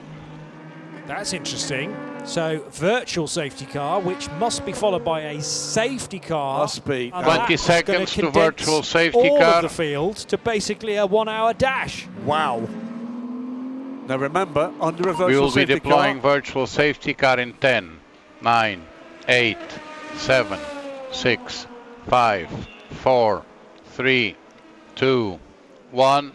Virtual safety car, virtual safety car. I'm certain that's because of debris from this car all over the racetrack. And remember, it's carbon fibre debris. Yep. It may not look much, but that will slice through a tyre like, there you go, it's everywhere. It's rubber, less so, but carbon fibre debris will be of real concern to race control. So just to let you know how this works, look at the crap that comes out there. We go down to effectively full course yellow speeds, but this is a virtual safety car. The principal difference at this phase, pits stay open. And the pits will stay open for at least 2 laps. Information to the pit lane, information to the pit lane. We are going to send the blower on track. We are going to send the blower on track. We will try to keep you posted of the position of the blower. So that will be their concern, that there's so much small debris that it's not Team manager, car 11, either you fix the door correctly or I will stop your car definitely in this race. Couldn't be clearer, really. No. We were trying to give them the warnings even before it got to the stage that Eduardo Freitas just had to make that message. The problem with this tyre is it's starting to strip away not only bodywork, but then also innards of the car, bits of the Blower suspension. is going on track by the pit exit. Blower is going on track by the pit exit. But yeah, you'll see cars pitting. They're perfectly able to do that, and it can be full fuel. Now, this isn't going to get them to the end of the race. It is, however, a perfect time to get your final driver in with an hour and 10 minutes to go. So on pit lane are the top 2 cars separated under these conditions by 14 seconds, but it's less than that. You can see the blower about to take to the track. This is not some guy with a leaf blower. This is a full-size tractor with something that looks like a helicopter engine strapped to the back. Yes, Abbiamo perduto mezza. We lost half a lap already. The turbo blower or the on track at Turbmatic, T1, I think it's blower called. on track at T1. Which sounds like something straight out of Wallace and Gromit, I have to say. Bear left at T1. Bear left at T1. But it was utilised very well yesterday when we were trying to hair dry the racetrack, and an awful lot of that was taking place with Pedro Cusero's laps in the safety car. And now they can finally look at the amount of damage to the rear right of this car. And look at that fluid on the What car is that wheel. one? What car is that one? I was just thinking the same thing. It is the 68. It is 68. So that's Kenton Antonell that's already been repaired. How can they reattach one of these bullets, I wonder? But they have to. It's part of the rules. Look at the tie wraps. So Look yes, at this. a whole bag full of tie wraps Yeah. has just been emptied out onto the pit lane. This is desperate stuff from M Racing. They've another car that's fallen out of the podium positions, and actually the car that's done well from that is the 11 car, which has done its own warning. Yeah. So it's been a very messy LMP3 race. Testing the strength then of these cable ties. They're always very, very difficult to undo, so that's the idea of them. And some belt as well being obtained to try and keep that in in position as much as possible. If it's not in belt, in fact, that's proper gaffer tape, which can be used in this scenario. Well, I'm not sure that's going to work, boys. VDS Palace Racing back on track. It is Car Charles 68, Malaysia. I'm very sorry, that's not acceptable. Car 68, that is not an acceptable repair. Yeah, I'm not going to disagree with him. Well, Eduardo has his own representatives down in the pit lane. The problem is the car's going to leave the pit lane and that's going to drop off straight away. Yeah. And okay, it might be intact and it might be attached to the car whilst it's in the pit lane, but it's needing to stay there for the next hour and 8 minutes. There is the blow up, and the purpose of this is, as we said, to get rid of any small shards of debris, of which there were legion. As things stand at the moment, you're seeing the graphic for LMP3. It's pretty much the survival of the unfittest at this stage. The 17 car has had its problems, but has cycled back round to the lead. At one point, it looked like they would race over. True. Racing Spirit Le Mans are in second place. Marius Fassar is on pit lane right now. Then Euro International, but they must fix that door. The tractor with the blower is exiting T4. Please bear left on that area. Please overtake him by the left. And Racing, meantime, are falling back down the order. WTM by Rinaldi, that's another team that's had rear end damage, as has Team Virage, which sit behind that car. Ultimate were turned round. They were in the battle for the win at one point. Then we've got the 88 car that's had all the problems with the door. DKR Engineering had the problems with the power steering, and RLR, who have not been on track for some time and I think are out of the race. VDS Palace Racing lead the race, by the way. Charles Malaysia just taken over the car with Tom Dillman now aboard the 43 Interior Pole competition car. That right there is a battle to savour. Matteo Capietto is aboard the number 9 Ironlings Proton car, and he will feel as if he's got points to prove in that battle before we get to the 4th place car. Algar Pro Racing, Theo Boucher, our pole setter in qualifying yesterday, is aboard that car. Enzo Fittipaldi has just pitted the 47 from 5th. AO by TF have now put Louis Delatraz in the car for the end of this race after a stellar stint from Dane Cameron. He leads LMP2 Pro-Am and is 6th place overall, ahead of Bent Viscal in the Proton competition number 77. Algar Pro Racing's Alex Quinn in the 20. The 3 of Lance Hur, who has been a big winner in this reshuffle, because he's going to not only have got his lap back, he's going to be right on the tail in the train here. And TDS Racing with Matthias Besch. Remember, these cars are going to close up under the safety car in their own class battles. In LMGT3, TF Sports' Charlie Eastwood has just climbed aboard the 82 Corvette from the 74 Kessel Racing car, Fran Roeda. They've just pitted. Spirit of Races' David Perel has just taken over from the hard-charging, hard-battling Matt Griffin, who has appeared out of pit lane, still ahead of the 51 car that he was battling away with for so long there. So that's his order restored. And then JMW Motorsport with Jason Hart at the wheel. That is the top 5 in LMGT3. Continuing through, though, because these cars are going to be together as well. Proton Competitions number 60 Porsche, Racing Spirit Le Mans and the 59 Aston Martin. Then the Iron Dames. Michelle Gatting now leaves pit lane for the first time with 64 minutes of blind heroism underway from the driver with the broken foot, and then the 50 Richard Mille AF Corsa car. The other bit we don't yet know, and we'll only really see when the safety car is scrambled fairly shortly, Johnny, is where these cars sit in relation to each other and who gets the pass around.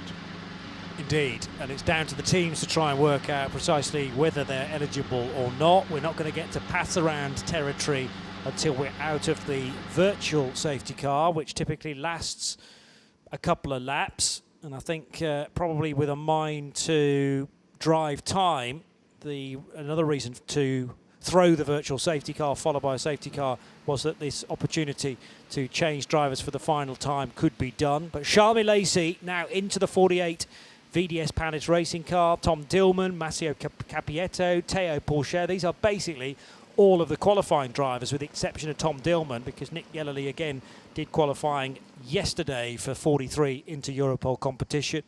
Manuel Espirito Santo, he's had a go at qualifying this year in the 47 CLX Motorsport car.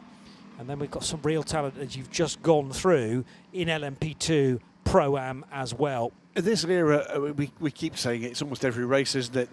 There's always a point in these European Le Mans Series races where you take a moment, take a step we are back. Under safety car. Leader, keep the pace. Leader, keep the pace. Everyone may pick up a little bit the pace, but remember the blower is on track. And at car that point, 21 and 24 move. At that point, the pit blower lane at T12. closes. Car 48, slow down the pace.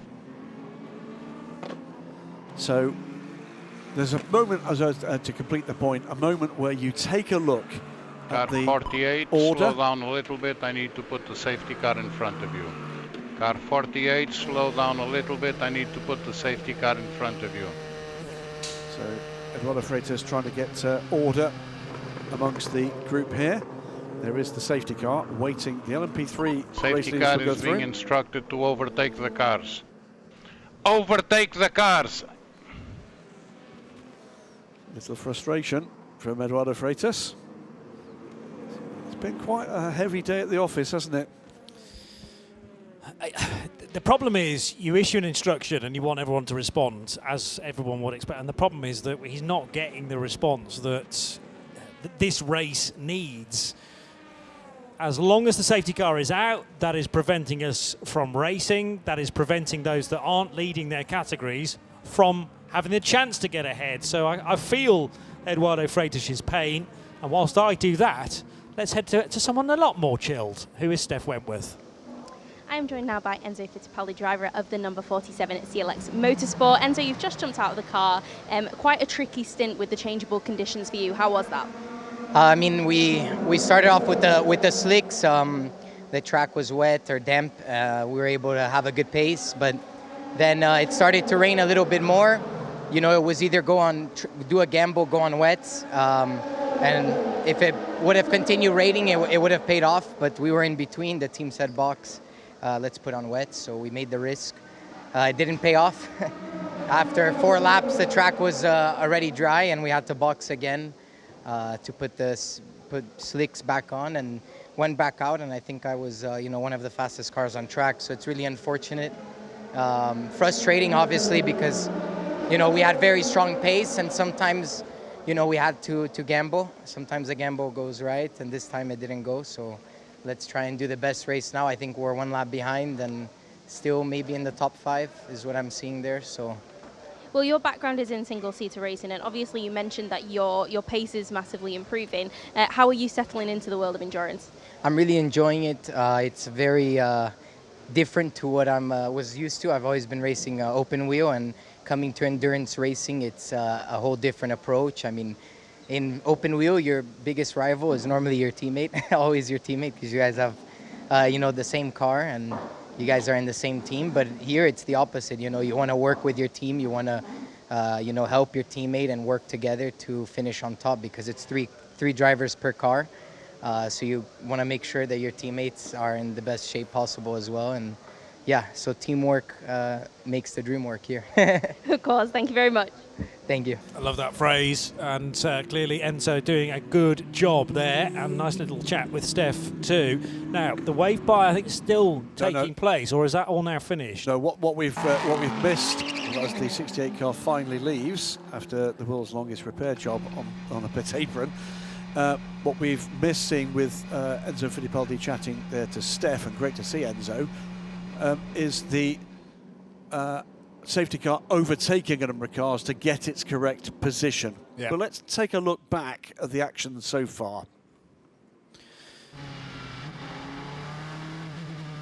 When we were under slightly better skies, because it's looking gloomy again in the distance in real time with an hour to go, but at 12 o'clock we got things underway, spot on time, and already the midfield struggling a touch to find the allocated space for one another into the Tamburello chicane.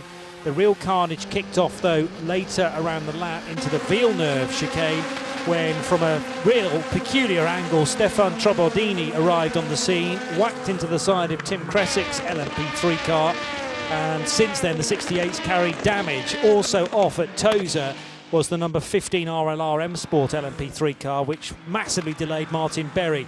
A spin after a tap from Riccardo Agostini for the Iron Dame Celia Martin, although she would have bigger difficulties to deal with later on in the piece. There's the damaged 68 car then after the contact on the opening lap. Really good overtake from Ollie Gray at the wheel of the VDS Panis racing car around the outside of Jonas Reed at Variante Alta. You often don't see an overtake that clinically pulled off, but it was well timed. Now, unfortunately, this tap from Martin Berry on the back of Mike Wainwright's car resulted in a massive pile-up. 4 cars immediately out on the spot. The E-Deck LMP2 car of Paul Lafargue, Mike Wainwright's GR Racing Ferrari, the Iron Lynx Mercedes of Martin Berry, and Takeshi Kimura's Ferrari. Side by side into Variante Alta with Danny Juncadella fully locked up, but a terrific overtake from the VDS Panis racing car into that real pinch point at the top of the circuit. Then PJ Hyatt into the back, but only a very slight tap to Giorgio Roda's 77 LMP2 Pro-Am car. That was for the battle within Pro-Am, and it did quite a bit of damage to the rear of car 77. Paul Lancher and then Adrian Clomanil, who are the championship leaders in the 17, making good progress. This was towards the end of a double stint for Celia Martin, but she lost the car on a slick road surface after the rain started to pour down. Sarah Bovey was ready to get on the wheel of that car in the next probably 10 minutes or so you can understand her frustration. Then 2 cars straight on at Variante Alta. Danny Juncadella would have a more substantial off in the near future. He and Jean-Baptiste Simoneau straight-lining that bit of the racetrack, and Rivatsa, Esteban Masson also off the road. Here was Danny Juncadella, though, taking way too much of the yellow sausage curb at the Variante Alta chicane at the top of the hill. Tried desperately to get the car away from the tyre wall, but did quite a bit of damage to the front right in the process. Was the tyre already down on the 68 car, or was it cause or effect? But nevertheless, it has left so much debris now all the way around the Autodromo Enzo Idino Ferrari, and that is the reason why we're into a fairly late safety car with just under an hour to go, Graham. We are indeed. 93 laps completed under the safety car, and it is VDS Panis Racing leading from Inter-Europol Competitions number 43 car, Sharma Lacey from Tom Dillman.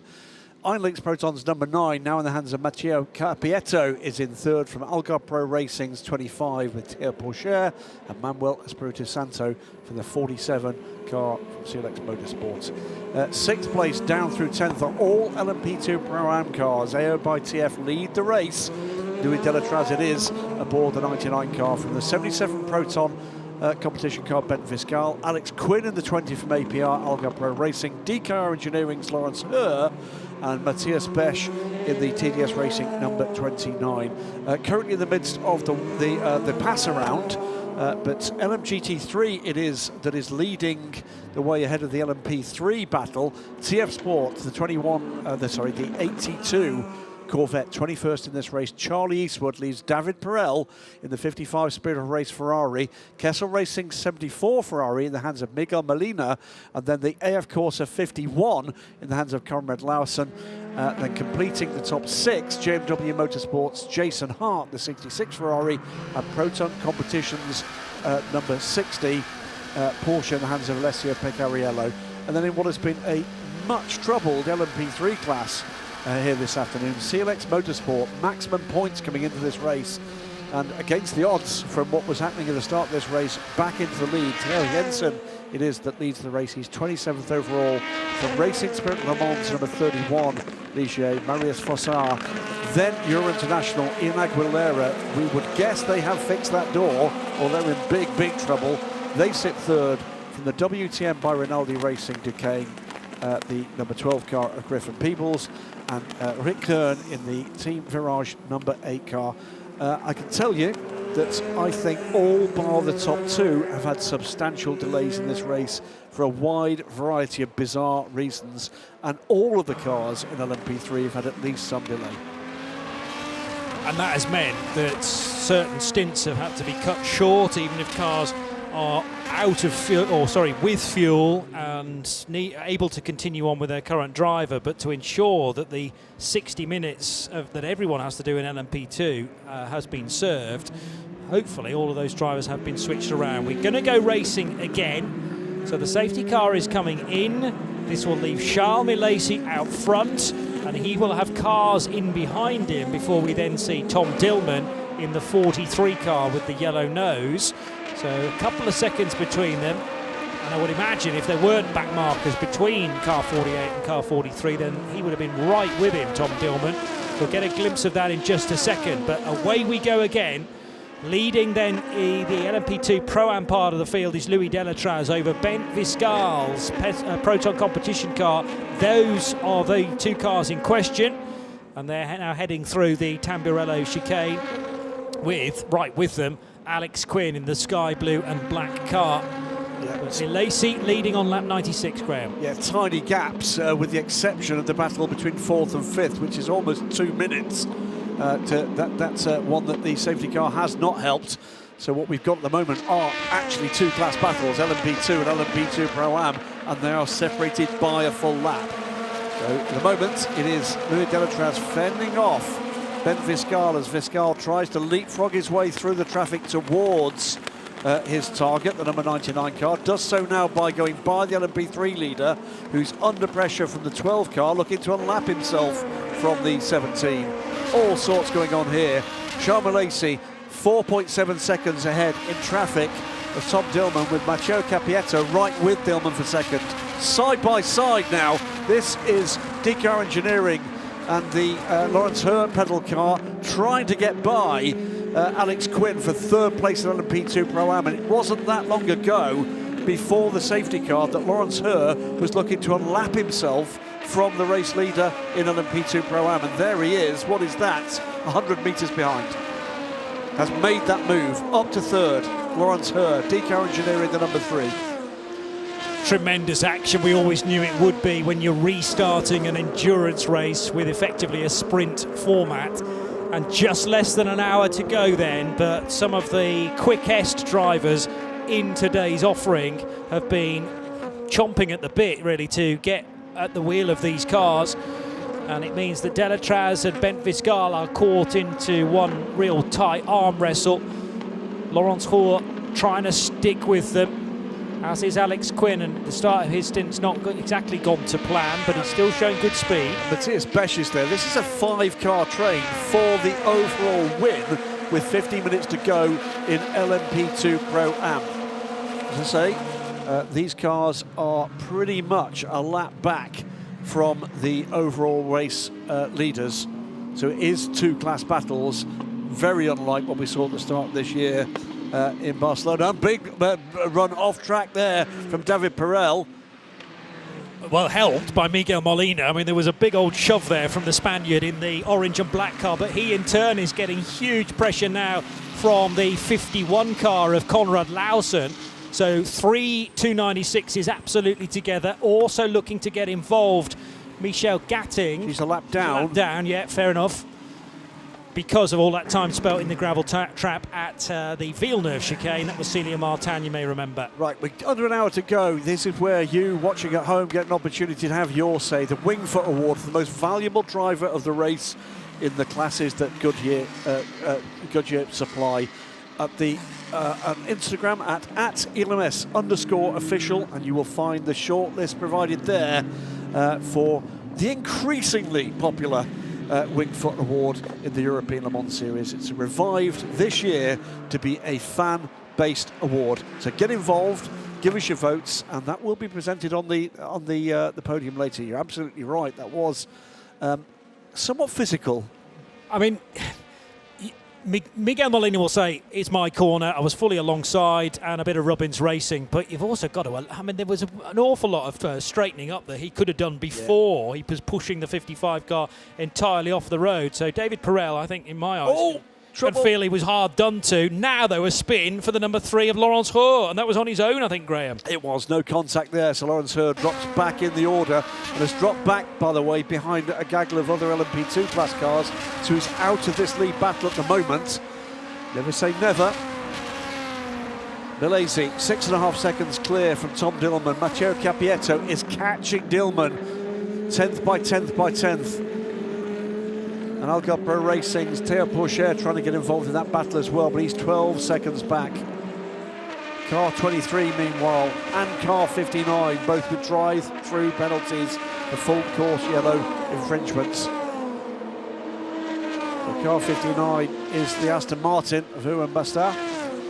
He's currently sitting in 7th. That will not help his recovery.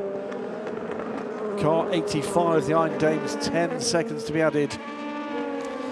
Yeah, so this is the point in the race where all of the stewards are catching up with so much work that has been flung their way through the course of the afternoon as we fling our way now in the direction of Steph.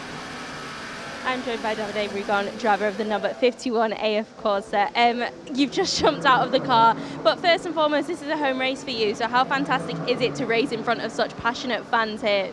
Yeah, first of all, I need to say thanks to all the fans that joined this morning. It was amazing to see so many people with this such a heat on the track. So it was amazing to have a lot of support from my Italian people, and we're really trying to have a good podium. Charlie did a good start, avoiding any crash, and I think we have a super car. The car is flying on the wet and on the dry. But now we are there. We have a 10-second penalty for a full course yellow infringement on the beginning of the race. Now, let's see. Current is very, very fast. Let's see. We really fight for the podium, and let's hope. Best of luck. Thank you. Thank you so much. Still absolutely loving this Ferrari fight, but there are other manufacturers wanting to get involved as well. Now, the 60 car of Alessio Picariello is on the lead lap, and it has been allowed to be wriggled free from the sister car, effectively, at Proton, which is the Iron Dames pink and white car. So Gatting was never going to hold up Picariello. He wants to be involved in this Ferrari fight. And she knows she's also got this 10-second penalty to come. There is no point at this stage in battling with that. It may well as well give the Porsche the opportunity to get into this fight. Remember, the Iron Dames project very firmly embedded with Porsche Motorsport at this stage, and a whole range of programs, WEC, the European Le Mans Series, in the Michelin Le Mans Cup, and of course in one make racing as well with Karen Gaillard, who also, by the way, has a broken foot. She does, yeah, but I think you have to have something broken to be part of the Iron Dames stable. It's just an extra challenge to come back from. A silly injury, Karen Gaillard told me at Le Mans. She didn't go into any more detail, but she has been driving through it. I mean, I know Michelle's now driving with a broken foot, or both broken feet, I don't know. But Karen didn't even have a break. She just carried on. She went, you know what, it hurts, but I'm still getting results, so crack on. Just saw in the background there the drive-through penalty being taken by the McLaren of Wayne Boyd. Another full course yellow infringement, so he will run through pit lane. All sorts of other matters here. No further action in the incident involving cars 77 and 99. We saw that from on board with the brush to the rear of the 77 by the 99. So that has been deemed, one presumes to be, a racing incident. I'm guessing they will have seen the data that would have seen the 77 check up in front of the 99. Possibly so. So called a racing incident. It did delay the 77 at the time because they needed to change that rear bodywork, whereas 99 did not. Now, of course, Louis Delatraz and Bent Viscala separated by just a second. So nevertheless, the 77 car has found a bit of form since then. And certainly on a Saturday during qualifying, we tend to find that the 99, particularly with PJ Hyatt, who has to do the qualifying, Giorgio Roda in the 77, Rodrigo Sales in the 29, and others on occasion can mix it, but it's generally been about those three that have been the quickest so far in single lap speed. Different beast entirely when we get to a Sunday afternoon. Might I say that the virtual safety car / safety car have been a bit of a saving grace for VDS Panis Racing now, because Charles Milesi is able to open up a bit of a gap on Tom Dillman when actually the gap between Esteban Masson and Nick Yellerly, the equivalent drivers, was coming down. Yeah. So I actually think now with Milesi at the wheel of 48, all is looking rosy again for VDS Panis Racing. It's eking out 10th by 10th. He is being closed down a little by Matteo Capietto. Tom Dillman at the moment, not saying in no man's land, but not able at the moment to put his shoulder to the wheel and push on. So we keep watching this four-car battle for what is second place. These cars, by the way, 4.5 seconds back from Charlie Eastwood, who is pushing on. And by the way, those of you that would have heard the earlier investigation into an issue that involved the TF Sport car, no further action there either, so good to go. Very good speed being offered by both Theodore Jensen in the 17 LMP3 car for CLX and from Ian Aguilera. Now, Aguilera is on for a podium in the third place Euro International car. That's also had a little bit of drama here and there, nothing to the extent of, let's say, the 68 crew of M Racing, but nevertheless, the number 11 car could be on course for a trophy. Marius Fossart standing in its way of a better position, but Aguilera has just gone through again to set a class best time, 1:40.7, telling me track conditions are also very, very good at this stage. Incident involving cars 9 and 55, overtaking on the yellow at T8. That is our third place car of Matteo Cappietto. You would guess that that was the car doing the overtaking. We're yet to see whether or not there will be a look given into the 74 on the 55 as well. Turn 8 is one of those corners that doesn't really have a name here at Imola. It's between Curva Tosa and Curva Piratella. Little right-hand kink, but you'll be flat out throughout it.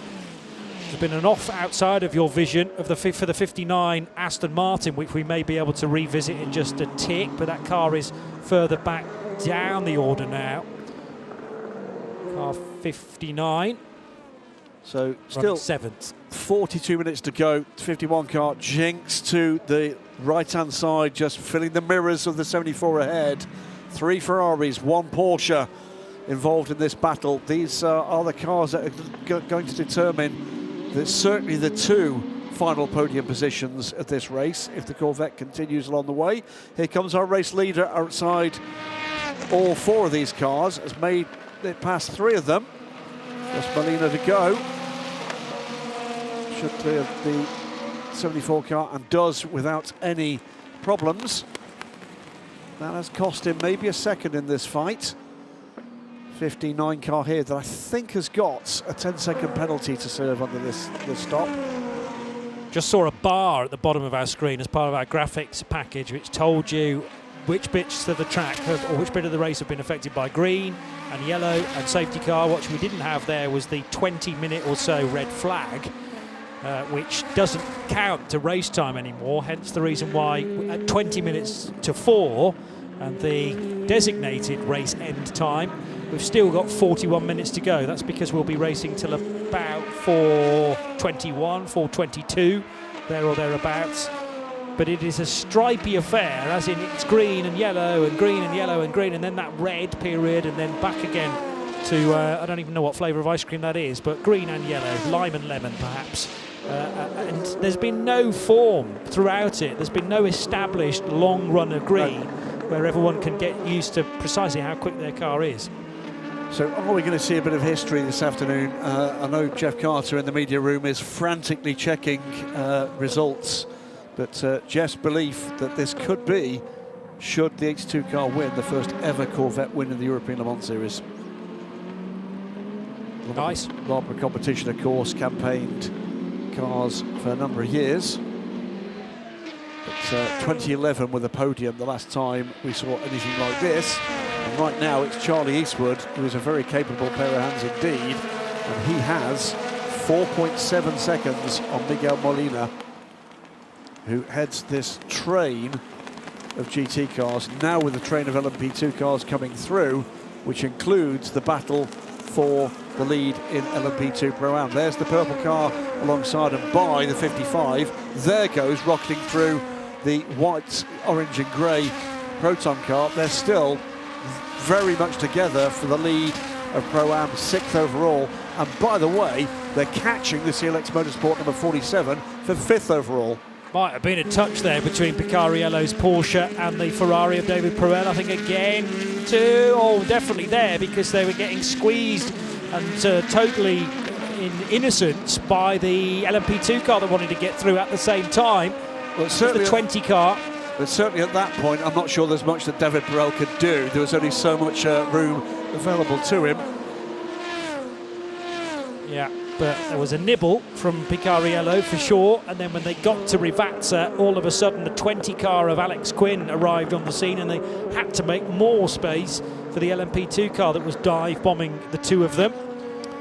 Cracking stuff. Here the two TF Sport cars, two TF Sport run cars together. There is the silver Corvette leading LMGT3. There is the very purple AO by TF car leading LMP2 Pro-Am. Could it be a double win for TF Sport? Well, they're no stranger to big trophies in this championship in their shortish history, although they've been steadily making waves, of course, in the ACO rule set for best part of a decade, I suppose. I mean, huge success since they came into ACO rules racing with the very first Michelin LM. It was GT3 Cup, wasn't it then? Yes. And taking the title in the first year with Sally Yolek and Ewan Hankey. Car 18, 10 seconds added to the next pit stop for a full course yellow infringement. That's Edex Sports and Mathis Jobert, our championship leaders, have had a rotten day here at Imola. So that's to be added to the next pit stop. Yes, there should be another pit stop, but even if there wasn't, then it can be added to race time at the flag. But we're inside the final 40 minutes now. They'll have to stop again, but as will all the LMP2 cars. One more stop for the two race-leading classes. But I think in some cases in LMP2 it might be 10 minutes out from the checkered flag, so you want to try and leave it as late as possible. 34 is going to take fuel now though, so Luca Giotto for inter-Europol competition comes down pit lane. Yeah, looking to get to the end from here. Lawrence Herr trying to recover some of the ground he lost to unforced error, 5-10 minutes ago, that took him out of the lead battle in LMP2 Pro-Am. He's back in 5th in LMP2 Pro-Am, but he has Ben Hanley between him and Matthias Besch, who's his next target. And Besch is 10 seconds up the road. And difficult to catch, and even more difficult to pass. 15 laps in for Charles Lacey. Tom Dillman's on a similar strategy, as are Matteo Carpietto and Theo Pourchaire. So they all pitted at about 10 past 3. So 35 minutes or so ago, and therefore it's not going to be as much of a splash for those cars in the next 5 minutes, I would suggest, and that will comfortably see them through to the finish for the final half an hour.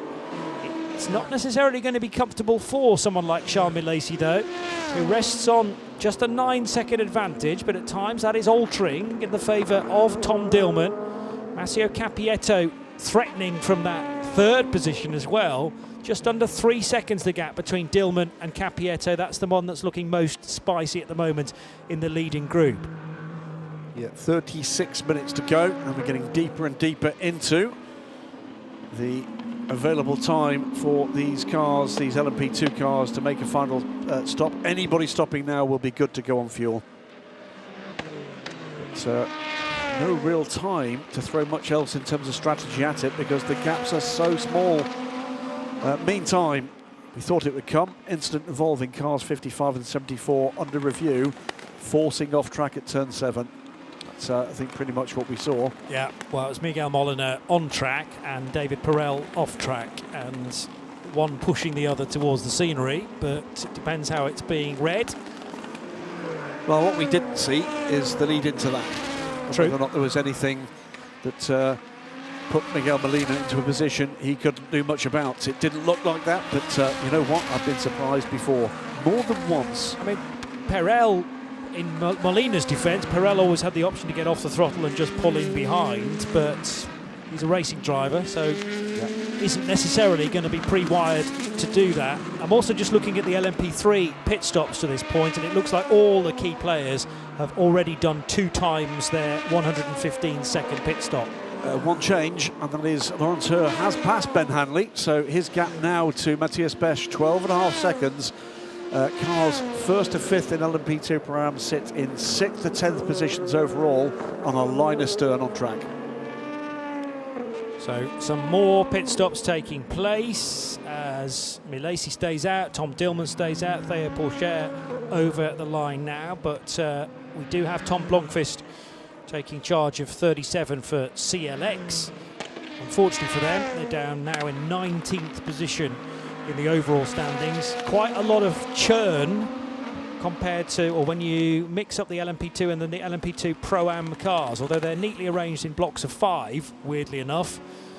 But that's because of good placing, I suppose, in the opening stages from certain bronze drivers, really at its basis. And that means that those Pro-Am cars were in a good position to benefit from the red flag and then from the safety car period. Indeed. So the top 5, all LMP2 class cars, 9 seconds the gap. Charles Malaysi leads the race from Tom Dillman. Matteo Capietto 2 seconds back, 14 seconds back, Théo Pourchaire. So it's VDS Paris Racing from Inter-Europol's 43, the 9 from Ironlink's Proton, and Algarve Pro Racing's 25. Big gap then to Manuel Espirito Santo in that 47 CLX car, who's under pressure now from the tidal wave of LMP2 Pro-Am cars. AO by TF's 99 car in the hands of Louis Delatraz is a single second behind, with Ben Fiscal under a second back, Alex Quinn under a second back, Matthias Besch under a second back, and Lawrence Herr 12.6 back from that. Other than that, it's all quiet. You don't really know where to look next, and we're trying to cover everything, as are our TV directing crew as well, hard working, going into overtime in the next 12 minutes. As now dive bombing a bit more LMP3 traffic is the fight for LMP2 Pro-Am honours. But Alex Quinn looking to get onto terms here with Ben Fiscal.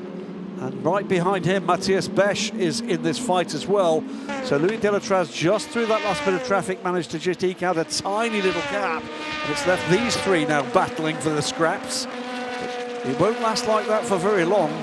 One piece of traffic, it could all switch. Attack becomes defence again. Delatraz, Fiscal, Quinn, but then Matthias Besch still waiting in the wings. He gets a good exit out of Acqua Minerale.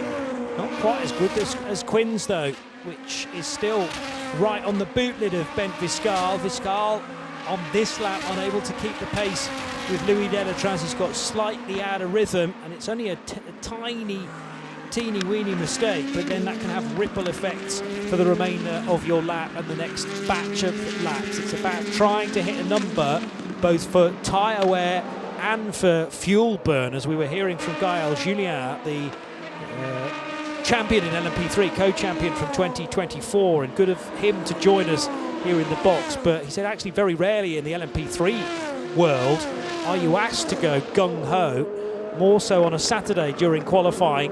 Might be a different story for some of these LMP2s though as we head into the final 10 minutes. No doubt about it whatsoever. This is all guns blazing, without a doubt. They've all got another fuel stop to come. It's going to be determined whether or not they've got tyres underneath them that they think can competitively take them to the end here. Is somebody going to throw tyres at this? We're running out of time for them to do that.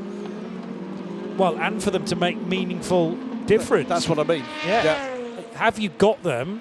Probably you have, because you've been using a lot of wet weather Goodyears through the course of this race.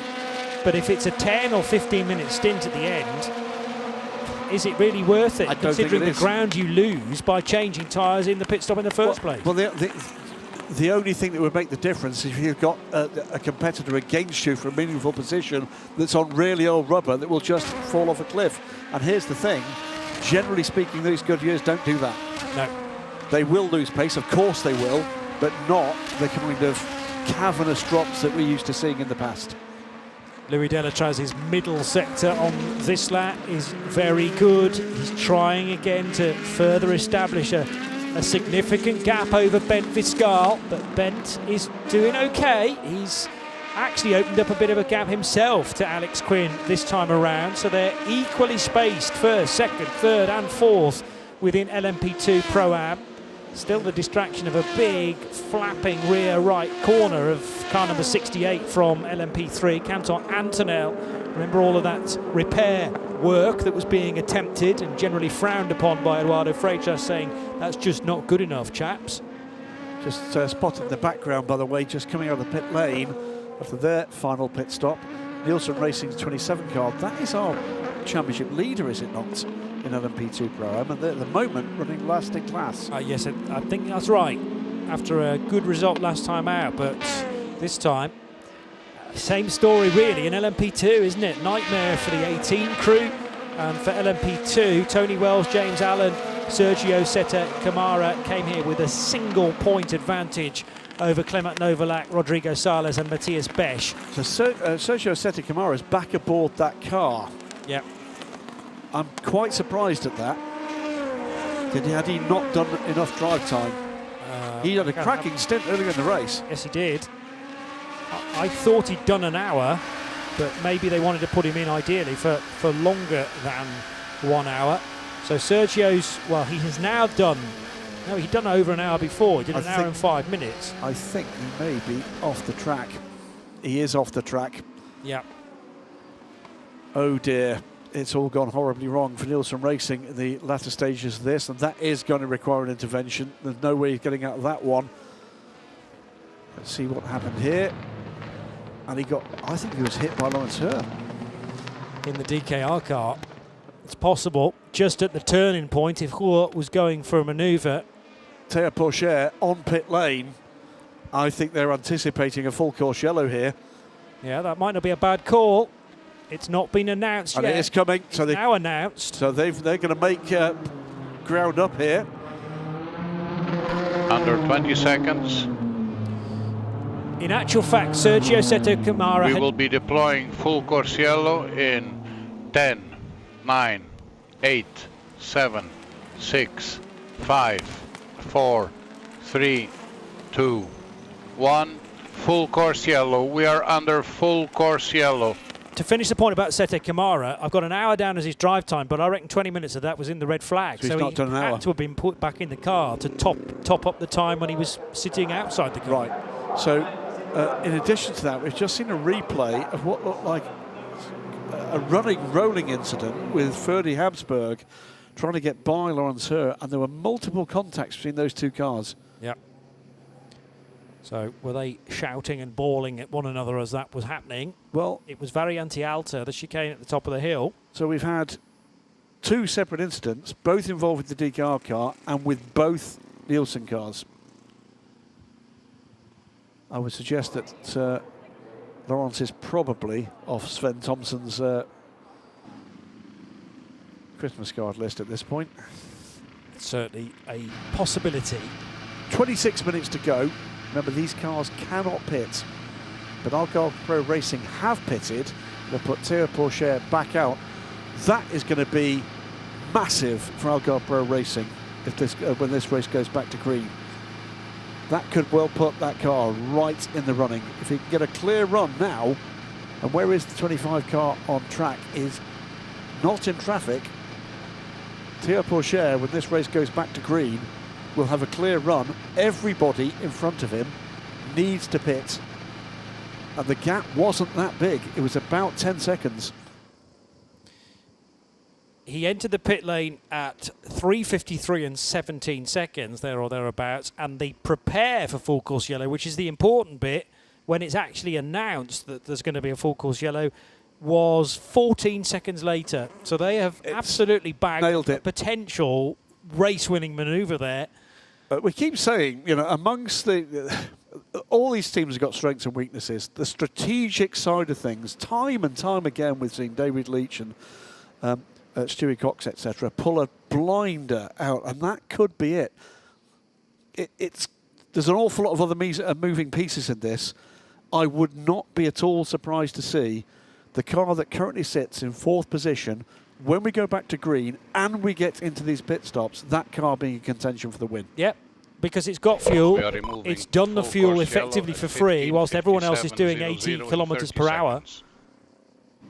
And the other 3 cars ahead of Théo Pourchaire on the racetrack will still have to pit, and they'll have to pit when the track is green again. In the meantime, let's go to Steph. Joined by Jonas Reed, driver of the number 9 Iron Linked Proton. It's safe to say it's not been the best of starts to the season for you, but it seems like we're getting back on track with the potential of a podium today.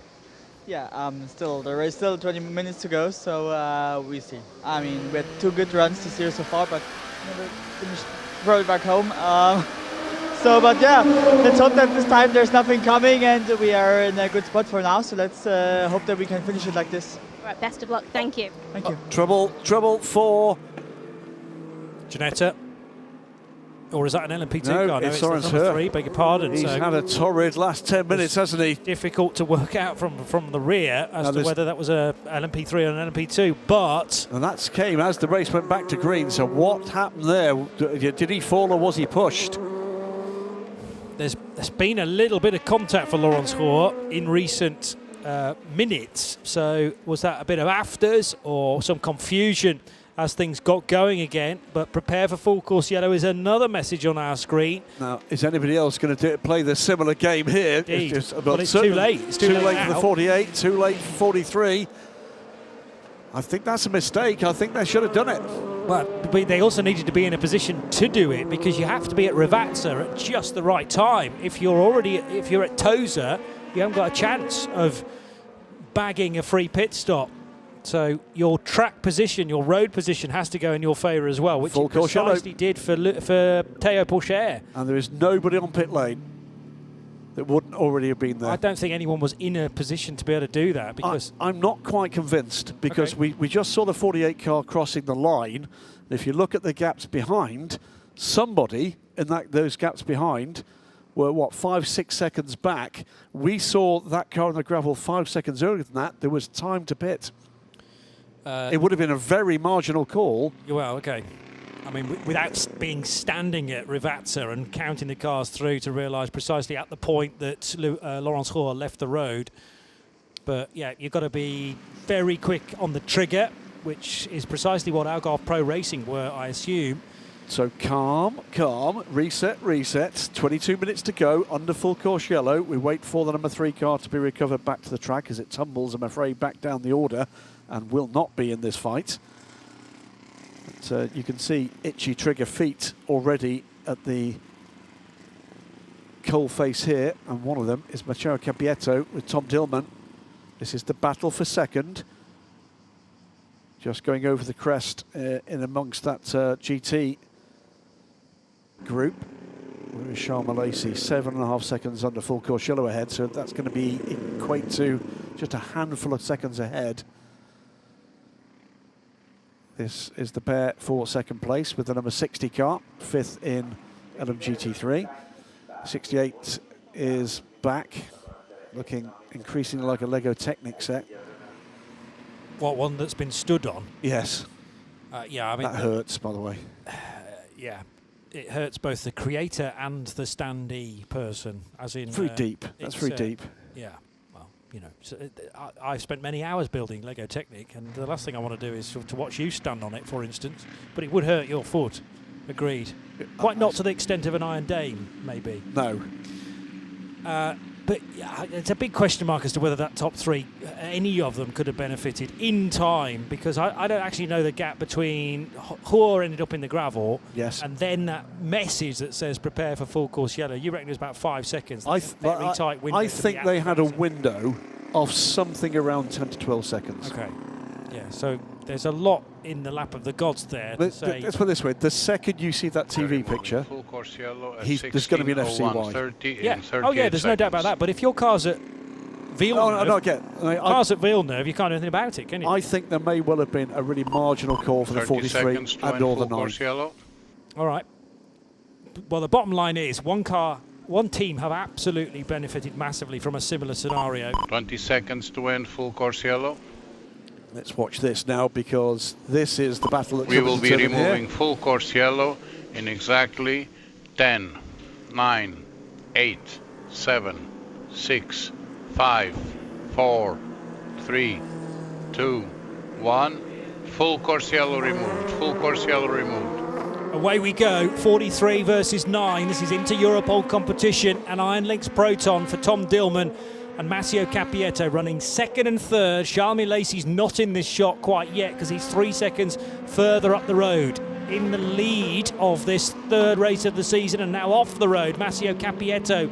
Coolish tyres perhaps, but it just shows you how hard he's wanting to push. There's Malaysi in the foreground in the maroon and yellow of Mark VDS colours. It's 3 seconds plus the traffic, of course, and there's a couple of bits of traffic to deal with. Cappietto's probably got one chance here for the traffic to play. He got a better run through there, but he's not close enough. And there was almost a touch there with the 74 car. Had to get through the gap, but then Capietto thought, I just can't do it. The risks are too high, and hopefully if that bit of traffic has taken some time away from Tom Dillman, then I'll be giving it back again. Now there are more cars off the road. That looks a bit like the TDS car. Number 29, that's at Piritella. So that's a very, very big gravel trap and a huge lose, I'm going to suggest, for Matthias Besch, who was running fourth. Now, has he had contact? Yes, he has. He's had contact with the 20 car of Alex Quinn, and that was for third and fourth positions, and way, way off the track. Might have even rolled the car at one phase, but also in the gravel was Alex Quinn in the distance, so he's been delayed in the process too. Well, that's likely put both of them out of touch with the lead battle for LMP2 Pro-Am, which is the battle for sixth, which will become the battle for fifth, because they're catching Manuel Espirito de Santo for fifth place overall, the 47 car. But we retrack back now to the battle for second position overall. Tom Dillman has managed to eke out that single second as he tries to reel in Charles Malaysia, who is just 3 seconds plus a couple of cars between ahead in the lead of this race. It's under 18 minutes to go.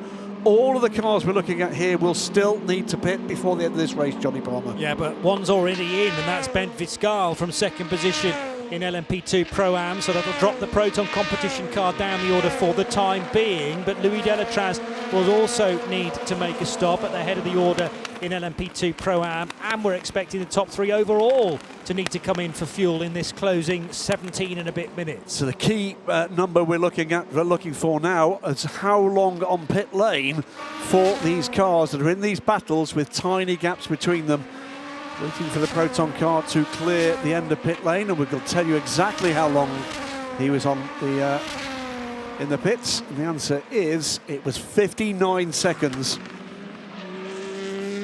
So a tick under a minute for full fuel load to the end of this race. And of course, if it's only fuel you need, in theory at least, anybody pitting from this point on should spend less than 59 seconds on pit lane because they need less fuel. That has been a reasonably long stop because there was a lot of yellows. Well, sorry, not long stop, long stint, because there were a lot of yellows for Bent Viscal. So he was in the car for 50 minutes there.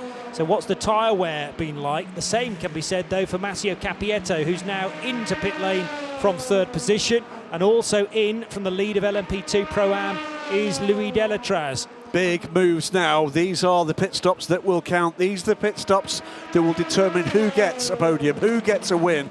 Capietto goes. In comes the 24 from Nielsen Racing. Here's the AO by TF crew going to work. Cold spring of a car controller. Fires the car up. Away they go. And that was a crossover with the United Autosports car.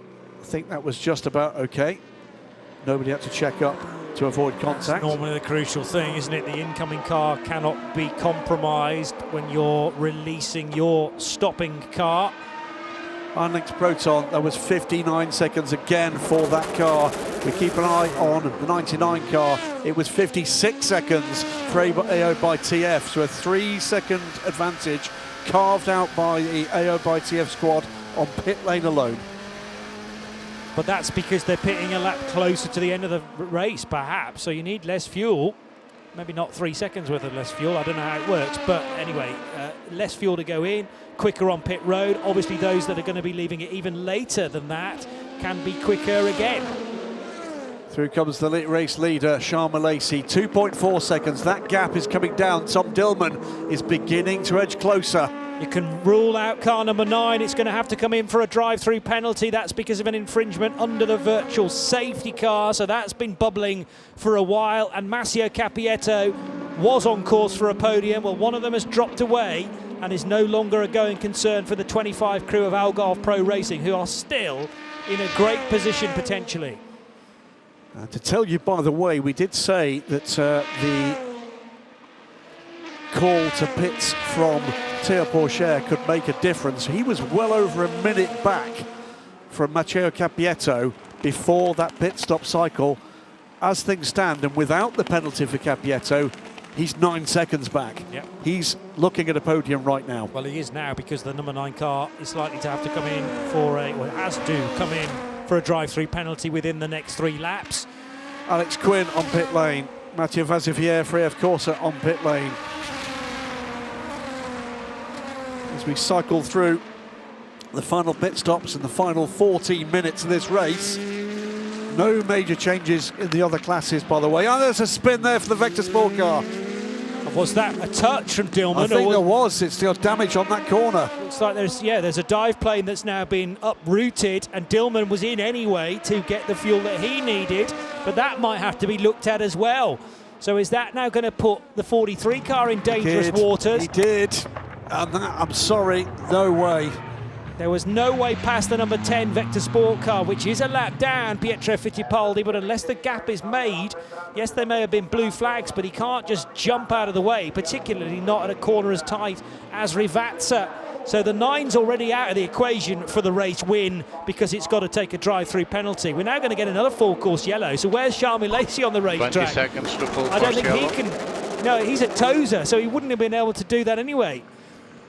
We're going by the warning sign being a car in a gravel trap 10, somewhere, and you want to try 9, and dive into the pits 8, before the prepare 7, for full course yellow 6, appears. But in the 5, case of the race 4, leader, they just 3, weren't in a spot around the 2, racetrack to do it. 1, full course yellow, full course yellow. Wow, well, that was 5 minutes of frantic action. Out comes the 43, sporting that damage. Well, okay, as things stand, in pure time terms, right now, he's taken a small advantage from that because part of his stop was served under full course yellow, but little doubt that that will be looked at. I think they have to, because still Vector Sport are in the race. They're looking for a good result. Yeah, they're 3 laps down or whatever it is, but that was a pretty rude assault, I would suggest, into Rivazza. Pietro Fittipaldi, it's not his job to jump out of the way, as I've suggested, or open the steering. So a forceful manoeuvre from Tom Dillman, definite contact, and a car ends up in the gravel as a result. There is one further scenario I'll just chuck in front of the audience right now, which is if Charles Milesi has to pit, he'll have to pit twice. Yes, okay, because he needs to pit because of fuel, and that would be counted as an emergency stop. But he'd still have to pit when the race goes back to green. Indeed. So what the next question we need to ask is, how far into the stint is he, and can he continue to limp round on the fumes? Bear in mind that some of this, fair chunk of this has been under full course yellow. I'm expecting he's actually stretched the envelope quite a lot. He's not pitted, so that's not an issue at this time around. Incident involving cars 29 and 20. We saw that under investigation. That was Matthias Besch on Alex Quinn. Boy, it's been physical for the last 2 or 3 laps. Right, so the top 3 as they stand, and they could yet obviously change because of all sorts of various things going on, but the top 3 all basically began their stint at just after 3:10 this afternoon. 2 of those cars have now pitted for fuel. The one that hasn't is Charles Milesi, who is on exactly the same fuel burn. So when Inter-Europol competition with their 43 car feel that they need to pit for fuel, and the number 9 car from Iron Lynx also wants to come in because it's a bit thirsty, then surely Charles Milesi's got to come in at some point. And that's why there are some concerned looks down at VDS Panis Racing, thinking, how long can we keep this going for? It comes down to, do we go back to green on this lap? If we go back to green on this lap, he's fine. Yep. If we don't, I think we might be seeing the 48 car roll down pit lane. And again, that choice to pit Théo Pourchaire with just under 40 minutes to go. Removing full course yellow at 16:11:45, which is in 30 seconds to remove full course yellow. Where is the 48? Tozer again. So we're fine. He will be able to pit under green. 20 seconds. Well, if he can do the rest of this lap on the fuel that he's got. I think if that had been the case, he'd have pitted for emergency We fuel. will be removing this full course yellow in 10, 9, 8, 7, 6, 5, 4, 3, 2, 1. Full course yellow removed. Full course yellow removed. Back up to full speed. Charles Milesi can basically lift and coast all the way down the hill and into Aqua Minerale, but he'll need a bit of power to get out of there, as now the LMGT3 fight livens up again, but it's still a 4.5 second advantage for Charlie Eastwood and the TF Sport Corvette, which has looked very, very strong since Friday morning. He seems to have it under control at the moment, as Charlie Eastwood. Charles Lacey, Matteo Capietto is on pit lane again. That's for the drive-through. That's the penalty. Drive-through penalty for the... Now that will drop him back and has done behind Thierry Pourchaire. And does he lose a position to A by TF at this point? I don't think he does. So Argyle Pro Racing up to third position, trailing the Tom Dillman car, number 43, by 22 and a bit seconds. Leader of the pits. Here's Charmy Lacey, and he's made it this far. Back out into the race goes Matthias Besch in the number 29 LMP2 Pro-Am, and the leadership within that category as well. And now, sliding to a halt, Charmy Lacey. Oh, the fuel nozzle didn't quite go on entirely then. I think it had to be reapplied, but anyway, the seal has been obtained now. Fuel's gone in, car restarts and away. 8 minutes to go. Where is the 43 car?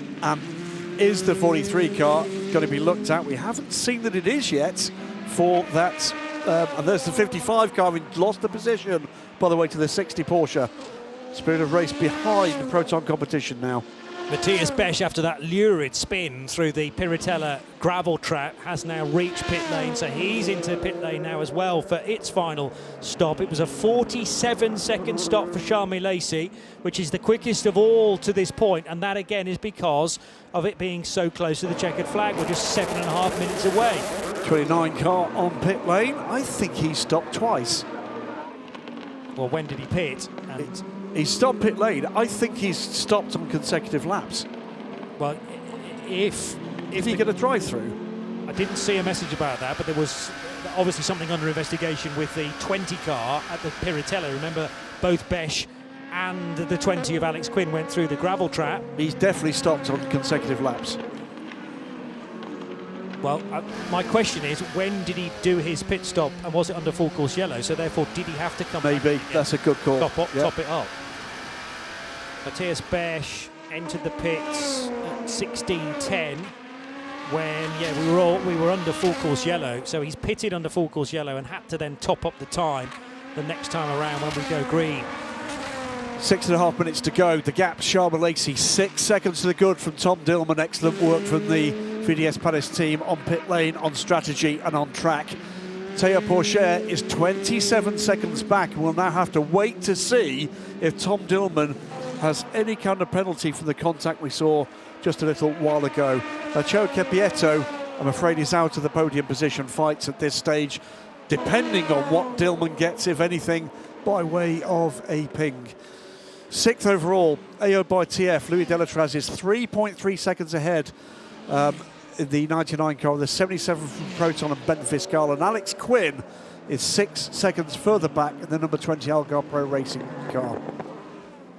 This one, I think, could continue beyond the checkered flag, because it's going to take a bit of time for the stewards to entirely unravel or untangle the incident into Rivazza 1, which involved Tom Dillman, and then the eventual spin for Pietro Fittipaldi. There could be more drama, though, at the Tamburello chicane. You've got drama for the second place car in LMP3. Racing Spirit Le Mans sits second and been told they must fix the cheese wedge at the rear of the car. We have 5 minutes to go. Well, that's going to be a visit to the pit lane, and potentially then advantage Euro International, who are minutes back. They have to cross the line. Yes. And that has to be before the final lap. Yes. Because the pit exit will close. As in, you can't. Well, you obviously can't join the race after the checkered flag. They could be. Does that effectively eliminate them from a result today? It could. Because if they push on and complete the race without the repair, then surely that's a disqualification on scrutineering grounds. So they're stuck between a rock and a hard place. Are the number 31 Racing Spirit of Le Mans crew, Marius Fossart. Maybe just the decision is just keep going and hope you can argue it in the stewards' room afterwards. Well, if they know they can't fix it in 4 minutes, I think that's their only option. Yeah. 4.5 minutes to go. Charmy Lacey leads by an increasing margin, 133.0 against a 134.3 for Tom Dillman. Thierry Pourchaire is not chasing this right now. Matteo Cappietto is out of reach of those cars. Louis Delatraz still 3.5 minutes to go. Car 74, 5 seconds added to the next pit stop for causing a collision. And he has about 5 seconds over the 2 cars behind him. He will lose second place. He may, depending on what happens in the Lapri right now, lose third as well. Right now, Proton Competition are telling Alessio Peccariello, get a move on, because this could be down to tenths. Charlie East was just done the Corvette's best lap of the race, and he's having to push on like crazy. Now we're under investigation for the race leader refueling. Under investigation for refueling. But what precisely went wrong there? I mean, I did remark at the time that the nozzle didn't seem to go cleanly on, and the mechanic had to pull back and then reapply. But it did appear that the fuel was going in correctly. Clearly, that's got to concern the final pit stop for the race leader. Well, all they can do is press on for 3 minutes and see what comes post-race. But let's just call it as we've seen it on track, Johnny. It's been an excellent on-track display from VDS Panis Racing. Are the celebrations beginning at Algarve Pro Racing, though? Because there are black clouds above this car, the 48, and the Tom Dillman car after the contact into Rivazza. So now Teo Pourchaire, the call to get the car into the pits just before that full course yellow was even announced was a blinder. It's looking like it might give them a podium at the very least, car 25. But later on today, we might actually find out that car's won the race, because it's not a clean run for the other 2 teams. However, VDS Panis Racing, there's some alarmed looks, but they've got to focus on winning this race on the road and then worry about everything else afterwards. Looking at the Deco Engineering car, was in contention for a podium finish. It's not going to be that way after a torrid time for Lawrence Herr in the last 10-15 minutes. Right now, we'll call it as we see it, Charles Milesi. It's Teo Pourchaire, by the way, that takes the Goodyear Wingfoot Award in LMP2 after a stellar performance in qualifying. And, well, we're not sure yet where he might finish this race.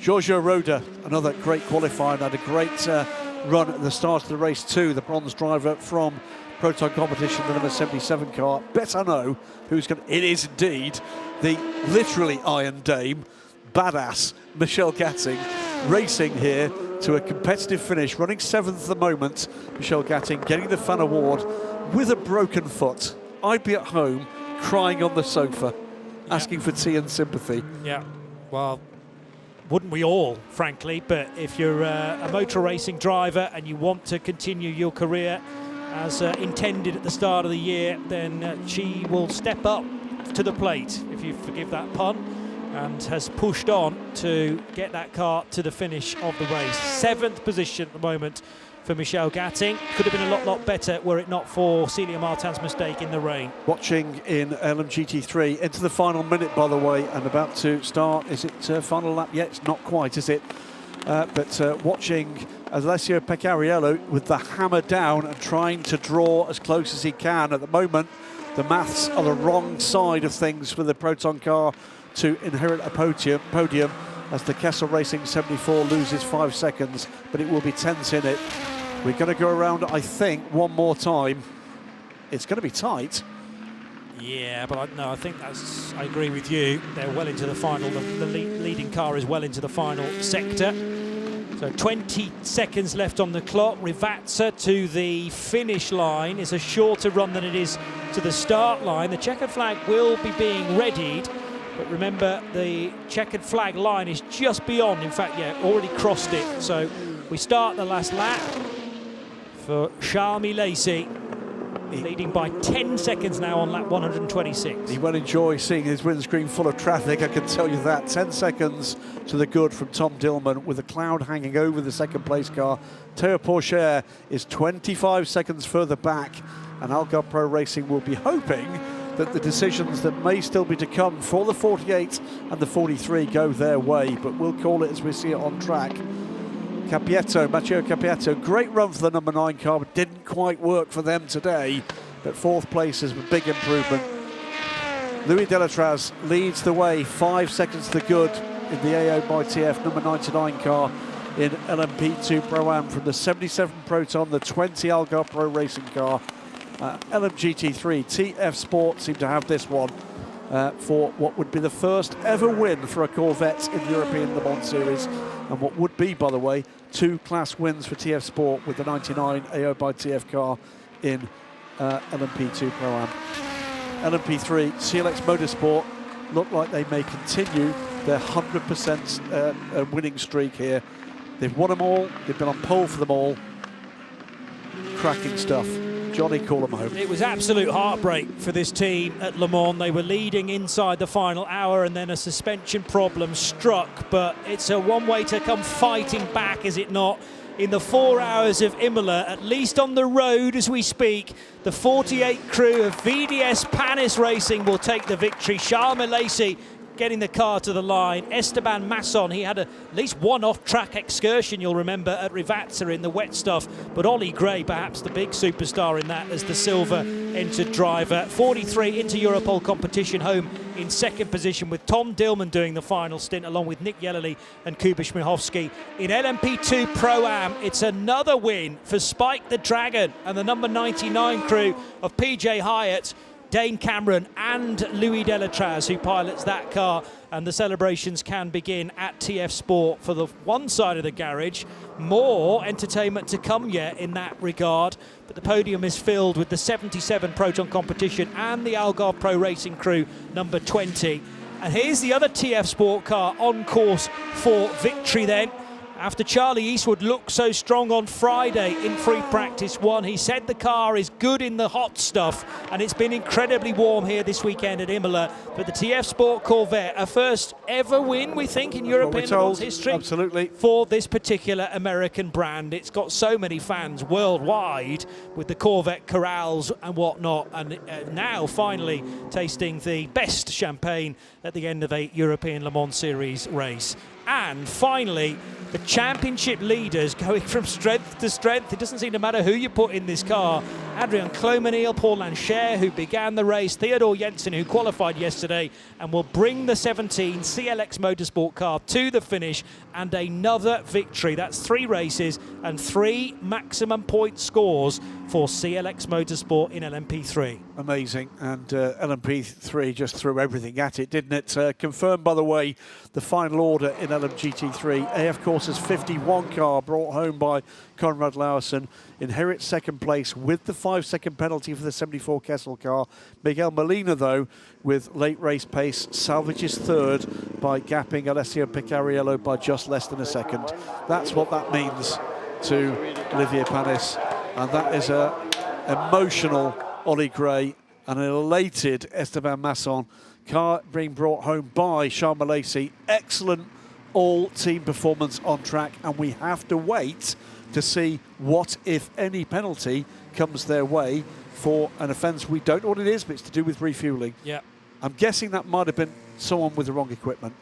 Possibly so. I mean, it will all shake out in the decision process and in the documents that are released. It's the second podium for the 48 car. They started the season pretty well with a third-place finish in Barcelona behind the 83 LMP2 Pro-Am team, you might remember, of Francois Perotto, Mathieu Vaxivière and Alessio Rivera. We haven't had an LMP2 Pro-Am victory overall since then, but their Pro-Am cars 6th, 7th, 8th and 9th in today's race. There was the formation picture for TF.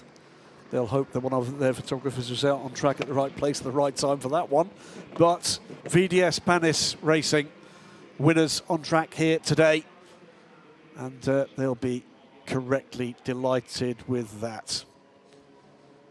Well, that was some 4 hours and 20 minutes of 4 hours of Imola. Yeah, indeed. It was always going to be a little sketchy at times, I feel. We are now getting a flurry of messages concerning the race, and one we've already flagged is the problem for the Racing Spirit of Le Mans crew and fixing that car, and the team manager for car 31 is being asked to head to the race director. There were 2 messages in quick succession, the second one of which was not obeying the verbal instructions of the race director. So I think the 31 may be in reasonably terminal trouble here. Yeah. But at the moment, we'll call it as we see it. They are, at the moment, timed as second car home. Marius Fossard bringing the 31 Ligier to the flag. So CLX Motorsport from Racing Spirit Le Mans from Euro International. What a recovery from them after their woes with the door. LMGT3, TF Sport and the Corvette, the 82 car from the 51 AF Corsa Ferrari and the 74 Kessel Racing Ferrari in LMGT3. LMP2 Pro-Am, we just saw Spike the Dragon. There's Olivier Panis astride the engine cover like an atlas. AO by TF from Proton Competition, the 77 car and the 20 of Algarve Pro Racing. And as called across the line, VDS Panis Racing from Inter Europol's 43 car and Algarve Pro Racing's number 25. But with questions still to be asked and answered up and down this order. I kind of want PJ Hyatt to ride Spike the Dragon in that style to the foot of the podium. I've never seen actually somebody sort of, riding an LMP2 car, but it sort of works for the visual effect. And out will step Charles Lacey after all that hard work. Are we allowed to say who was Spike the Dragon at the Le Mans Drivers Parade? Are we allowed to say that? I think that's already out in the public domain. Oh, right. Yes. Okay. That's not who I expected you to say. She had way too much fun. Way too much fun. Overexcited. Yeah. Well, I'm sure the queue is fairly long to be in that particular costume. I haven't seen Spike, the costumed version, here this weekend, but here's the car in question and victorious again. So cracking result at Le Mans, followed almost straight away, just a matter of weeks later, with the next ACO rules action and victory in LMP2 Pro-Am. They really did do it the hard way as well, with a number of the key runners in this year's championship snapping at their heels. Here's the Corvette making history this weekend at the Autodromo Enzo Edino Ferrari, a first ever Corvette win in the history of the European Le Mans Series. I wonder how many times, we've had a European Le Mans Series winner with drivers from 3 different continents. That's a very good question as well. Hiroshi Koizumi, Rui Andrade, Angolan Portuguese, and Charlie Eastwood. Yep. Well done, guys. It was a tough start to the season for TF Sport, and that was excellent from all 3. Steph Wentworth there, waiting to dive in with the microphone to get some post-race interviews with our class winners. And finally, the 17 crew. Now, they might have switched up the roles of the various drivers this weekend, but Paul Lanchert, imperious in the opening couple of stints. Adrian Clomenil, we know all about his credibility, but Theodor Jensen has certainly come of age, I would suggest, this weekend. Many people back in Denmark knew that he was fast. He does a lot of Legends racing there as well, the little 5/8 scale replica American hot rod type cars, and used therefore to traffic and being surrounded by it. But I hadn't realised about his calibre to qualify a car yesterday. He's properly quick. He continues that string of great results. I mean, CLX, not for the first time, could get 6 in a row, therefore the full complement of qualifying duties. Very good, says Charlie Eastwood. I think that was a compliment to his fellow co-driver Hiroshi Koizumi. Yeah, PJ Hyatt congratulates his TF teammates. PJ having a ball here, loving his European Le Mans Series and these Le Mans adventures. That's a lovely helmet from Charlie Eastwood. That is the original poster for the 1923 Le Mans 24 Hours. What, on the helmet? Yes. Oh, wow. That's very cool. And a good decision as well from the Irishman. But let's spin it back then to the overall class, LMP2, and head to Steph for some reaction. I am joined by the overall winners here. The winners in LMP2, the number 48 VDS Panis Racing. As you saw earlier on, we spoke to Ollie and Charles brought it home. But Esteban, you had the toughest stint, let's say, with the changeable conditions. How was that? I wouldn't say it was the toughest one, but it was a tough one for sure. Ollie did an insane job at the start of the race to get us to P1. Had a small gap, so we managed this, not taking too many risks. Obviously, conditions were really tricky in slicks in the rain. So yeah, we managed to keep the lead, give the car to Charles in a good position again with a small gap, and then managed to the end. Everyone did an amazing job, and I'm super happy. Charles, bringing it home from the great position that your teammates left you in, how was that stint for you? Obviously challenging, but good to end on top. Yeah, no, I just tried to finish the job, you know. Oli did an amazing job, also Esteban on tricky conditions. Yeah, I think at the end with the safety car, which like put everyone together again, was not easy as we had like a small gap before that, but we had a good pace. We were able to pull away again. Then for Coachella was a bit tricky. We got stuck a bit in traffic at some point, so I think, yeah, no, for us it was a good weekend overall. Qualifying was not great yesterday. We got caught with a red flag, but you know, that's how it is, and we got a bit more luck today, so I think it's good for the team. We are now a bit more in the fighting in the championship now after Le Casse, which was not a great race for us. But yeah, no, I think we have a small break now, and we will come back hopefully even more stronger and trying to keep the momentum for Spa in the last part of the season. Of course, enjoy. Congratulations to the whole team. Thank you. Thank you. Yeah, Charles making the point there. It is a bit of a wait before we go to Spa, with this race falling at the start of July and Spa towards the end of August. They began today's race in 7th place before getting to the win. Getting the season back underway for the European Le Mans Series. Race 3, the 4 hours of Imola. It turned out to be slightly more than that in the end because of a huge incident at the first corner, but not on the first lap. So we'll get to the pile-up at Tamburello very shortly. But otherwise, actually a fair bit of give and take, including in the battle for LMP2 Pro-Am, although a squirm and a slide from PJ Hyatt. And talk about this for a slide, entering the Villeneuve chicane fully sideways for Stefan Tribordini, who then clattered into Tim Kresick, and there was a big sideways moment for Michael Jensen as well in the number 15 RLR M Sport car, which caused a lot of delay, including for Martin Berry from the pole in LMGT3. These two cars in GT getting tangled up as well. Riccardo Agostini as the gold driver working his way by, or at least trying to, Celia Martin. Great overtake around the outside for silver-rated Ollie Gray in the VDS Panis racing car. They would have a fantastic afternoon. Sadly, though, for 4 drivers involved in this big crash, it was the end of their racing day, with Martin Berry looking for a move on Mike Wainwright's Ferrari, and then caught in the aftermath the Takeshi Kimura-driven Ferrari and Paul Lafargue in his P2 car from EDEC. Side to side, almost contact, but not quite, between VDS and the car on its outside, Danny Juncadea's EDEC Sport car. A slight tap from PJ Hyatt on the back of Giorgio Roda's number 77 would leave the Proton Competition P2 car with some damage as well. Door mirror to door mirror in LMP3 with the 17 car on course to another victory. Here, Celia Martin, in a little bit of a shower, misjudged the grip levels at Villeneuve chicane. Sarah Bovey, so sorry, because she was about to take over that car, and of course Celia Martin did eventually get it back to the pits, but heavily delayed. Then more rain falling at Varianti Alta, saw a couple of LMP2 cars off, including Danny Juncadea. This was our leader at the time, Esteban Masson, almost glancing the tyre barrier down at Rivazza. An uncharacteristic mistake from Danny Juncadea at Varianti Alta again, which saw him clobber the sausage curb, and then he couldn't get the car turned to the left sufficiently.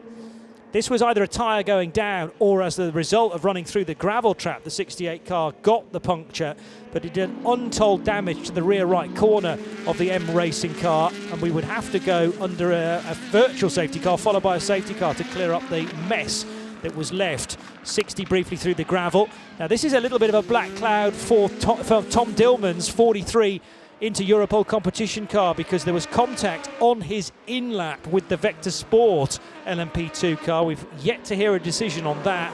Over the line, though, to win on the road, Charles Milesi for VDS Panis Racing. The win in LMP2 Pro-Am goes to AO by TF.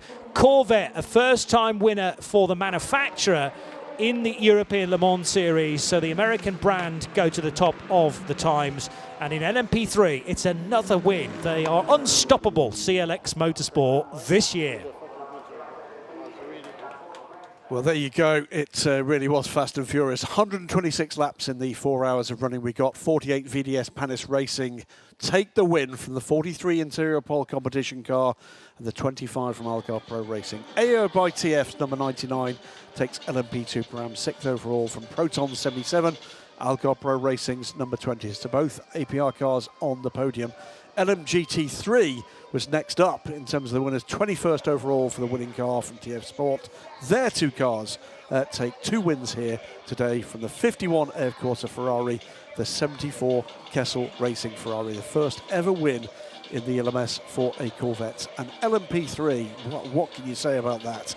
CLX Motorsport continue their 100% record this season from Racing Spirit of Le Mans, the number 31, and the number 11 Euro International car. At the moment, it is a Ligier 123, but I think we both feel, Johnny, there's still some afters to come with some calls still to be made. One quick correction, by the way, with thanks to Jeff Carter in the media room. We have had a previous winner with drivers from all three, from 3 different continents, and it was the final race of the season that sealed the title for the Einlix Lamborghini at Portimão last year, with Hiroshi Amaguchi, Axel Jeffries and Andrea Caldarelli. Excellent. Good knowledge, Jeff. We knew we could rely on you for that. You know what, as I said it, I had this kind of feeling of deja vu.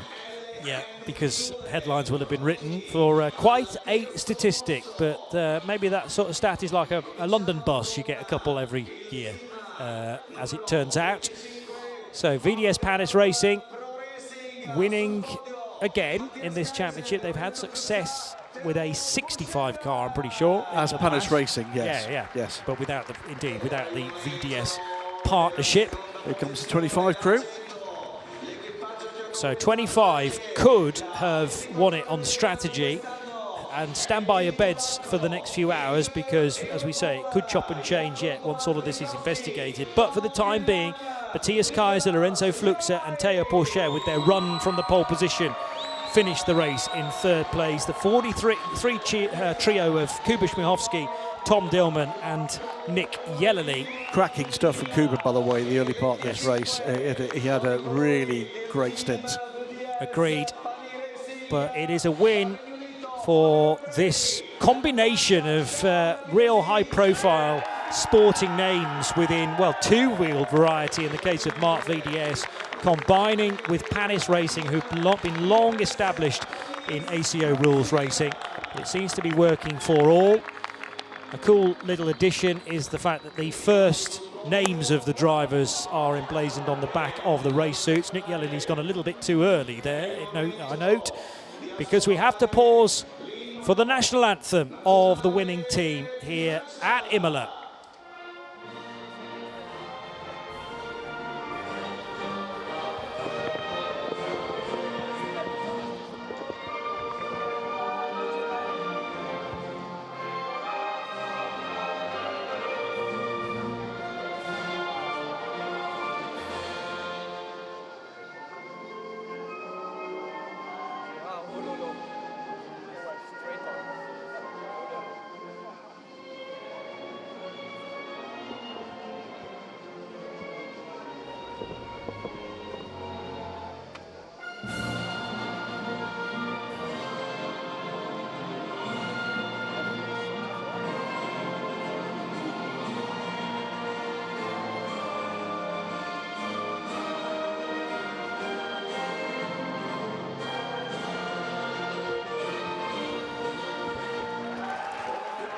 Putting them in a strong position for the halfway point in the championship. We will show you the points very shortly, Graham. So that's the 1-2 from Le Mans in the opposite order.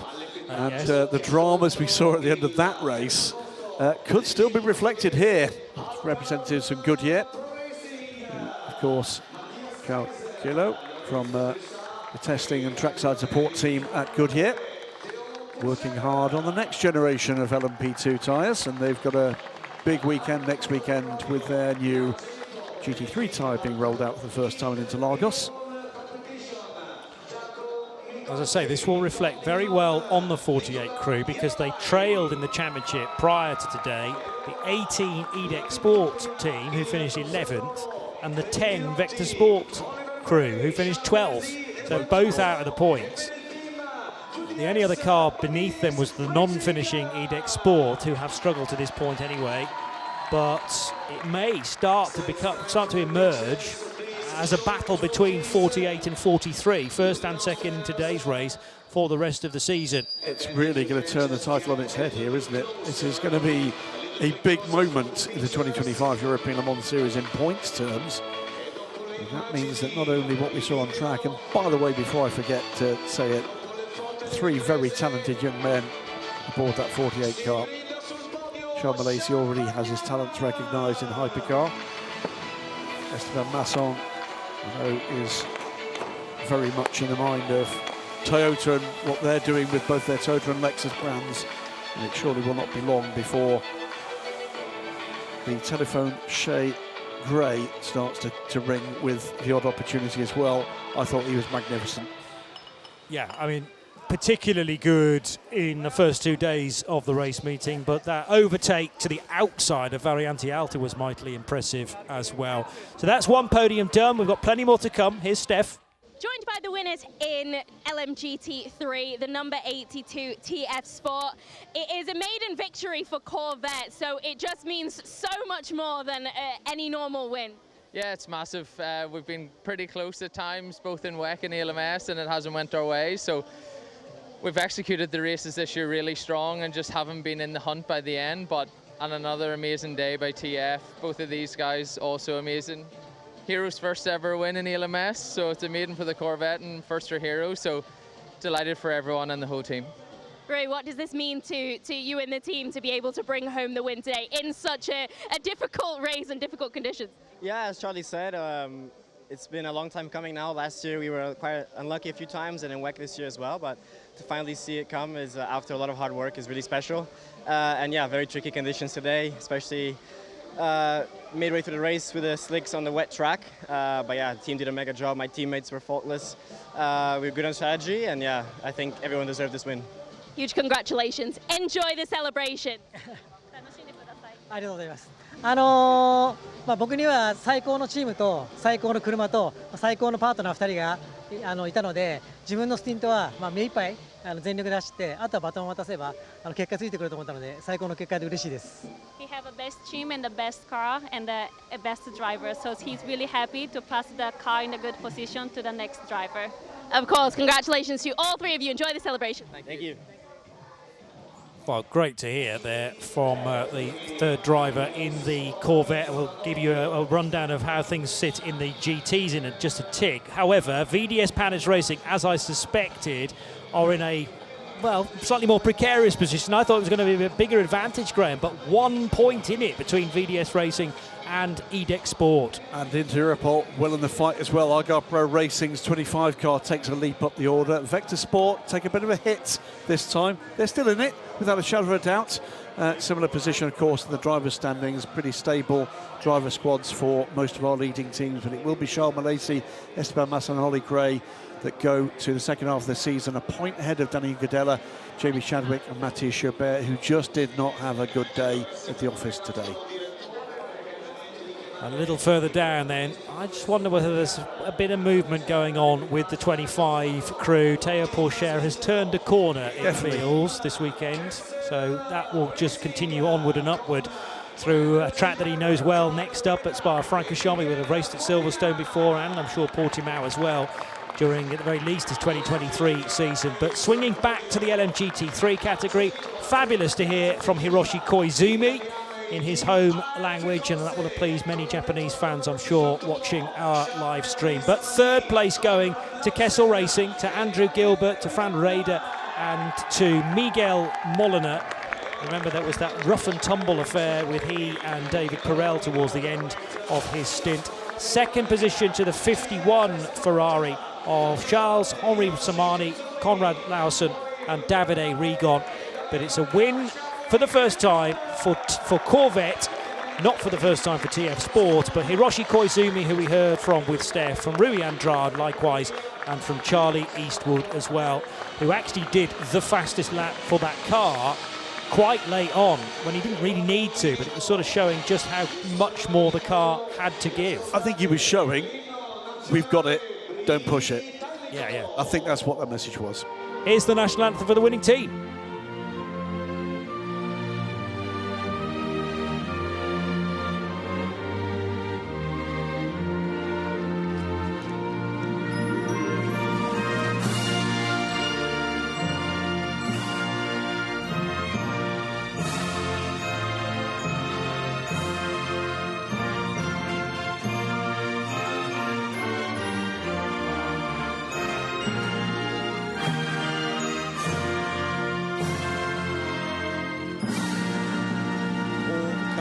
Tom Ferrier's outfit, TF Sport, are victorious with still a relatively new car for them, the Corvette, that they're doing good stuff with in the World Endurance Championship, and now very much so in the ELMS, with teams and driver points to show you. General manager of this fine circuit hands out the trophies for LMGT3. It's really doled out plenty of entertainment, not all of it of the good sort, I'm afraid. One of the biggest accidents I think we've seen in the LMS in terms of the number of cars eliminated in quite some time. That's sad to see, but eventually we got down to some good, hard, clean racing and a memorable win for TF Sport, the Corvette Z06 GT3R. This is another one that's going to see teams that have not scored well herring back up the order. Yeah, well, prior to today, Iron Dames topped the charts by 4 points with the 85 Porsche. They've not had a good day. 2 points, I think, for them today. Yeah, okay. From the 50, Richard Mille, AF Corsa Ferrari. Car 50 finishing in 8th place. 55, again, have scored okay within the top 5 places. As the fireworks and the champagne are fired.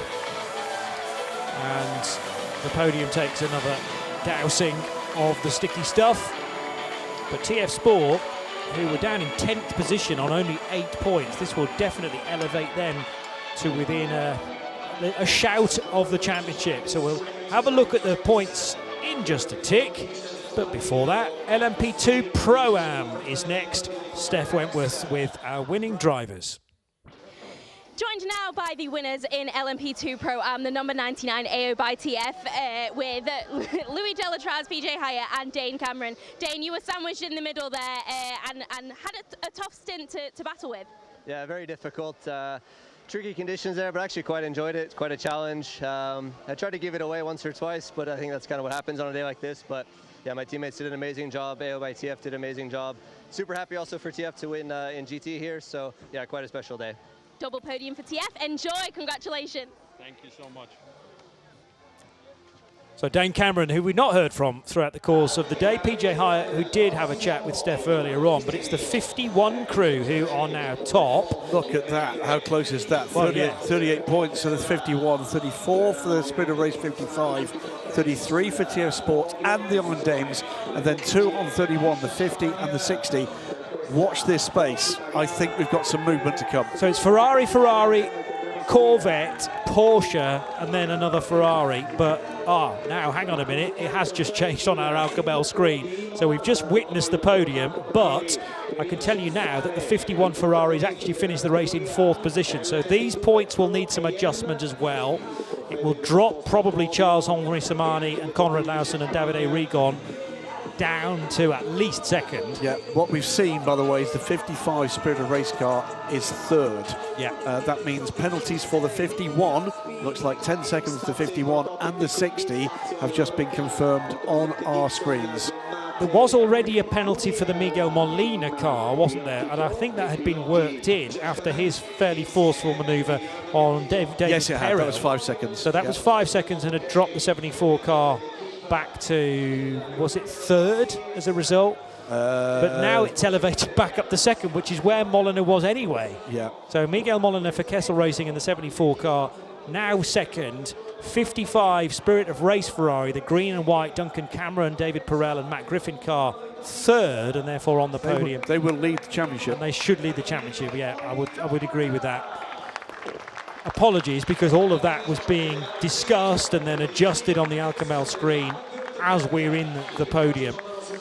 But the podium presentation will have to be rethought. I doubt that it'll be redone in any way because time will not allow that. But the trophies will wing their way to the rightful people eventually. So LMP2 Pro-Am, third position to the 20 crew, 20 being Algarve Pro Racing for Crichton Lentudis and Ollie Caldwell and Alexander Quinn. Second place to the 77 Proton competition of Giorgio Roda, who took the pole position yesterday, Rene Binder and Bent Viscal.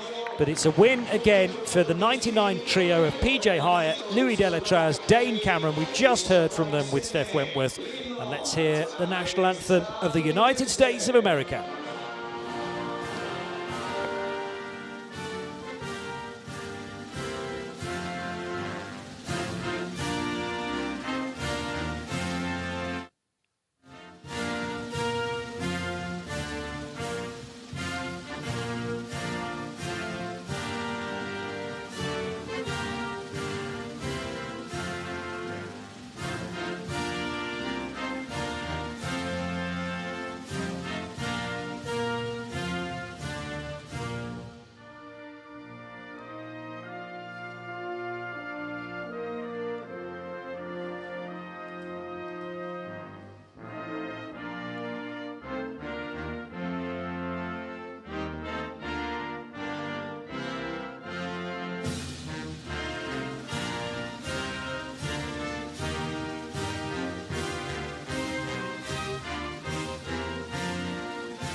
That's now back-to-back podiums then for AO by TF. They have experience of winning this championship only last year, but with a very different looking car, although Louis Delatraz was also part of that lineup. The Mayor of Imola, Marco Panieri, is giving us a bit of time then to oversee the presentation of these trophies, and we thank Marco very much for that. LMP2 Pro-Am honours, again, to a certain extent, things are going to be put on their head because the championship leaders finished down in 8th position, Graham. Oh, not least, by the way, AO by TF back-to-back wins, Le Mans and here at Imola. So it's been a fabulous few weeks for that squad and coming on very strong.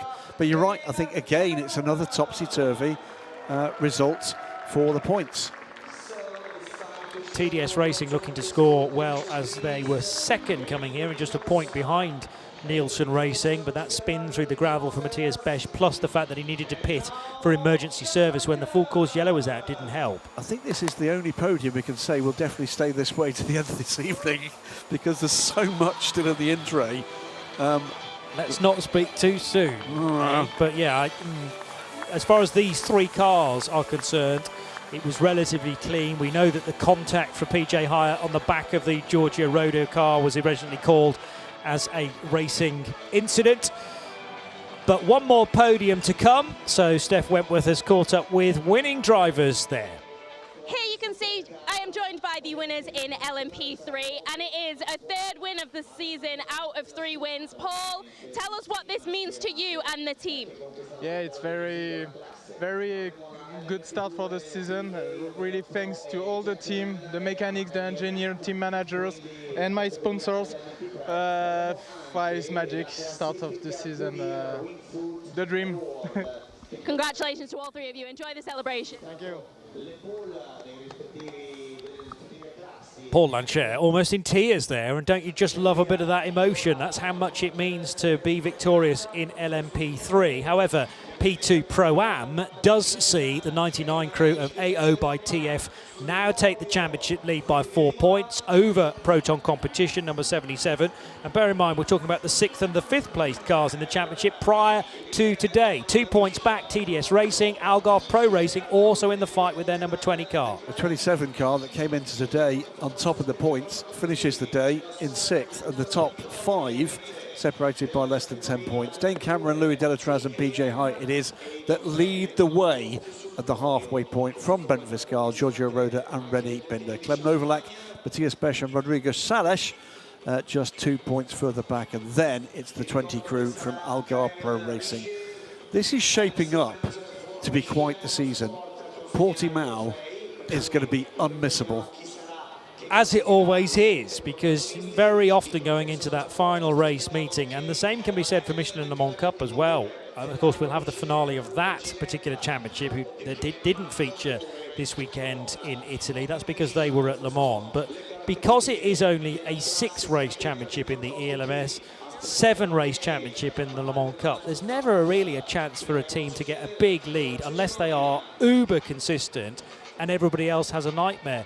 I've always said that in a 6-race campaign, you can afford one difficult, one duff result, but as long as you score consistently well, not wins all the time, but just top 5s here and there, then there are going to be so many teams in the shake-up. There were 2 changes that were made as we watched the podium come together here for LMP3.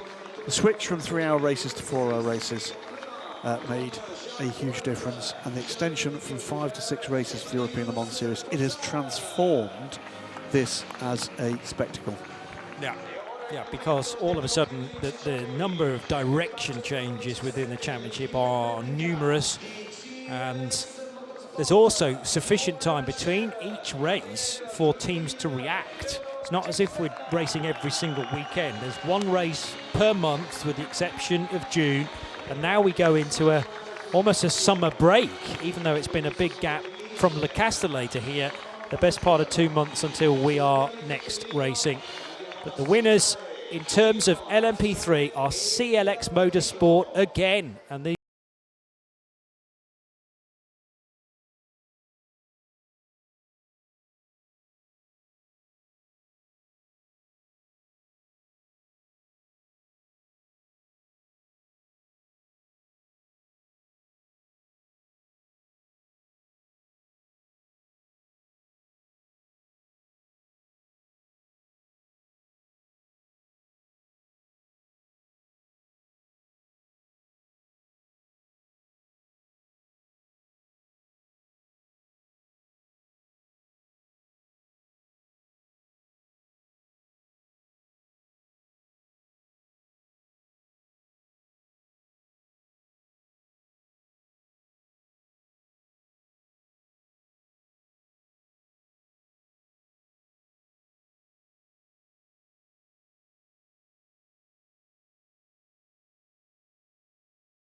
featuring on the podium, on the top step most crucially, the 17 trio of Paul Lancher, the 33-year-old bronze driver, and then a couple of guys still in their teens, Adrian Clomenil and Theodore Jensen. It looks like either one can qualify that car on a Saturday. Exciting to see who is picked next. Second place for the 31 crew at the moment, that's the Racing Spirit of Le Mans car of Jacques Wolf, Jean-Ludovic Foubert and Marius Fossard, but there's concern about the condition of that car by the end of the race. Third position for Euro Internationals, Fabien Michel and Ian Aguilera, doing it the Euro International way of just the 2 drivers, but they're on the podium again.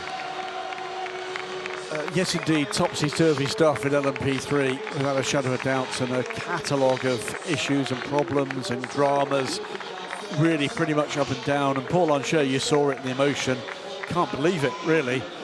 They looked as if they might be in trouble early on, but it turned out the problem they had was the least of the worries of the class. Yeah. As we see the end of this LMP3 podium, I just want to mention again, because we have seen that change made, and there's sometimes an inevitability with the workload that comes our way. Very sad that we didn't see the 55 crew on the podium where they should have been. So well done to David Perel, to Matt Griffin and to Duncan Cameron. They are scored third at the end of this race, but did not get to the podium. That decision made late. Look at that points difference. It's vast. I mean, 55 points. Could it be in a stage at Spa where they've almost in winning the championship territory? Another win. I think they can. And then it could be sewn up with 2 races to spare over the all-pink Inter Europol competition crew, number 88, M Racing in another pink car, but they were second and only, well, I say only, 22 points behind prior today, so that's an even more yawning chasm. Clomenil, Lancher, Jensen, the class of the order. But here's the point. In any sport, and in motorsport, you celebrate excellence. They've been excellent.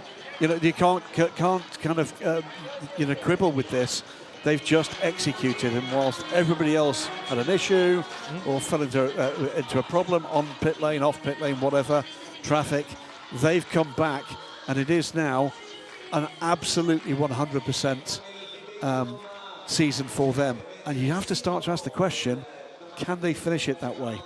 Well, yes, that's the first 3 races done. It will be quite some challenge to repeat it again. So you do another 3 races just to the same sort of level. But it also speaks volumes about the ability for CLX Motorsport to unearth the next bout of talent in these baby prototypes.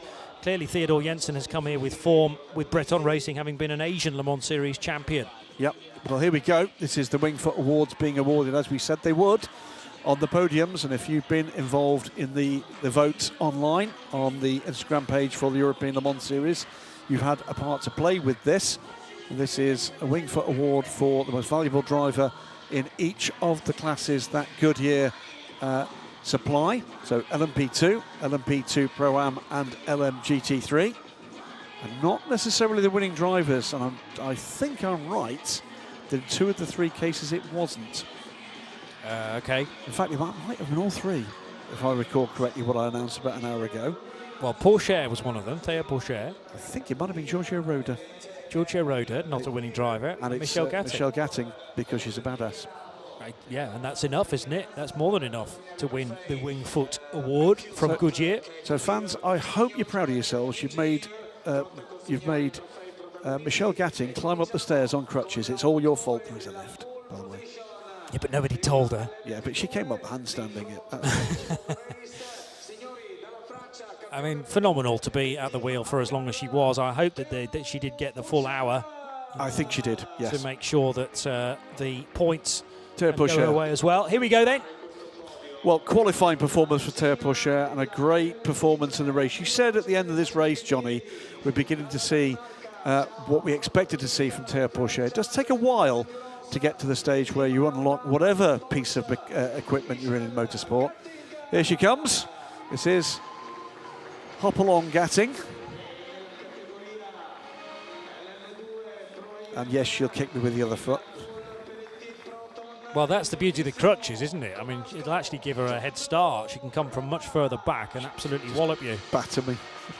And Giorgio Roda was indeed. That, by the way, I think in particular, not just a really good race performance, but an outstanding qualifying performance from Giorgio Roda. So well done if you took part in the Goodyear Wingfoot Award voting for Imola. 3 more chances to do that in the European Le Mans Series, and we're doing the same vote as well for every race in the FIA World Endurance Championship. You decide. There will be a shortlist offered on the ELMS Instagram page for, of course, the European Le Mans Series and WEC for the World Endurance Championship. And we and Goodyear want your input for this. So Michelle took over just after 3:15 this afternoon. The race continued till just after 4, so she did a little more than 60 minutes. Actually, as a gold, only needed to do 45 minutes. Actually, there is no minimum for a gold when you've got a bronze and a silver, but it's all about not breaching the maximum time, which she did not do, and therefore they'll get a handful of points. She's probably lifting weights as she did it as well. Yeah, without a doubt. Just continue the training while she's heading round. I remember a very entertaining race for Michelle here at Imola last year in the ELMS. And just as a wind down, she'll be getting on a plane to go and do 6 hours in Brazil next week. So that's going to be at least 2 hours again within the 6 hours of Sao Paulo. So there we go. The Wingfoot Award from Goodyear is done and dusted. All of the podiums we have witnessed in person, but with a little bit of change in the ether, including for potentially the LMP2 honours. But on the road, at least, the 48 VDS Panis Racing crew were victorious. Unfortunately, lots of broken cars that will need to be fixed in time for our next meeting, which is a number of weeks away. So back into a little bit of hibernation mode now for the European Le Mans Series, but it's a busy spell for the World Endurance Championship heading to Brazil next weekend. The dates for your diary being the 22nd, the 23rd and the 24th of August for the 6 hours of Spa-Francorchamps, and then on to Silverstone and Portimão. Thanks to Steph Wentworth, to Graham Goodwin, from me, Johnny Palmer. Bye-bye.